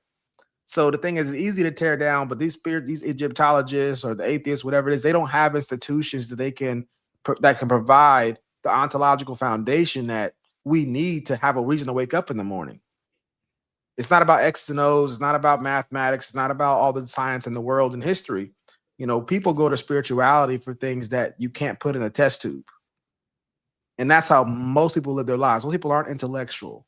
And so when this guy's talking about his grandma saying that out of respect, genuine love would try to give her truth. You don't hear Christians that follow the Bible go, well, I didn't tell them about the Bible or the Christianity because I respected them or I loved them. No, it's because you love them, you go and tell them, proselytizing. And so even that's a backwards view. And I think at the end of the day, all he has is just, look what I saw in Egypt yesterday, Grandma. That's not, nobody's gonna leave their church for that. That's nothing. That's not a community. That's not a tried and true system that's built civilizations, none of that kind of stuff. So I think that's part of it too. He said, why don't I see people in the Bible that look like me? Again, this goes back to, are there good questions or bad questions? I would never tell a kid, don't ask any questions they may have. But if a kid were to ask me that question, I would say, why is that important to you? You see what I'm saying? That's a good question, pretty much no matter what comes out of somebody's mouth. Unless somebody says, I'm hungry, why is that important to you? Well, because I need sustenance to survive. But outside of things like that, we have a misplaced importance on certain questions. I would imagine, one, he says, why are the people looking? That guy's like 70 years old. I don't even know if they had the Action Bible and all these fancy comic book Bibles at that time. How did he even know if they did or didn't look like them? How old was his kid? So a lot of this is doom and gloom and careful crafting of a narrative that doesn't really exist in the real world. Because why would a kid even say why nobody in the Bible looks like me or anything like that? What are you looking at? What video are you looking at? What picture are you looking at? That's an easy thing to figure out, whether sub-Saharan blacks, or however you would want to word it, in the Bible at that time. That's not something that's going to be controversial to the extent to where you can't talk about it. You got to be hush-hush about it. So again, I think that is he's playing to his base. Like, hey, look, we got this esoteric knowledge right here. We got the special knowledge they don't want you to have. And he feeds that to them in a way that's inconspicuous to people who are unfamiliar with the terrain that he's operating out of. But those who can kind of see the sales technique involved, the Brian Tracyism of it all, you can look at it and say, like, why would you say it that way? You just talk about how much you love your grandma, and yet she's telling you can't learn about stuff about how you look. That don't even sound like a grandma from Chicago. The people from Chicago, people that came right from Mississippi or something like that after slavery and stuff like that, they're escaping. These people are, very Afrocentric, generally speaking. Why would she try to suppress that? Doesn't make any sense. I think he's making it up. But even if it were true, that would just be an exception to the general rule. And I'll close that out on. I think, let me see. Do you have anything else? Oh yeah, the three wise men. He brought up the three wise men thing. The Bible never mentions how many there were. This goes back to, I mentioned the apple thing. Adam ate the apple. It doesn't say apple. Now, I don't say that to be a snob or to say I know more, but I think most of the time, who cares? There's sometimes when it does matter. And I think this is one of those times whenever you're trying to make these parallels with astrology and talk about the Magi or whatever you pronounce it, and saying it's, three, the Bible never says there was three gifts given, so people might assume, but it could have been, who knows how many Magi there were. And then when he talks about them borrowing from astrology, which is what he's insinuating, and I think he even says it at certain other points, the reality is this: what we have written in the Bible is that the Hebrews and the Christians were staunchly against paganism, whether it's astrology. You see Moses deleting people for worshiping the golden calf coming right out of Egypt. So you have this. The narrative says they hated false religion. The prescriptions say they hated false religions. The Romans talk about them hating false religions. The Babylonians, everybody that's observed these people realize they are very anti-outsider religions. They only like their religion. They believe in one true God. So all the historical accounts say that. And then we have these armchair historians saying, no. They borrowed. They borrowed and just won't admit they borrowed. But everything in their documents said they hate it. They despise it. They even got rid of people who wouldn't let it go. You know what I'm saying? They suffered major consequences for keeping those pagan ideas in their civilizations, even marrying women who were bringing it into their their camp. It was strict penalties for stuff like that. And so you're saying that we're going to go get everything that we see written, all the documentation on them, and go by some obscure, who did what first story of how they borrowed. It doesn't make any sense. And I want the audience out there to think about that kind of thing. You're going to go with what you can clearly read and see historically and in the documents itself that these people held to. These people still live to this day. It's disputed whether you want to go with the Hebrew Israelites or you want to go with the Orthodox Jew. Whatever way direction you want to go, neither one of them like paganism. Neither one of them you see them borrowing Egyptian stuff. So the same legacy that they had way back in the day, the same legacy you see now. They don't like it. They detest it.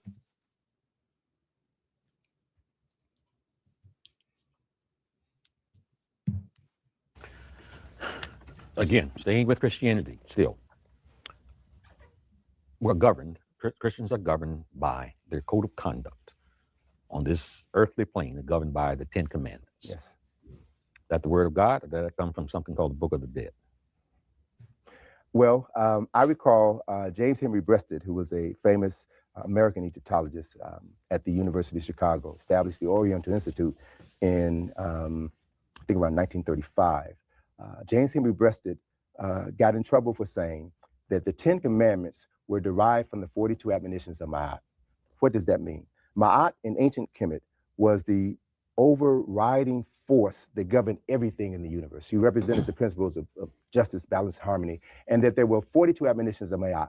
Some of them were, I have not stolen, I have not robbed, I have not defrauded offerings, I have not polluted myself, I have not polluted the land, I have not committed adultery, I have not spoken ill against God. And so it is from the 42 admonitions of Ma'at that Moses derived the 10 Commandments. And so there is a profound difference between an admonition of Ma'at, where one declares your innocence and says, I have not done X, Y, and Z, and a commandment where people without a profound understanding of Ma'at must be commanded not to do things that a person in their right mind would know not to do. So these are cultural differences that are based upon another culture appropriating aspects of African culture and interpreting it through their own cultural lens.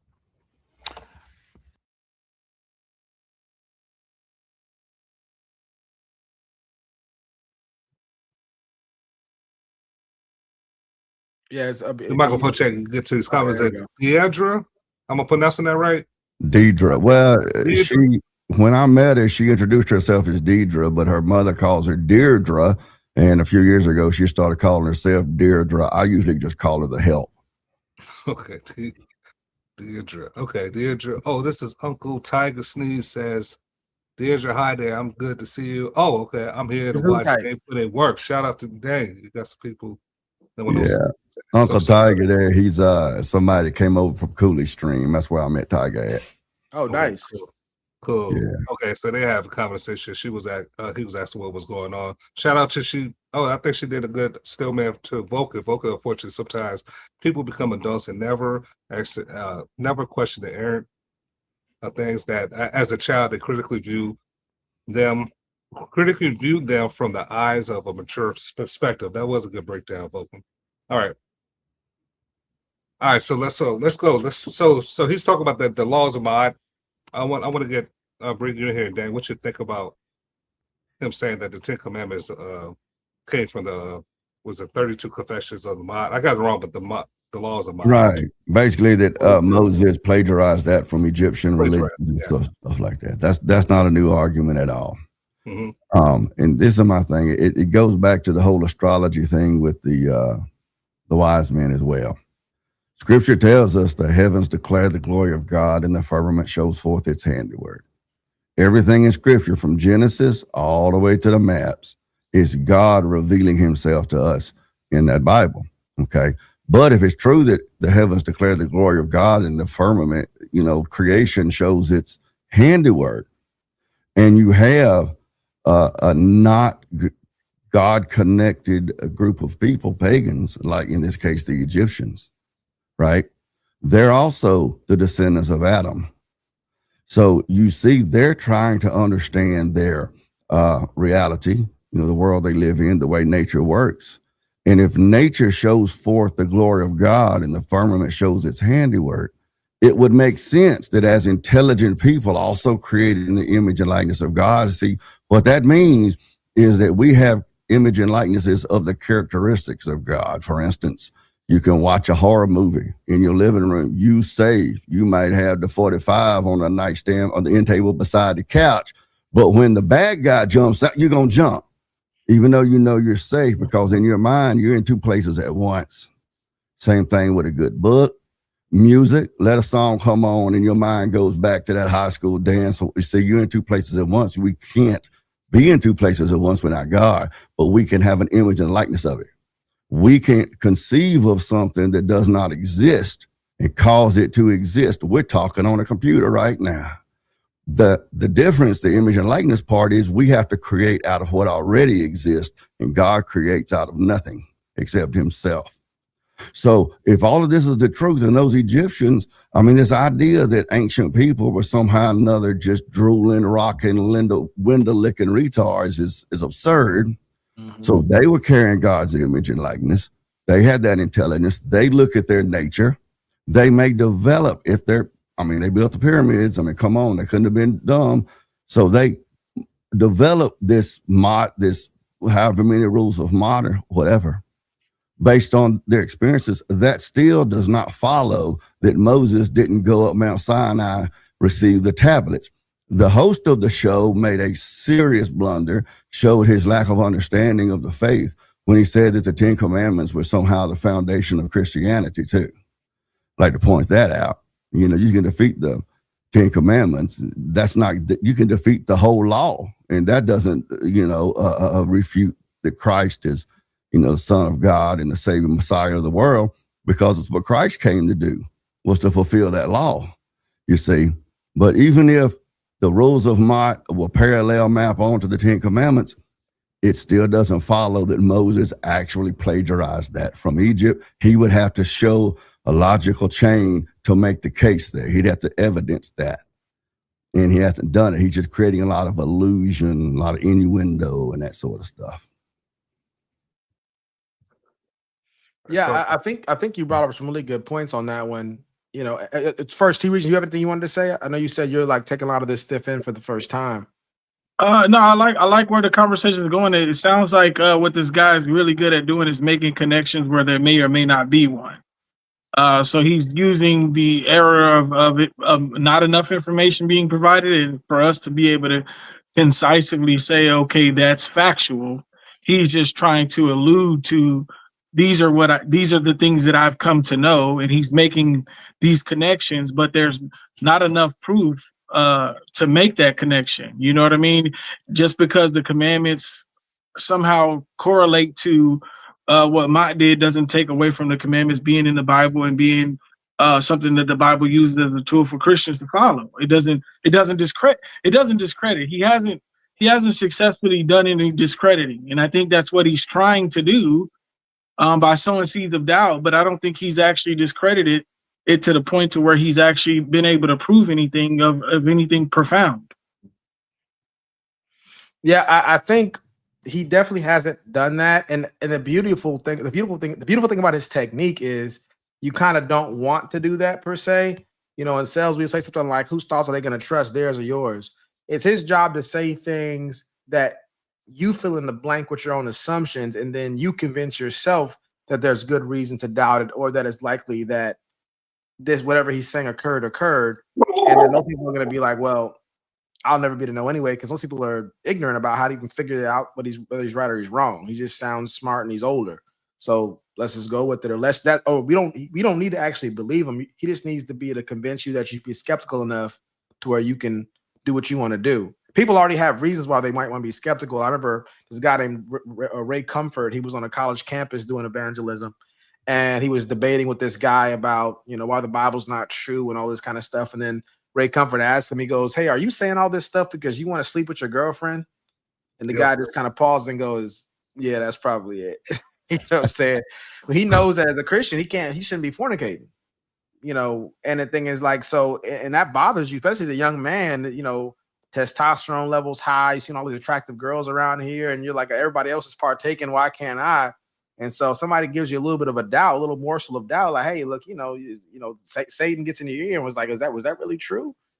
That's all you need. Like, okay, pull up at the crib. I got Netflix. Let's chill. You know, so, and I think a lot of that stuff happens. And so he doesn't need, the people he's going for aren't the people who are knowledgeable. It's people who already don't know and who want to have their ears tickled. I think that's his primary target. And people who are, you know, black existentialists or black first over everything else. So if they can say, oh, this is the black movement, I'm going with this. And I'll depart from, you know, my faith, which I loosely held anyway, more traditionally than in actuality. Now, as far as the 42 admonitions of Mahat, I have had this conversation with people in the past. So I already know, like, again, these are loose parallels. And I'll say a little piece of actually where these parallels come from. I understand where these parallels come from, people trying to figure where the Hebrews were borrowing, who they were borrowing from. A lot of that came from Germany, is my understanding. A lot of the more liberal theologians in that area, they were anti-Semitic. So they were looking for roots for this that weren't Semitic.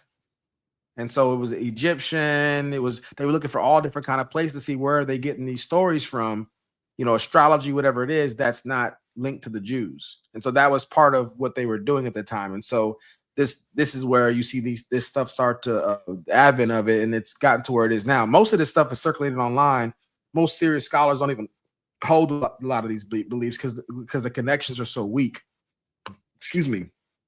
There's a really good debate on this topic that I always recommend. I haven't seen it in years, but Dan Barker and Dr. James White, they have a debate about was Jesus a myth, and it's like a 3.5-hour debate. But Dan Barker is going into detail about his claims that Jesus was borrowed from pagan mythologies, and pretty much at the end of the debate, he's admitting he doesn't really have any good reasons for saying that, other than it has to be true, because what else could it be? You know, so that's one part. Now, getting to the 42 admonitions of Mahat, I don't know a lot about it, because again, part of this show is not to like drown y'all with a bunch of knowledge and history. If you're a good critical thinker, you don't have to study the details of everything, because it'll never end. You can chase a lie around the world. But the thing is, with this right here, the 42 admonitions of Mahat, I keep forgetting what it's called. That was something that was personal to people as they were dying. It was something that people would say that are already pretty much dead, that they're saying that people, whoever their religious practices are, that's them. That's why he's making a distinction between they're declaring, I have not done this, I have not done this, I have not done that, where the 10 Commandments say don't do that. Again, if you, without a context, you're like, oh, wow, that is better, right? No. These people are dead, pretty much making an appeal for their case to whoever the people that govern the dead is. So that's why they're saying to whoever they're talking to, I haven't done these things. You know, the 10 Commandments for the people of Israel, that was their laws that they lived by, part of the laws that they lived by, their moral laws they live by. So they had to live on earth that way. But the 42 admonitions of Mahat was something that people dealt with as they dead, and they're like Book of the Dead or whatever it was called, that they had to have, you know, for the afterlife. And so it's two completely different reasons they have it. And it's also no clear indication that it was borrowed. Our understanding of the Hebrews would be that they wouldn't even find that, they would find it pagan and detestable, because one, that's works based, right?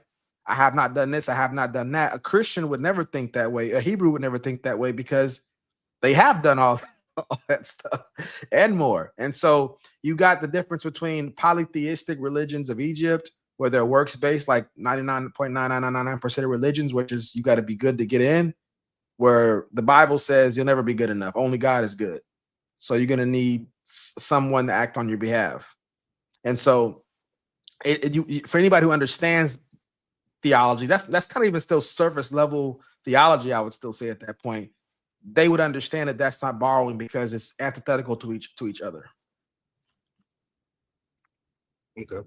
I remember the first time I heard this parallel, I think I was in a vegan spot, and they had the 42 laws of confession. I remember thinking, oh, that's what the commandments came from. And now that I'm thinking about what you're saying, I didn't investigate to see if this was a lifestyle practice. This is what I'm hearing from you as far as the 10 Commandments. Like, this is how we're gonna live our life, versus versus them in front of a judge or whatever's governing the dead.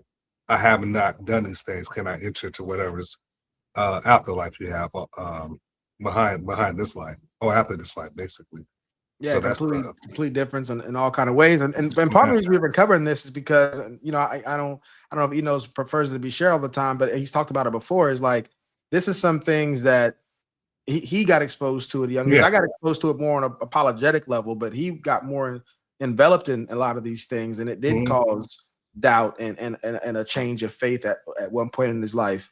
And so that's why I attack this so vehemently and adamantly, because I've seen loved ones that get wrapped up in a lot of these thought processes based off shabby academic, studies that they've done, or at best, or just, hey, look, I went over there and saw this once, and so now I know this, and they just take advantage of the fact that we don't know the questions to ask, and we're already looking. Some of us may be looking for a way out, or be going through a mode of doubt, and so like that's why I think this is important to attack a lot of these belief systems. And I was looking around, I was trying to find the book because I did have his book, and I watched some films. I'm the one that actually introduced us to the book. This is some of the videos I shared with him over the years, and him. Really, what happened? This personal testimony. We was debating and battling a lot of these concepts and these theories and historical events. And I told people this before, and just for the audience, I kept losing. And I was like, dang, man, I really don't know what I think I know. And the more I got exposed to these tools, what I call a format to help you get closer to the truth, I got a new set of mind. So, and then this is for the audience, so people who have confusion on a lot of these things. This is what we do on the show. They helped me out over the years because I really was confused. We're talking about over the years. What you give them a little bit of a taste of what time span we're talking. Well, we've been debating concepts for like 20 years, but 6 years I was really deep into Black existentialism. I wouldn't even say Egyptology, but just the concept, the worldview of Blackness. I was a definitely advocate for that. The worst times of my life. I regret it. I regret all. And how recently has your liberation coming in the knowledge of epistemology and critical thinking and logic? How recent has that been for you? Really recent. 3 to 4 years now. 4 years when I became open to 40 years old. And that's my point is saying people can live their whole life with a lot of these lies if we're not careful. Yeah, and they will fight you for them. They will fight you for them. And that's what we was doing. Me, it was that fighting. He was fighting me. I wasn't fighting him. He was cussing me out, getting mad at me, hanging up on me. They will. They'll hang on. Very militant. May y'all don't do that no more, man. May y'all put that behind y'all or what? He don't curse me out anymore, but Isn't it fun though? It's when you're talking about how you study stuff and you learn stuff and you enjoy learning stuff that you don't know. Isn't that almost a biological response of excitement when I used to tell my wife, because I didn't go to college until I was like 30 years old, right? So I'd already been married for like 10 or 11 years. We had all 5 of our children and went back to college. And so, I used to tell her, I called it my wow moments. Where you'll be studying something, you're kind of skeptical, and then it all kind of clicks together and makes sense to you. It's really like an eye-opening, thrilling kind of situation when it clicks like that and it makes sense to you. It makes sense, but it was so much that was going on during that time, because this was, I'm thankful for Vulcan because he displayed a lot of patience with my militant. Militant, just me, just being denial of truth. Let's just not accept. Just to kind of give y'all the quote, that he said, like one of the last things I remember. This is back 2010. I don't remember the year, 9, whatever it was, maybe even earlier. He was like, I just can't believe that only white folks have the truth. And then that's when I realized in some sense, I had lost my friend. And that was the end of his journey, his short journey. He wasn't raised in a church at all. Like his introduction, I watched him first being introduced to the Bible. And I mean, he knew the Bible exists, but the church and stuff like that, I saw that. And then I saw him go from that to like going to Black churches and seeing a lot of poor theology and him getting exposed to more orthodox teachings and biblical understanding of, soteriology and stuff like that. And then him taking it to the Black church in Augusta, Georgia, and then realizing they're looking at him like he's a witch. That's what they call me. He got kicked out. They didn't look at me. That's what they call me. Demon worshiper. I never have been. formally kicked out, but I have been encouraged or made comfortable enough that I finally said it's time to move on. Because I wasn't raised. I tell people I was raised heathen. That's how I was raised. The first time I ever sat in church with my mother was when my oldest child, he's 34 now, when he was getting basically his little baby dedication thing. But my mother had been raised Methodist, so I was raised with the idea of who God was and the Christian moral code and that sort of stuff. But as far as going to church and being discipled in the truth or whatever, but so I was going to point this out to you, though, like, it sounds to me like a struggle and a fight to like pry your fingers from around your beliefs to be able to, get you on to what's better or whatever. Really, though, that's the kind of people that I love see coming to the Lord. They didn't come to the Lord because of some emotional sermon about how God's going, solve your problems and heal your diseases. And you'll get to see Granny when you get to heaven and stuff like that.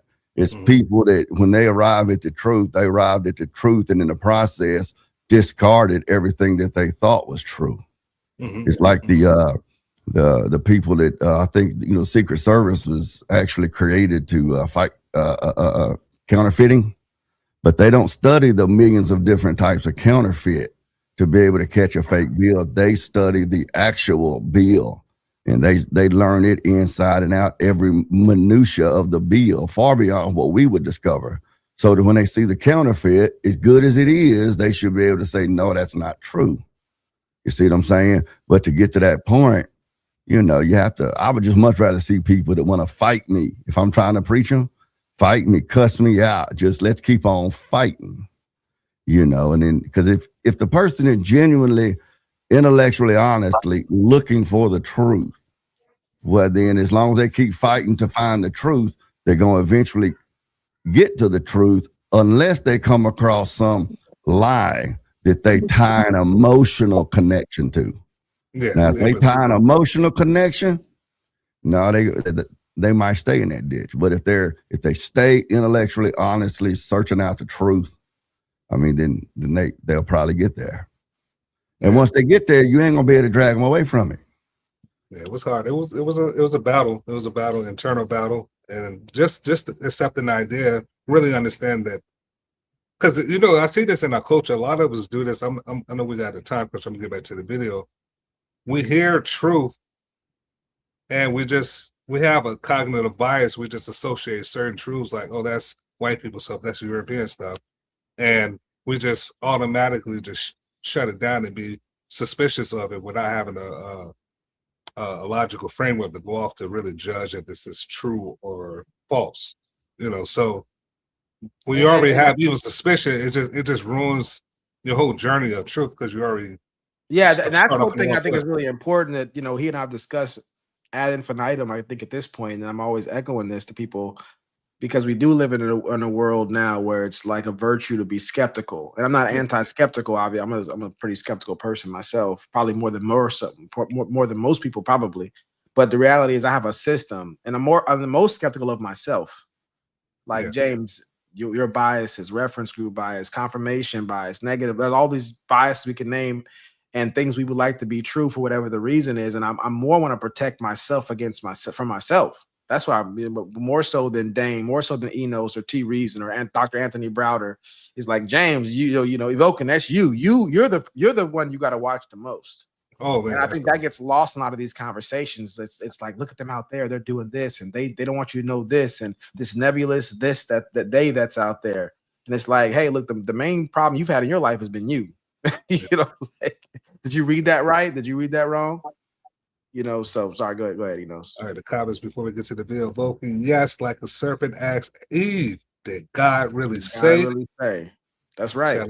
Shout out to Uncle Tariq. Coming through Christ through logic. I was talking to a mutual friend of ours, me and Vulcan had. I remember I used to be ashamed. I was like, man, it's like I had to learn logic and philosophical to really just accept the teachings of the Bible that this is true. I used to be embarrassed by that, because I thought about the ancestors and people that, I'm in a predominantly Black city where they don't need a lot of that stuff just to believe. I had to go through this type of path to be like, oh man, this is true, So that's my 2 cents on that, a little small. testimony to share with y'all. All right, here we go.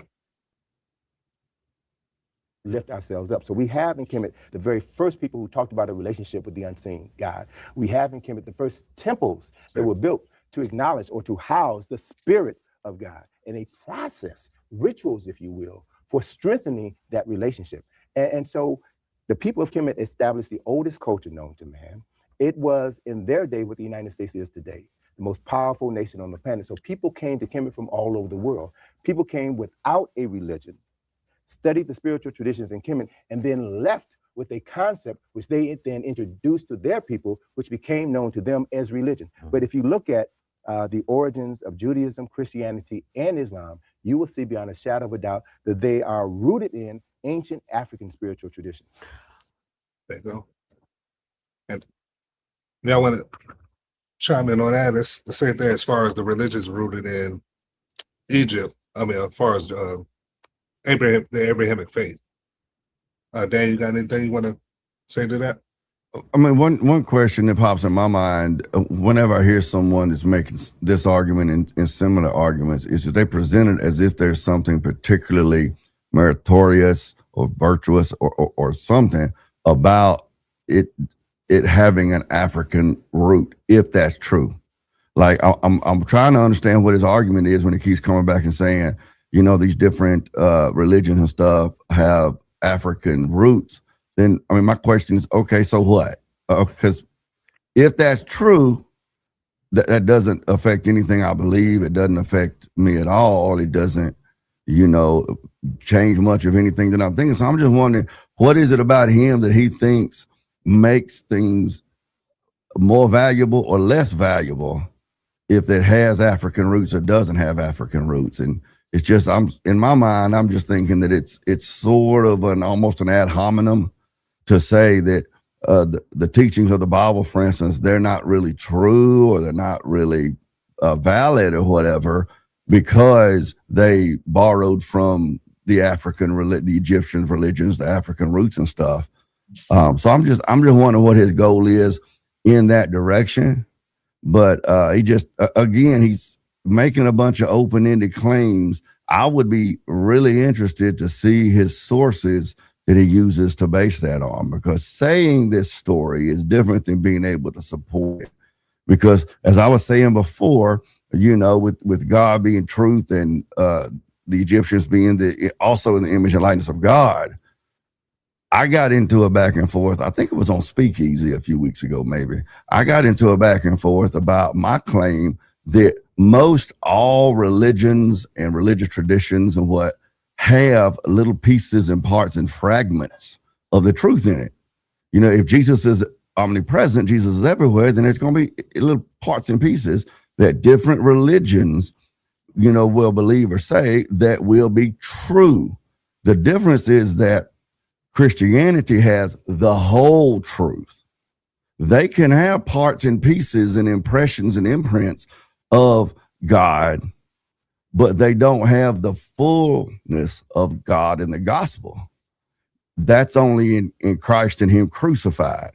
So even if he could show that some of these things, parts and pieces of it, were practiced and believed by the Egyptians, that still doesn't prove what it seems to be his main motive, which is to somehow or another dispel, you know, 8,000 to 10,000 years of Jewish and Christian history and scriptures, and the fact that there have been theologians during those times all the way up to today, far more intelligent than all of us, and probably him as well, that dedicated their whole life, their whole life to studying this.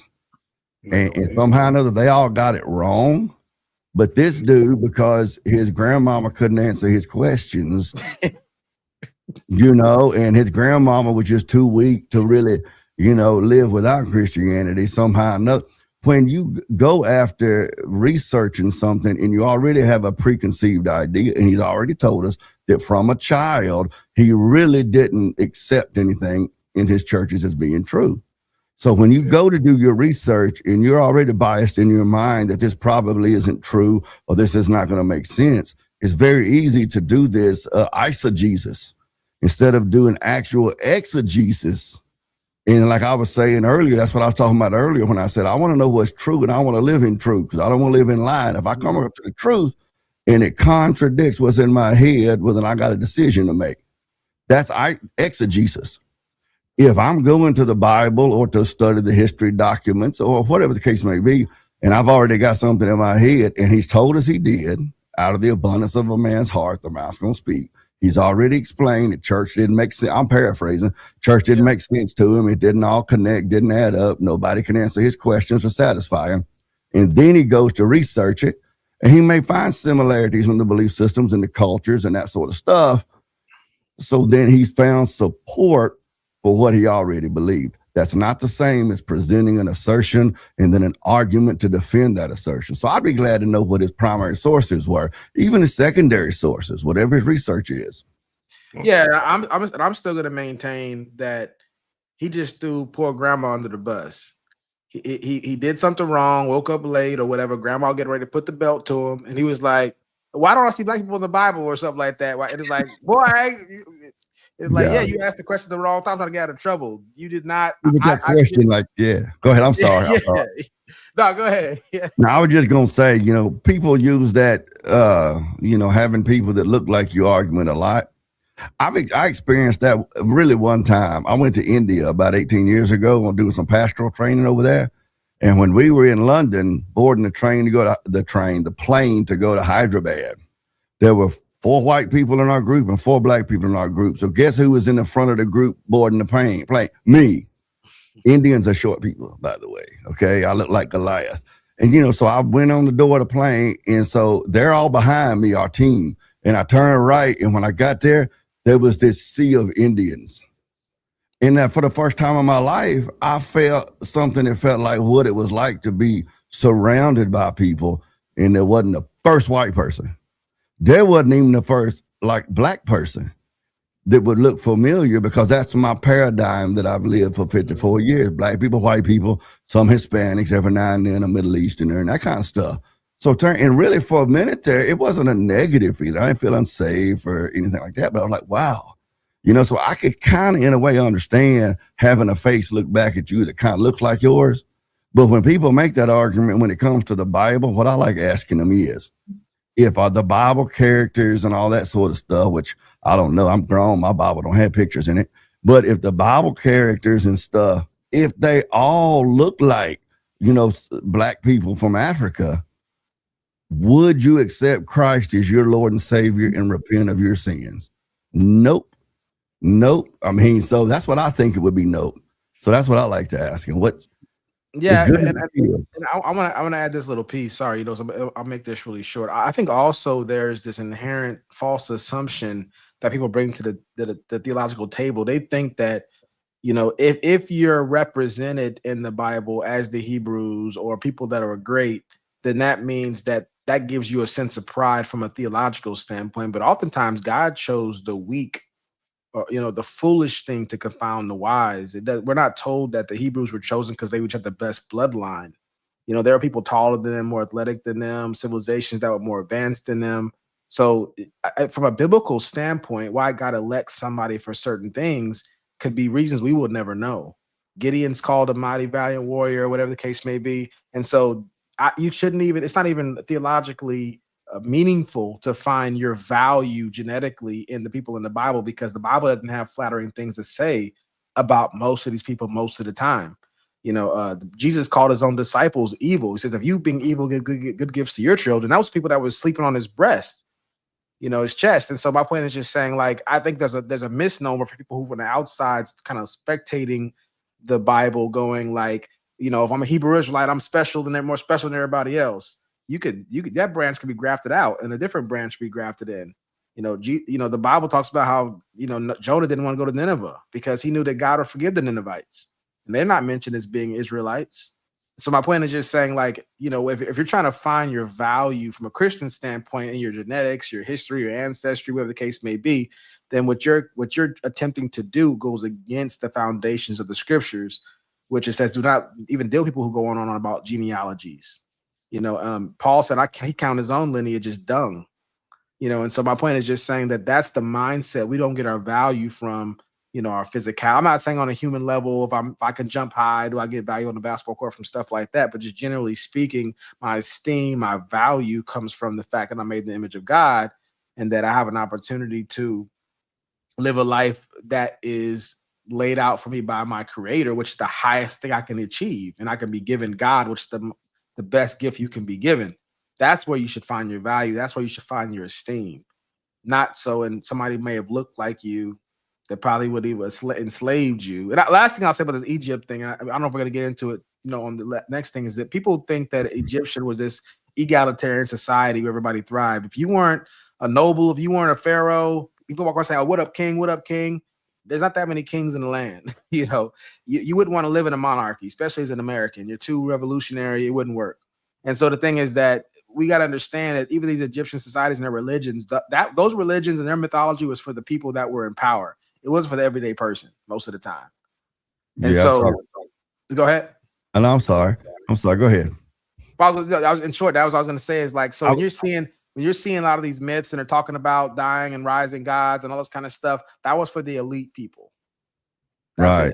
Right. I've talked to my wife before about it, and about how that, like you were saying, what up, king, and the whole, we were kings. And like I told her, I said, by that logic, I mean, Europe had monarchs too. Does that mean I'm a king and I'm descended from kings? No. Yeah. The kings are scary people to be around. Yeah. Came out of the Nile Valley, came out of Egypt. I've got people in my family who hit me across my head and say that everything about that you're talking about in ancient Egypt was paganism. Well, all pagan means is someone whose belief is other than your own. So in that context, to a Christian, a Muslim is pagan. To a Jew, a Christian is pagan. And if we think about this in that larger context, the Jewish people were responsible for giving us the Torah, first 5 books of Moses, the Old Testament, and then the New Testament was built on that foundation. Well, no one really questions the fact that within the Jewish faith, they don't acknowledge Jesus as a Messiah. But no one questions them on that or challenges them on that because they are the chosen people. But what most people don't really understand is that the knowledge that is inherent within, much of the knowledge that is inherent within the Jewish tradition comes straight out of the Nile Valley. Sigmund Freud knew that in the book that was published shortly after his death, Moses and Monotheism. Sigmund Freud said that the origins of Judaism are Egyptian, that Moses was an Egyptian, and there are many other scholars who have advanced this work, and it's talked about in small quarters of the world, but it's information that hasn't made its way to the general public. Something happened to me.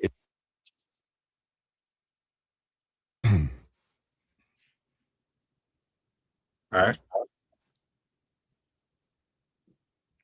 You got anything you want to cover as far as the paganism? And nobody challenged Jews, Dan? You want to? Oh, me?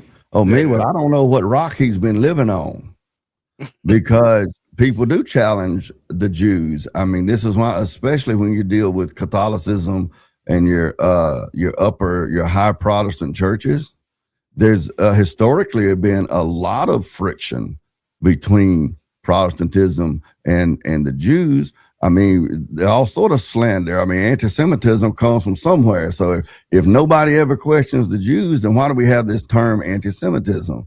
So he just completely, I don't know, falling over in the hole somewhere on that one. And his talking about, well, to the Christian, the Muslims are pagan. Correct. They go to their Hajj and they march around this big black rock piece of an asteroid or whatever. Yeah, true. And to the Jew, the Christians are a pagan. Correct. I mean, that's not any revelation, but he's laying the groundwork to basically say that in that regard, there is no actual truth. You see, that gets into that my truth, your truth, the Muslim truth, the Christian truth, the Jewish truth, whatever. There is no real truth. And then, of course, I would ask him, well, is that claim actually true or not? But that's what he's doing. It's just the more he talks, the more, back in when I was a kid, there was a kids TV show, Rocky and Bullwinkle. I don't know if y'all familiar with that. Yeah, of course. Yeah. And Bullwinkle would say, hey, Rocky, watch me pull a rabbit out of my house. And my hat, it'd be a lion and an elephant. That's what this guy is doing the more he talks. He's saying to the host, he's saying, look, look, Rocky, I guess, actually fits, doesn't it? Look, Rocky, I'm gonna pull a rabbit out of my hat, and he's gonna all this wordplay and stuff, and he does it real soft in his voice and talking real fast and sounding real intelligent. The only thing that I think would make him even more believable would be if he had like a British accent or something like that, you know, that sounded very proper and educated. I'll say I agree with you about the accent part. That probably would up it, but that Morgan Freeman, that deep, soulful black voice, that carries a long way too in people's minds. Like it just resonates. People like that's coming from Mother Earth right there. Yeah, so yeah. They do get that little advantage as well. Yeah, I wish I had that voice. I don't have that voice. Did you know Morgan? King, you know, that voice right there was. Yeah. Or what's your thoughts on it, Vulcan? And then he said he gave a definition of paganism. I want you to address that too. What's your thoughts? I'll try to write this stuff down while he's talking. So, yeah, I mean, Dane already covered really well that no one questions the Jews from the beginning to the end in the Bible. The Jews were questioned. Jesus started off questioning the Jews. Matter of fact, most people he questioned were Jews. You know, so even from the foundation of Christianity, it's being questioned. Then the early converts are Christians. You know, and so like, you know, and sorry, not Christians, or early converts were the Jews or Hebrews, however you want to call it. So they've been questioned in the Old Testament. They're questioned all the time. You know, just coming out of Egypt, the ones that came out of Egypt didn't make it to the promised land. They got questioned to the point to where they didn't survive. You know, that's how serious it was. So, you know, being God's chosen people, again, to contradict his point that he's stating, and maybe he's insinuating at best, but at worst he's actually saying it in this whole video, is that somehow that, you know, this other culture wants to make themselves more special. They're the special people. In the Bible, the special people went through a lot. I mean, some people might even argue they'd rather not have been the special people. You know, they were the one entrusted with the covenants and the promises. They had strict things they had to go by. And my point is just saying, like, I think that he's having a surface level understanding of the historical context of it all. So he's like, oh, they're special. I wish I was a special group that it looked like me, instead of realizing like, man, they went through a lot. And, you know, a lot of times they got wiped out for the stuff that was going on, you know? And so that was the first part about the questioning the Jews part. The second part, well, I forgot what the second part he mentioned. What was it again? I can't remember, but you know, but the thing about paganism, paganism. Sorry, yeah, paganism. So there's two ways in which you can take paganism. I mean, there's lots of different ways, but the two main ways I'm aware of is you could take paganism. One, as the guy mentioned, the paganism just means they believe something different than what you believe. That's one way, and it is used that way, generally speaking. But I think the more specific way that pagan is used to mean people who worship creation. And so any type of religions that are considered to be worshiping creation, like those Egyptian gods worship the sun. They had a fertility god. Same thing with the Vikings. Same things with Zoroastrianism and other types of religions. The Greeks, the Romans. Monday, Tuesday, Wednesdays are different gods. Thor, you know, all these different kind of things. And so these are the god of thunder. All us Marvel, you know, fanatics out there. That's all paganism. When Paul was in the Areopagus and he was, you know, supposed to be chilling out, he gets provoked by all the idolatry around him. These people are worshiping these gods and you can understand at the time they would worship a god for harvest. They would worship a god for rain, because if the harvest didn't come in, they didn't make it. They don't have HEBs and Kroger's and, you know, whatever the other grocery stores around the world are called. So they lived and died by famine. That's how they ended up in Egypt in the first place. You know, was famine to avoid a famine. I think Joseph had favor with the Pharaoh. So this was very important. So you can see why somebody might want to worship these things, because so much of their sustenance is tied to the moon and the sun and the harvest and fertility and things of that nature. So you got to have that mindset. But that's why the Jews and the Christians came and said, no, that's creation. God is above and beyond all of that stuff. That's the foundation. That's the cornerstone of modern science. And so I think people got to understand that, you know, whenever you're listening to a guy like this speak, you got to be thinking about what way is the word being used in this context. Pagan has a definitive meaning. Now, a lot of people call themselves Christians probably aren't aware of it now, but really had to do with the worship of creation, as opposed to the true religion being the worship of what transcends time, space, and matter, which is God.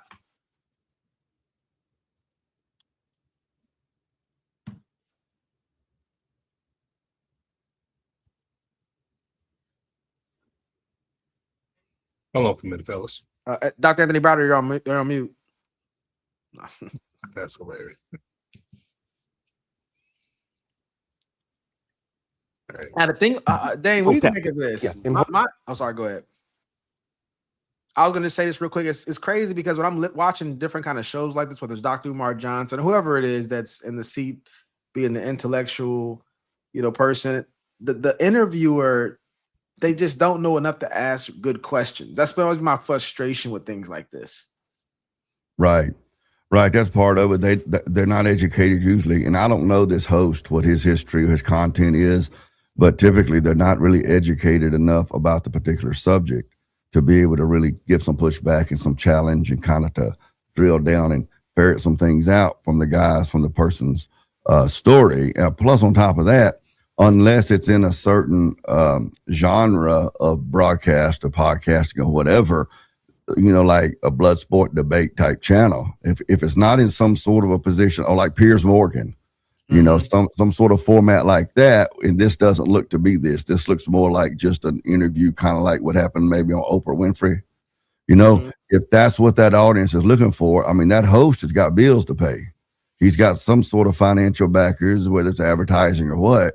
So if that audience is not looking for that host to really challenge their positions and drill down in it, well, then he's I'm not saying that he doesn't really believe what he's saying, but he's got bills to pay and a show to run, and it's just not that format. I'd like to see this guy right here come on the Vulcan Soapbox panel and let's have a conversation. See, it's a little different then. All right, here we go, fellas. Muhammad was even thought of. So you say Imhotep. Yes, Imhotep designed and oversaw the construction of the first pyramid, a 190 foot high building, a 19-story skyscraper that is still standing in Africa today. Still standing, and has anyone figured out how it was done yet? We're not clear. We're not sure. Now we can begin to figure out how that structure was built, but it's the three main pyramids at Giza Plateau that has kept the world wondering. The Great Pyramid at Giza is the first and the oldest wonder of the seven wonders of the world, and the only one that's still remaining. And that has remained a mystery because it was built with a technology that modern man still does not know how to use or to replicate. And if you would, let's explore for a second some of the fundamentals of that. There were stone blocks, right, weighing 20 tons. There are 5 stone blocks above what's known as the King's Chamber that weigh around 20 tons, more than a railroad locomotive. But the majority of the blocks, which comprise the main pyramid of so I'm not seeing this one in the weigh on average. Look, we're at 36 minutes on here, but I'm saying it goes from 34 to 35 to 39.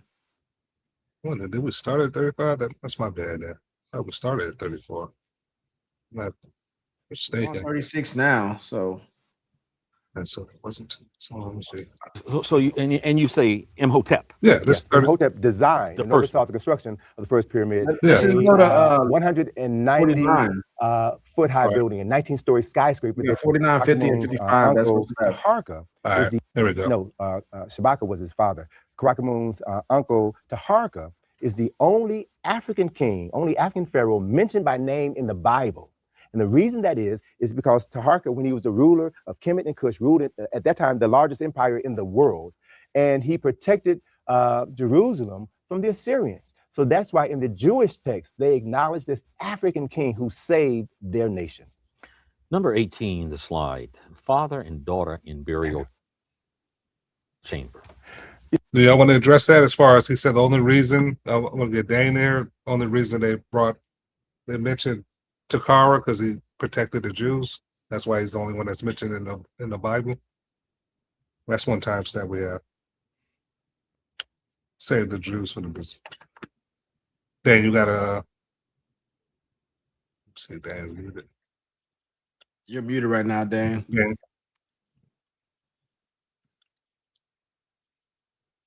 Dan's still muted, yeah. All right, I'm sorry, y'all. I'm still a public school graduate, man. and I'm old. And it's 12:30. So, but no, I mean, I really don't have a whole bunch more to say that I hadn't already said about the guy, be honest with you. You know, he's just continuing pulling, you know, the surprises out of the hat, and it's just not connecting for me. right. What like Vulcan was alluding to earlier, I would like to see the host kind of push back on him a little bit to try to drill down and whatever. I'm gonna do some research probably tomorrow and see if I can't learn some more about the guy. You know, his background, his training, his education, that sort of stuff.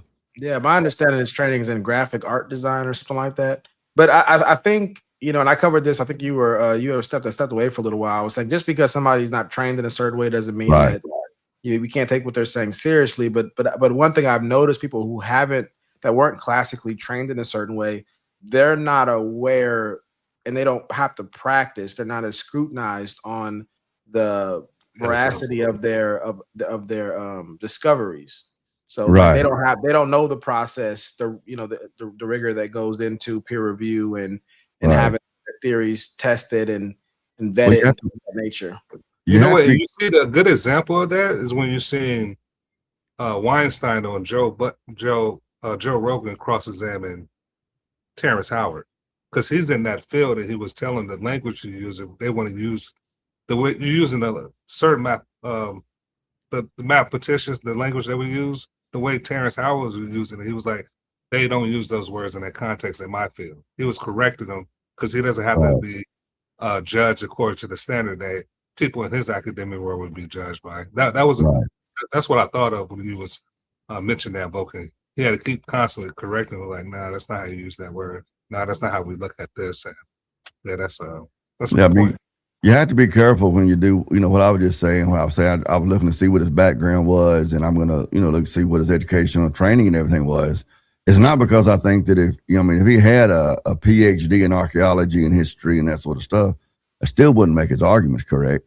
And if all he had was a high school diploma, that wouldn't make his arguments wrong. But I was just curious, you know, looking in, you know, as to kind of what his educational background is, because what I hear from a lot of people today when it comes to higher education is people will say that formal higher education is a waste because it costs so much money, which that is an issue. And there are pipe fitters and welders that are earning six figures, and there's people with master's degrees waiting tables, which is also true. But my counter to that is that an actual education is completely disconnected from what salary you can earn. That education is giving you the tools in your head to critically think and to process the information you're getting from your reality, and to, like you were saying about protecting yourself from your own your own failures and biases, where you can filter through that and make sure that you're considering it in a proper way, instead of just, that makes me feel good, it answers some questions for me, it makes sense to me, and going with it. So that's what I was looking to see, just wondering if he had any formal education. All right, Booker, you want anything else you got to say to stop before we go to the next one?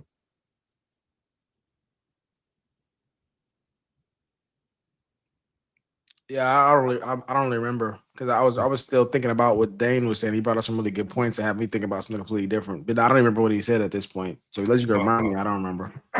Oh, he was saying, well, I can't do the doctor like this, but go to my notes. As far as Tariq,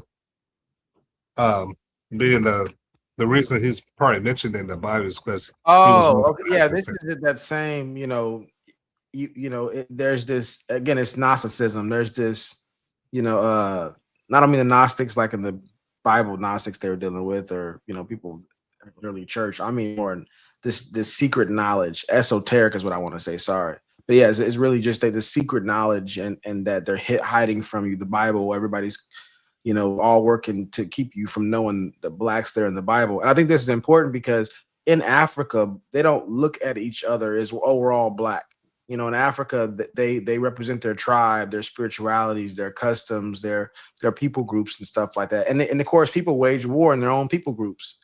They dehumanize people that live next door, but they especially going to dehumanize somebody who lives on the other side of that imaginary boundary that's there that we create as humans. And so I think that and I'm not going to say too much on this. I think he's going to cover this. We only got like 2 more clips that we're going over, and one of them I think covers this from what I'm seeing. But all of this is because him as a child wanted to know. He placed a special significance on his genealogy as a child, and he just can't let it go.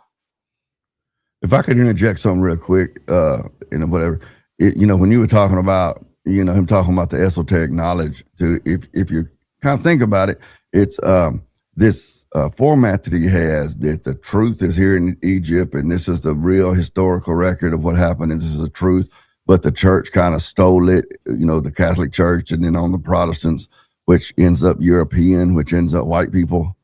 It's almost like he's trying to separate into 2 different groups here to say the people that stole this information from Egypt and created Christianity so that they could control you. If you really look at it, it's kind of got that Marxist kind of bend to it, that we have to separate into these groups, and then we need to find that bourgeoisie, that oppressor that's oppressing us, and then we can rise up against that oppressor. It almost seems like he's kind of hinting at that. I don't know if he's foundationally in his worldview Marxist or Marxist leaning, but it's kind of got that little bit of a format. Just a take. Used to tell their political and cultural time of day. So if that's real, then what time is it for black folk? Black folk are in worse shape today than we were 50 years ago because we don't know our story. We have allowed others to tell us who we are. Dr. Clark also said that history is the compass where people find themselves on the map of human geography. History tells you who you were and where you were. History tells you who you are and where you are.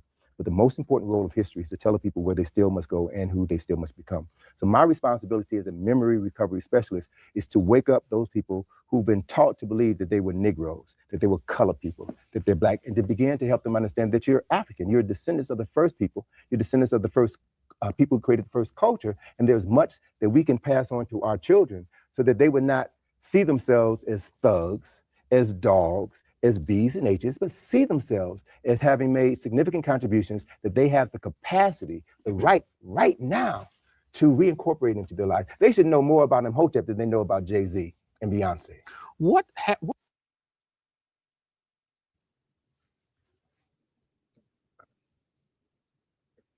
you got? Unless you have anything, I know you say you'll have too much to say about this. Yeah, I do though.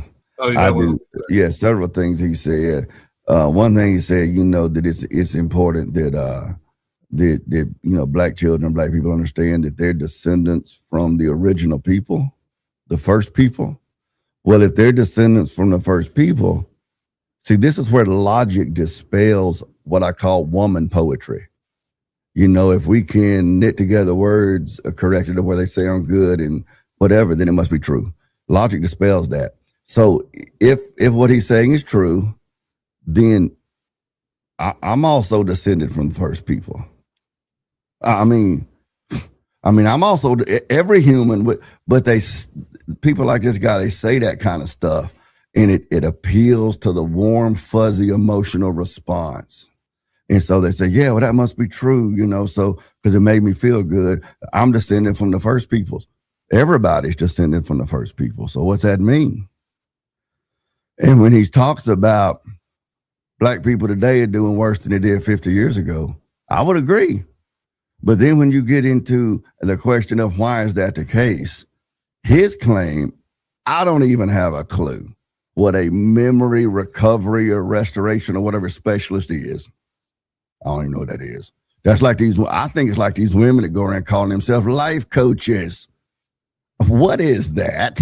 I'm a certified life coach. Maybe you're a certified.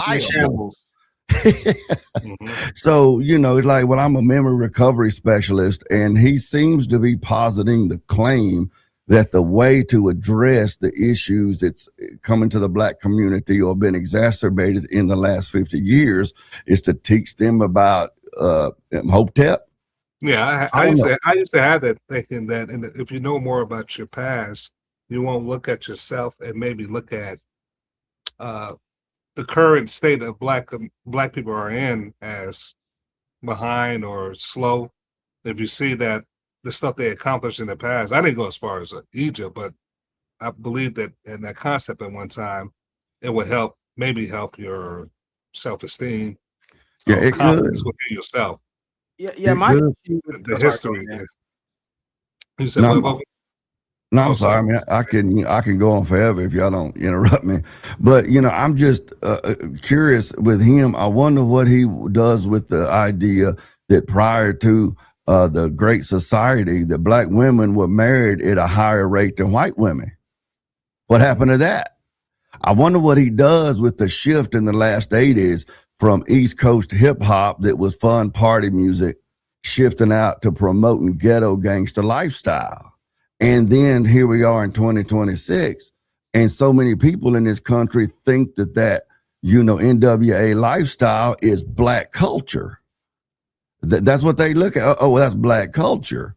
But I mean, when I grew up now, I hip do hop. want to. I want to ask because the far as the history part, and that's what a lot of historians say that's important. I just want to ask this question before I go to Vulcan. Do you think it's important for a culture to know their history? Why or why not? If you would have asked me that question about 5 years or so ago, maybe a little less than that, I would have probably had a little bit of a different answer. My answer would have probably been that I don't necessarily see where it's that profoundly important. But I grew up with my mother and her people talking about being Irish and Scotch Irish. I didn't know what Scotch Irish was, what that meant. I just, them talking. My grandfather, my mother's father, was 42 years old when she was born. He was born in 1901. So, it's really like a great grandfather age with my grandfather. And so a few years ago, just out of curiosity, I started kind of researching what it meant to be Scotch Irish. And so, to be honest with you, just learning so many things that I learned, I found out I used to think I was very original and unique. Have either one of y'all ever seen that movie, Undercover Brother? Mm-hmm. Okay. What I learned was do what? Said hot sauce on the watch. Oh, yeah. Well, what I found out when I started studying who the Scotch Irish were and what their culture was, I found out that I'm a lot like the undercover brother of the Scotch Irish. And I mean, honestly, there's a certain amount of, pride and whatever, especially because it helps me understand what goes on in my head. You know what I'm saying? But so, I have a big appreciation for that. And it does make a little bit of a difference to me. It's not something I base my manhood on. All right, let's get to Vulcan. You say it makes just a little bit of difference. What's your thoughts on? Yeah, I think saying that people need to know their history so they can be empowered and fight oppression and all that kind of stuff. It's speculation. One thing that one scholar has pointed out that I thought was pretty cool. He was like, when it comes to people that are making these sociological, stances and they build these great big edifices of whatever they've learned from history and archaeology and stuff, and then they want you to structure your whole entire life around it. A lot of that stuff is speculation. It's not like, he brings up, it's not like a chess player or a basketball player. You have a theory, you still got to go out there and perform it. You got to actually execute. If you're a salesperson, you could talk sales all day. You get a bunch of sales guys around, everybody's, swinging whatever. But in reality, at the end of the day, you got to go out there and communicate, and you got to bring in revenue, or people are going to be like, you don't have it. And I think when it comes to talking about social issues and how you empower people, there's not a lot of studies that defend what he's saying. There's some stuff out there. There's things that say that, if black kids have black teachers or something like that, they may do a little bit better and stuff like that. But it hasn't been, deeply explored. And it's not like it's, there's people are vetting that and cross-examining it at this point. So I think that it's still a very soft science. It's still something that people are not really sure of. I think that it's probably one of those things where there's probably like a list of 10 to 15 things that help people progress in the world. And maybe on the bottom tier of the top 15 things is maybe the top 12, 13th thing or whatever it is knowing something about, your ancestry. I mean, we know for medical purposes, it's good to know your ancestry. There's things in which it's good for how you ended up where you are. If you're in Chicago, to know that people migrated from a certain place up there. That's why grandmama cooks like that. Whatever it is in your history that helps you to understand certain things. That stuff can be helpful. But on a minimal level, if that predicted success that well, then you would see corporations, especially people in sales and stuff like that. They would have their black people in one and Indian people, and they would just go through history with them. Like, hey, look, don't you realize your ancestor did this, this, and this, and this? You can conquer the world. You got Tony Robbins and you got guys who get paid millions of dollars to go and inspire billionaires and millionaires and the future leaders, thought leaders of tomorrow. How much of them are diving into your Scottish ancestry to empower you?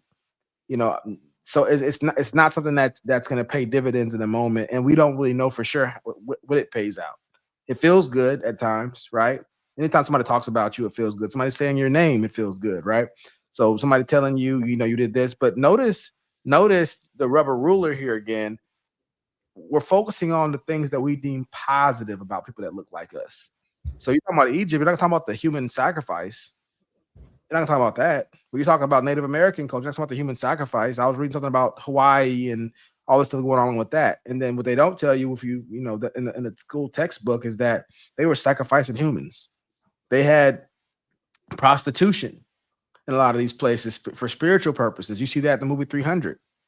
And my point is just saying, like, we don't focus on that part. So why are we taking the perceived good things from our ancestors, but we don't take the perceived bad thing? Somebody that had a really bad experience with their ancestor that passed away, they may not think so favorably. If anybody's seen that movie Hitch with Will Smith and Eva Mendes, remember he took her to Ellis Island or whatever the case may be and showed her grandfather's signature when he arrived in New York. Come to find out, he was the butcher of Gadiz or whatever. He was some type of horrible person, and it ruined the whole dating experience. Not everybody's experience with their ancestors is that great. Yeah. So using the ancestors is a thing. I mean, what if Cain slew Abel? What if your ancestors Cain? Do you feel so good about that? So we can pick and choose, and then we got to some subjective of what morality we ascribe to that person. They were a good person. They were a bad person. We leave all of that nuance out in these conversations. It's just they're your ancestors, so now go out and be successful or whatever that's supposed to mean to you.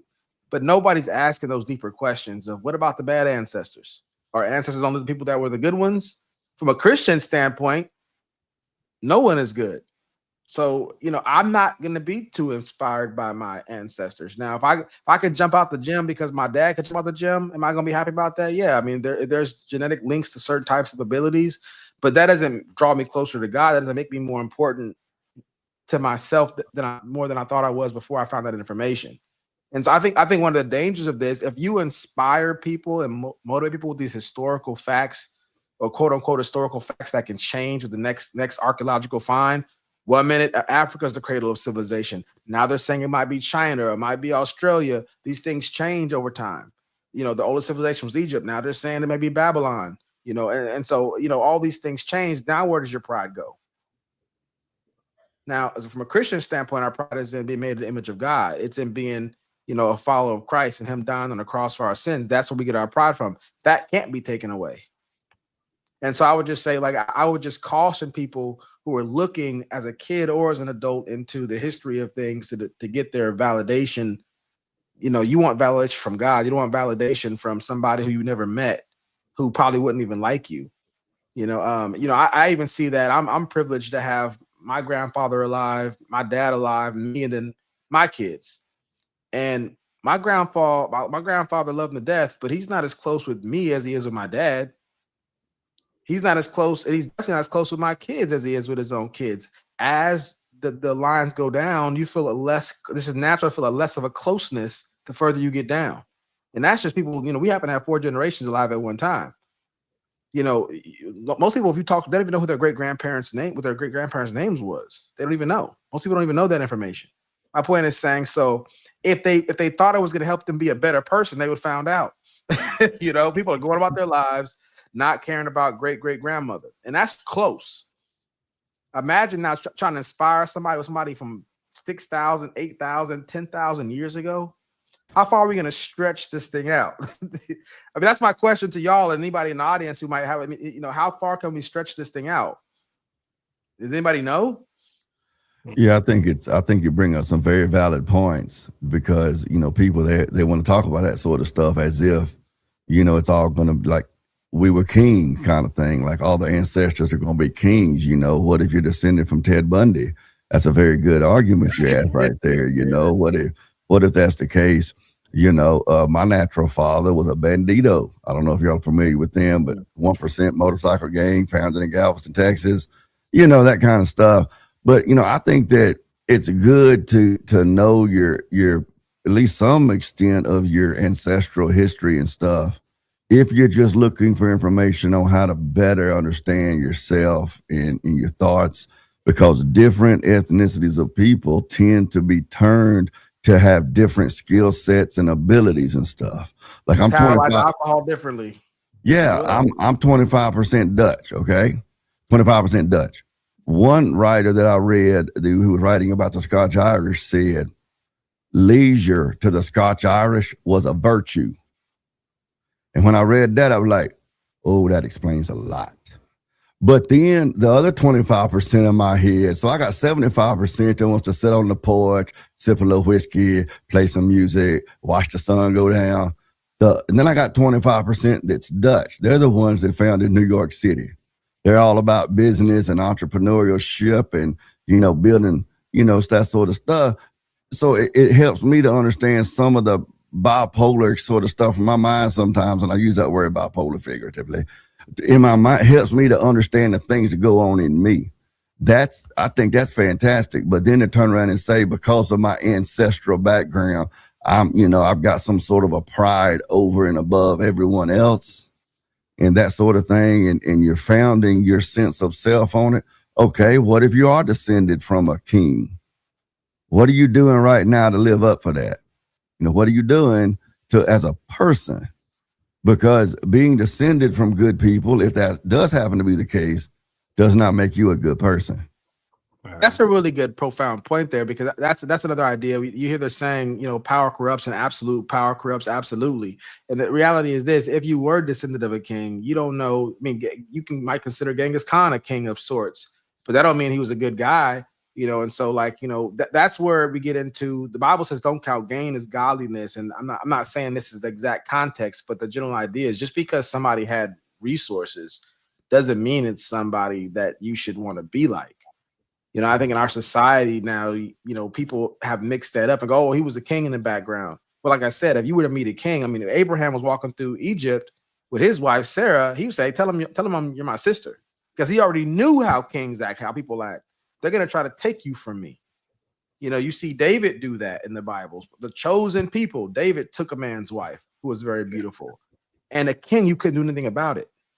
Yeah, I remember when David did that, he could do whatever he wants. So most of us Americans, we're very anti-establishment, which is why Romans 14 is kind of important for us to really understand and submit to the people, to those who are in authority. They don't wield the sword in vain, but it's kind of baked into our, nationality to buck against authorities, right, wrong, or indifferent. And so when, so you got to take that into consideration. When you're thinking about pharaohs of the past that they claim to be God, how women don't like narcissists today. They think you definitely wouldn't like the pharaoh of old. You wouldn't like him. He thinks he's God on this earth, or a God on this earth. He could take whatever he wants. You could do nothing about it.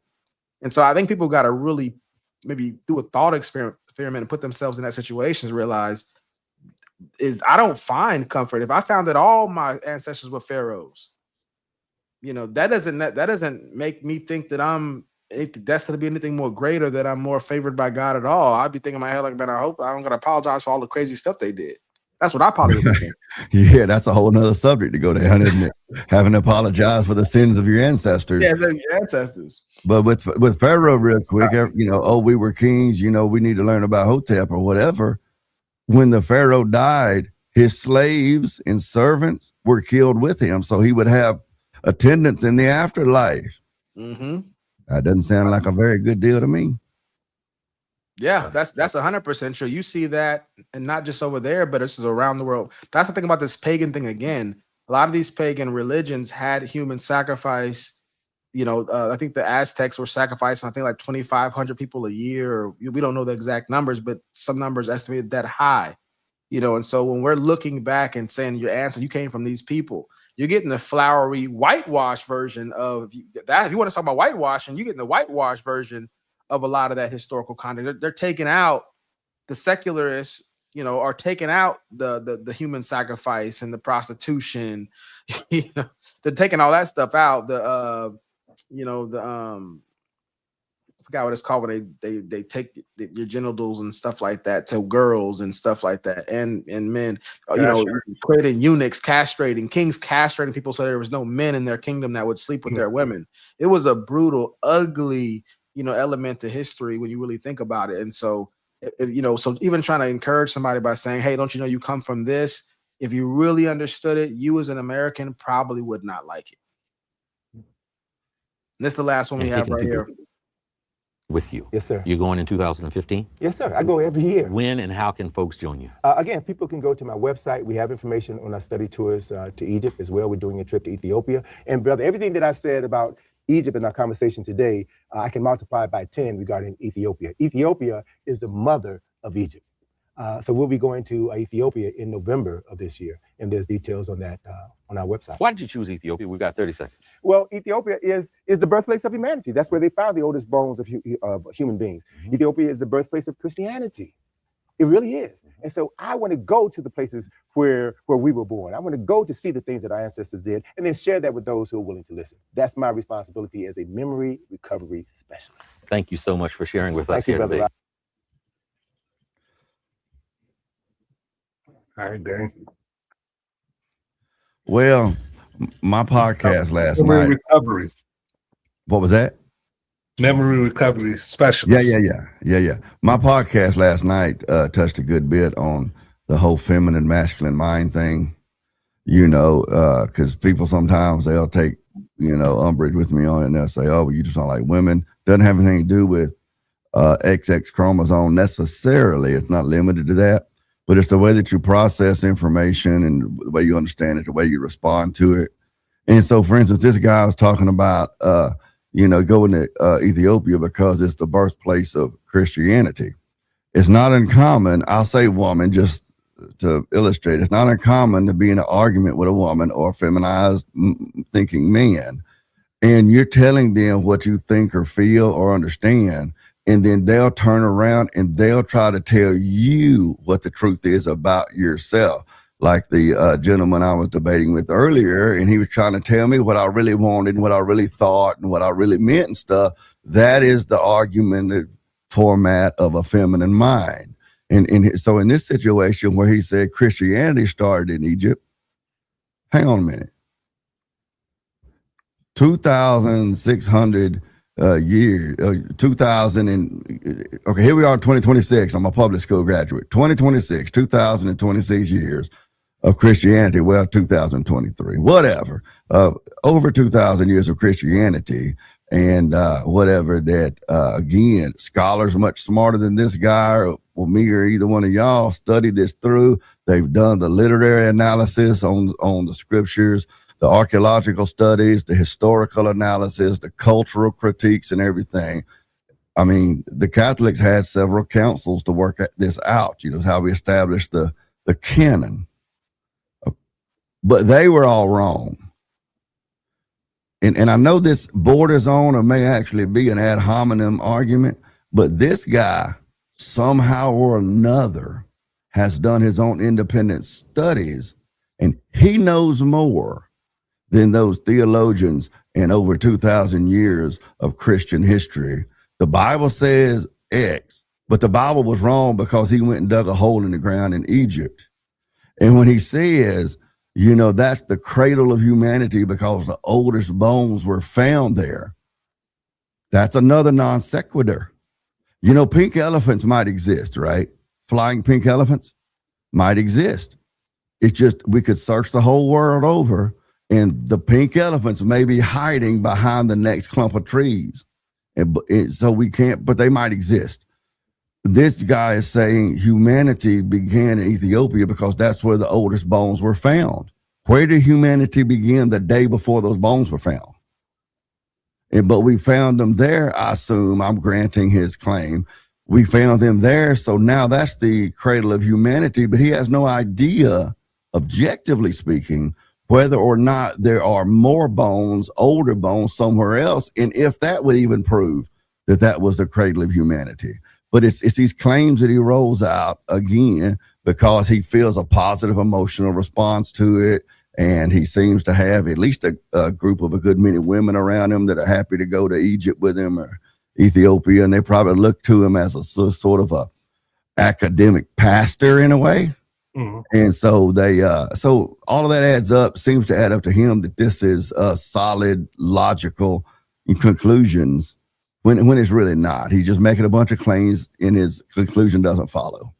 Dude, I just came to that knowledge. One of the reasons why a lot of the bones that we find in Egypt and Ethiopia is because of the climate. So we don't really know if that's really the birthplace. We just know that historically, the way the dirt is, the climate, that's why we got the oldest bones. And a lot of the text that we got from the Bible came from, I believe, is Egypt or Ethiopia because of climate, because the paper It's so was able to dry. survive.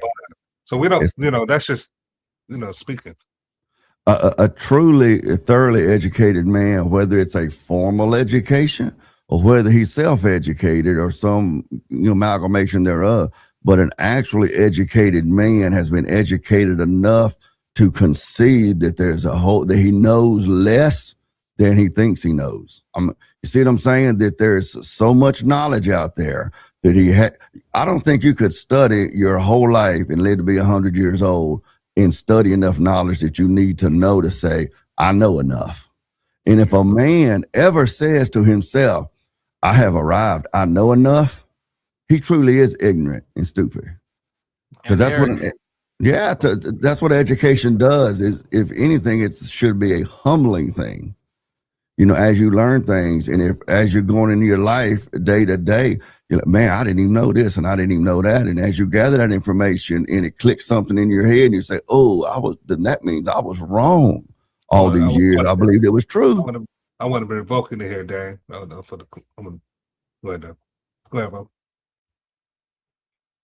Yeah, so I echo the similar sentiment to Dane on this. I think part of the purpose of this show is that I think people get caught up in the knowledge, they get caught up in studying and research, and now how we interact with the internet. I mean, who knows? We're already kind of cyborgs because our phones are always on us, but there's going to probably come a time where it's just like some Tony Stark type stuff, right out of your eye socket or something like that. And so the reality is we're going to have access to so much information.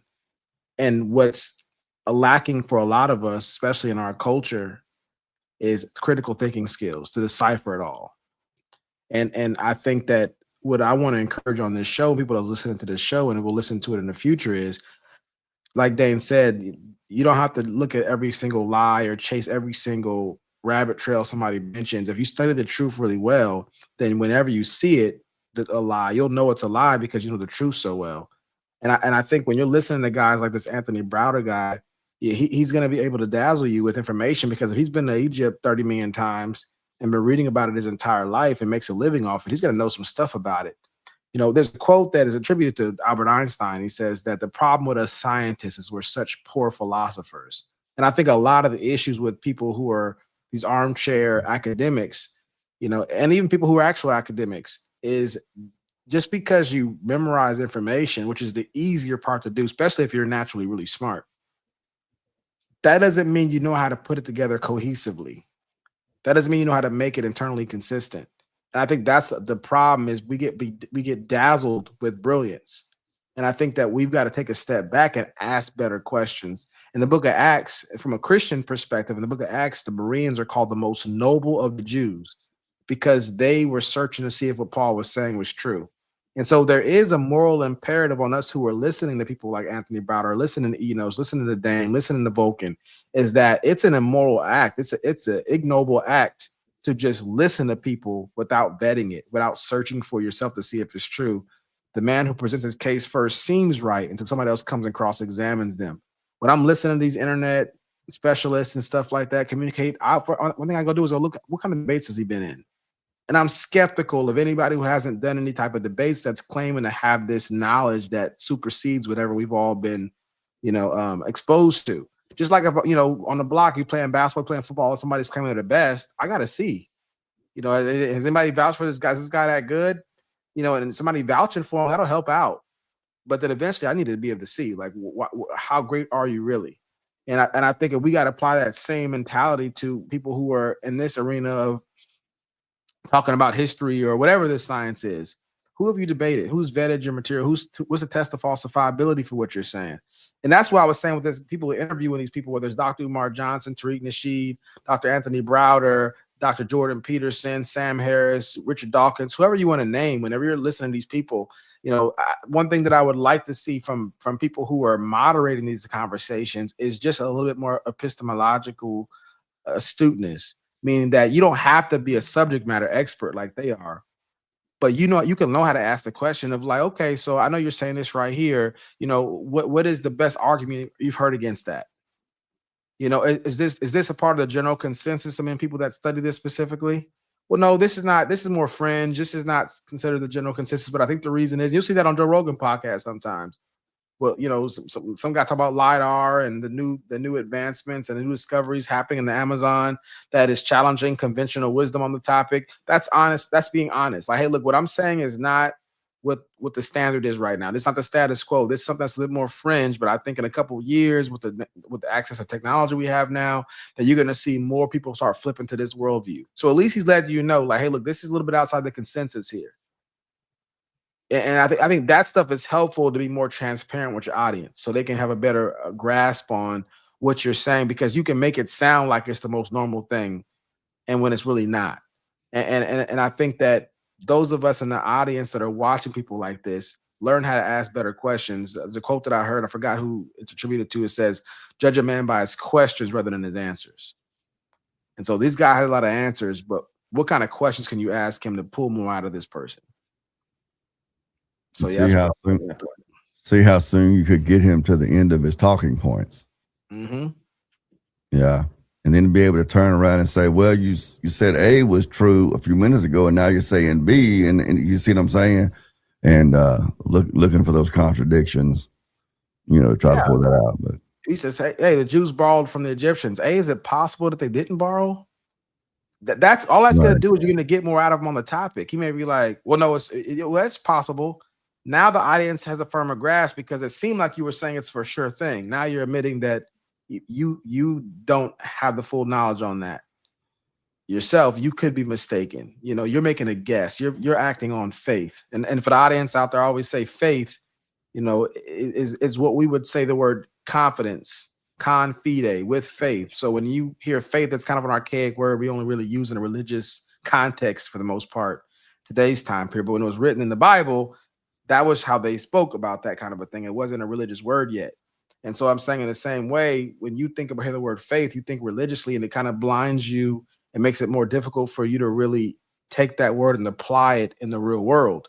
But if you just use the word confidence, it's a close approximation of it. It just means you ascribe different levels of confidence to things based off of your available evidence. So I would just say the audience out there, when you think about having faith in something or somebody's challenging you or giving you information and you're about to give a certain level of confidence to it, that's you giving it a certain level of faith.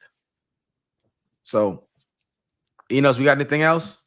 No, we can start to close the statements, man. So I want to thank Dane for coming on, unless you have anything. Oh, me? No, I'm glad to be here. I could talk all night, be honest with you. I could talk till the sun comes up, When I was in school, that's the only thing I ever really got in trouble for, well, till I got up in high school. But teachers say, well, Dane will do his work and, give me no trouble, but he just won't shut up. Okay. So, you can start out with your closing statements and we close out with them. My closing statement? Yeah, we'll start with you. Well, I've enjoyed being here, and thanks for having me. And, I hate to see that T. Reason left, because I was going to try to reiterate to him that it's all about worldviews to me. I'm gonna borrow some script from Andrew Wilson, and I'm saying, it's all about trying to logically work through to the truth. I've been accused all of my adult life anyway, because I'm like my mama said my grandfather was. I'll argue with a light pole if it'll stand there long enough, and everything. So I've been accused before. Well, Dan, you just think you're right about everything. And my answer is, of course I do. And you do too. Because if you're holding something in your mind as being true and you're basing your life and your perception, understanding on it, and you don't think it's right, that's insane. But that's used as an insult. Well, you just think you're right about everything. Of course I do. And you do too. And so If you truly want to know what truth is, then you'll engage with someone who challenges you, because if your truth is not accurate, it's out of focus, or it's completely wrong, you want that other person to engage with you and beat it out of you, because you really want to know what is true. So that's what I do when I come in here. Some of the panels I've been on, Vulcan's been on the panels with me before, where I just get just out of pocket, just full-fledged redneck and the theatrics and animations and stuff. But I do enjoy being able to sit down and chill out a little bit and actually discuss the issues and, information without there being 8 other people on the panel who wants to jump in and yell over you and call you all sort of 4, 5, or 6 letter words and stuff. Which again, Scotch Irish, so I can mix it with them, right? When in Rome, do as the Romans do, so I can get Roman on them. But I've enjoyed it. This last guy, I'm glad to see that y'all are basically hip to this dude, sort of smoking mirrors type stuff that they're carrying on. I would like to engage with, wasn't his name T Reason or T Reason? Yeah. Yeah. I would like to engage with him more on that. I mean, maybe he could show me some stuff. Maybe I could show him some stuff. The barbershop I use, I don't call it a black barbershop because the person who referred me to my barber was a white guy. And I see other people on Facebook, it's in the mutual friends thing, that gets the haircut there too. I've been getting my haircut there 3 or 4, I think about 3 years. I ain't never seen another white guy there. But I know they exist, but they're like leprechauns or something, because I never see them, but they exist. But anyway, so I was in there a few weeks ago, and there was a guy in there. He's got a channel. His channel's name is Big Ward, and it's interesting. It's an interesting channel. But at any rate, he was in there. I'm 6'3", and I'm about 325 pounds. This dude was bigger than me. He had hands like a truck steering wheel. And he was sitting in the chair beside me. And I'm sure y'all been in the barbershop environment before. You get to go back and janking people and arguing with people and everything. And this guy was talking about segregation and integration and stuff. Well, my barber most of the barbers in here are real conservative leaning, And this guy is too, believe it or not. But they were having that debate back and forth. And this guy was talking about how civil rights and integration and stuff was important because it brought about, educational advances or whatever.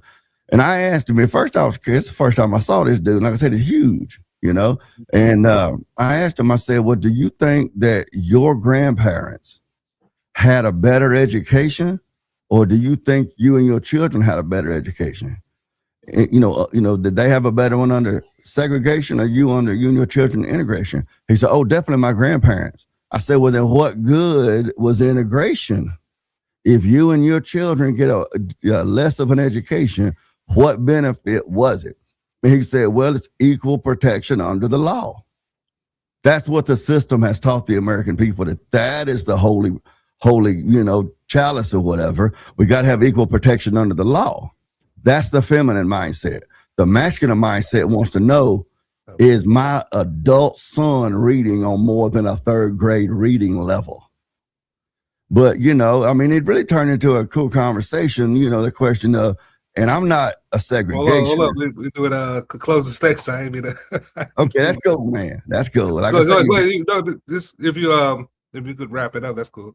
Yeah, that's fine. I was just going to say, I don't want anybody to misunderstand and think I'm a segregationist. I'm not George Wallace, but I am about considering the structures that are in place, and is the system that we have right now actually benefiting like some people claim it was, in whatever. So I do appreciate that y'all open to that, and we can have open conversation. And I would like to engage with T Reason, kind of like I did with Big Ward there in the barbershop.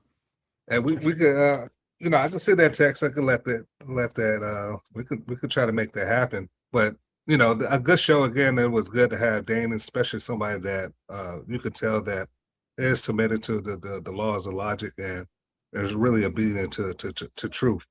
So that was good to experience. Here we go, back and forth with audio dialogue with T Reasons and all of us chiming and having a good dialogue. Yeah, just for myself, what I do. This is for the audience. When you coming into this knowledge and want to get better at critical thinking, I try to find easier ways for you to remember how to stay on task.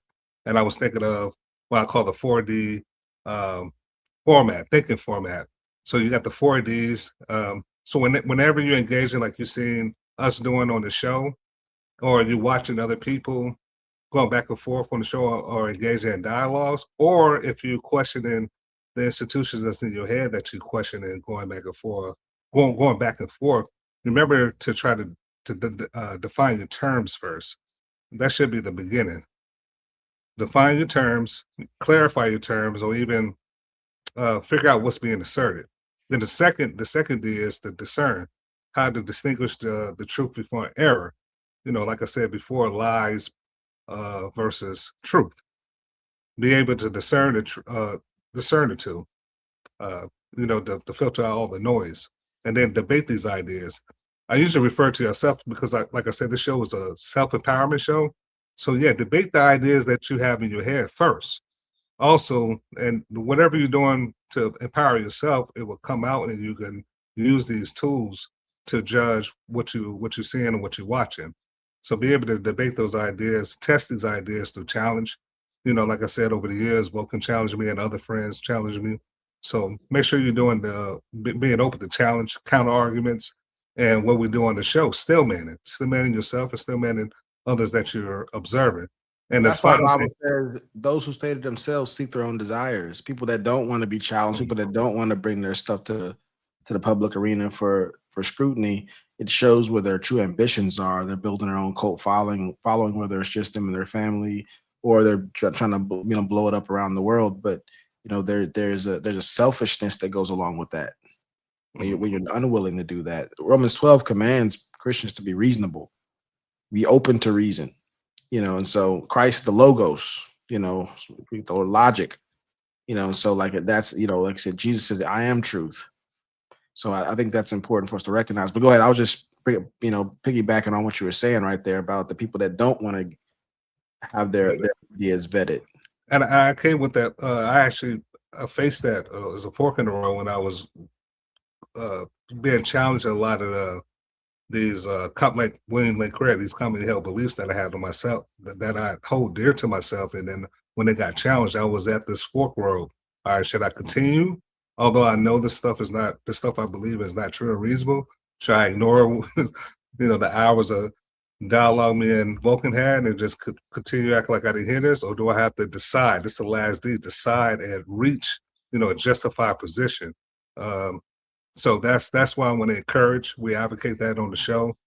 And like I said, self-empowerment, we're not asking people to come here just to listen to us talk. No, come here, get the tools, the research, be a better thinker, apply epistemology, and you can be able to judge and integrate the word yourself. And you can help yourself and those around you. This is one of the few shows that try to teach you to do what we're doing. And that's my closing statements. Yeah, I mean, I think that everybody who's tuned into the show, I think it's a privilege to be exposed to it.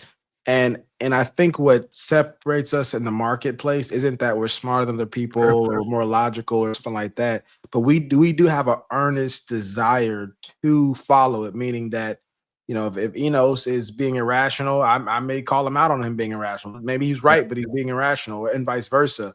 It's a commitment to it. I watch a lot of shows where very, very intelligent, articulate men and women that are on the internet, and I watch them and I'm going in my head like, yeah, that guy, he cheated right there. He knew that he knew that was a fallacy, and he knew nobody else would know. And he did it because, even, I probably shouldn't even drop names, but even listening to people like the Godfather himself, Kevin Samuels, which unfortunately I got exposed to too late in the game. He was already passed away by the time I got exposed to him.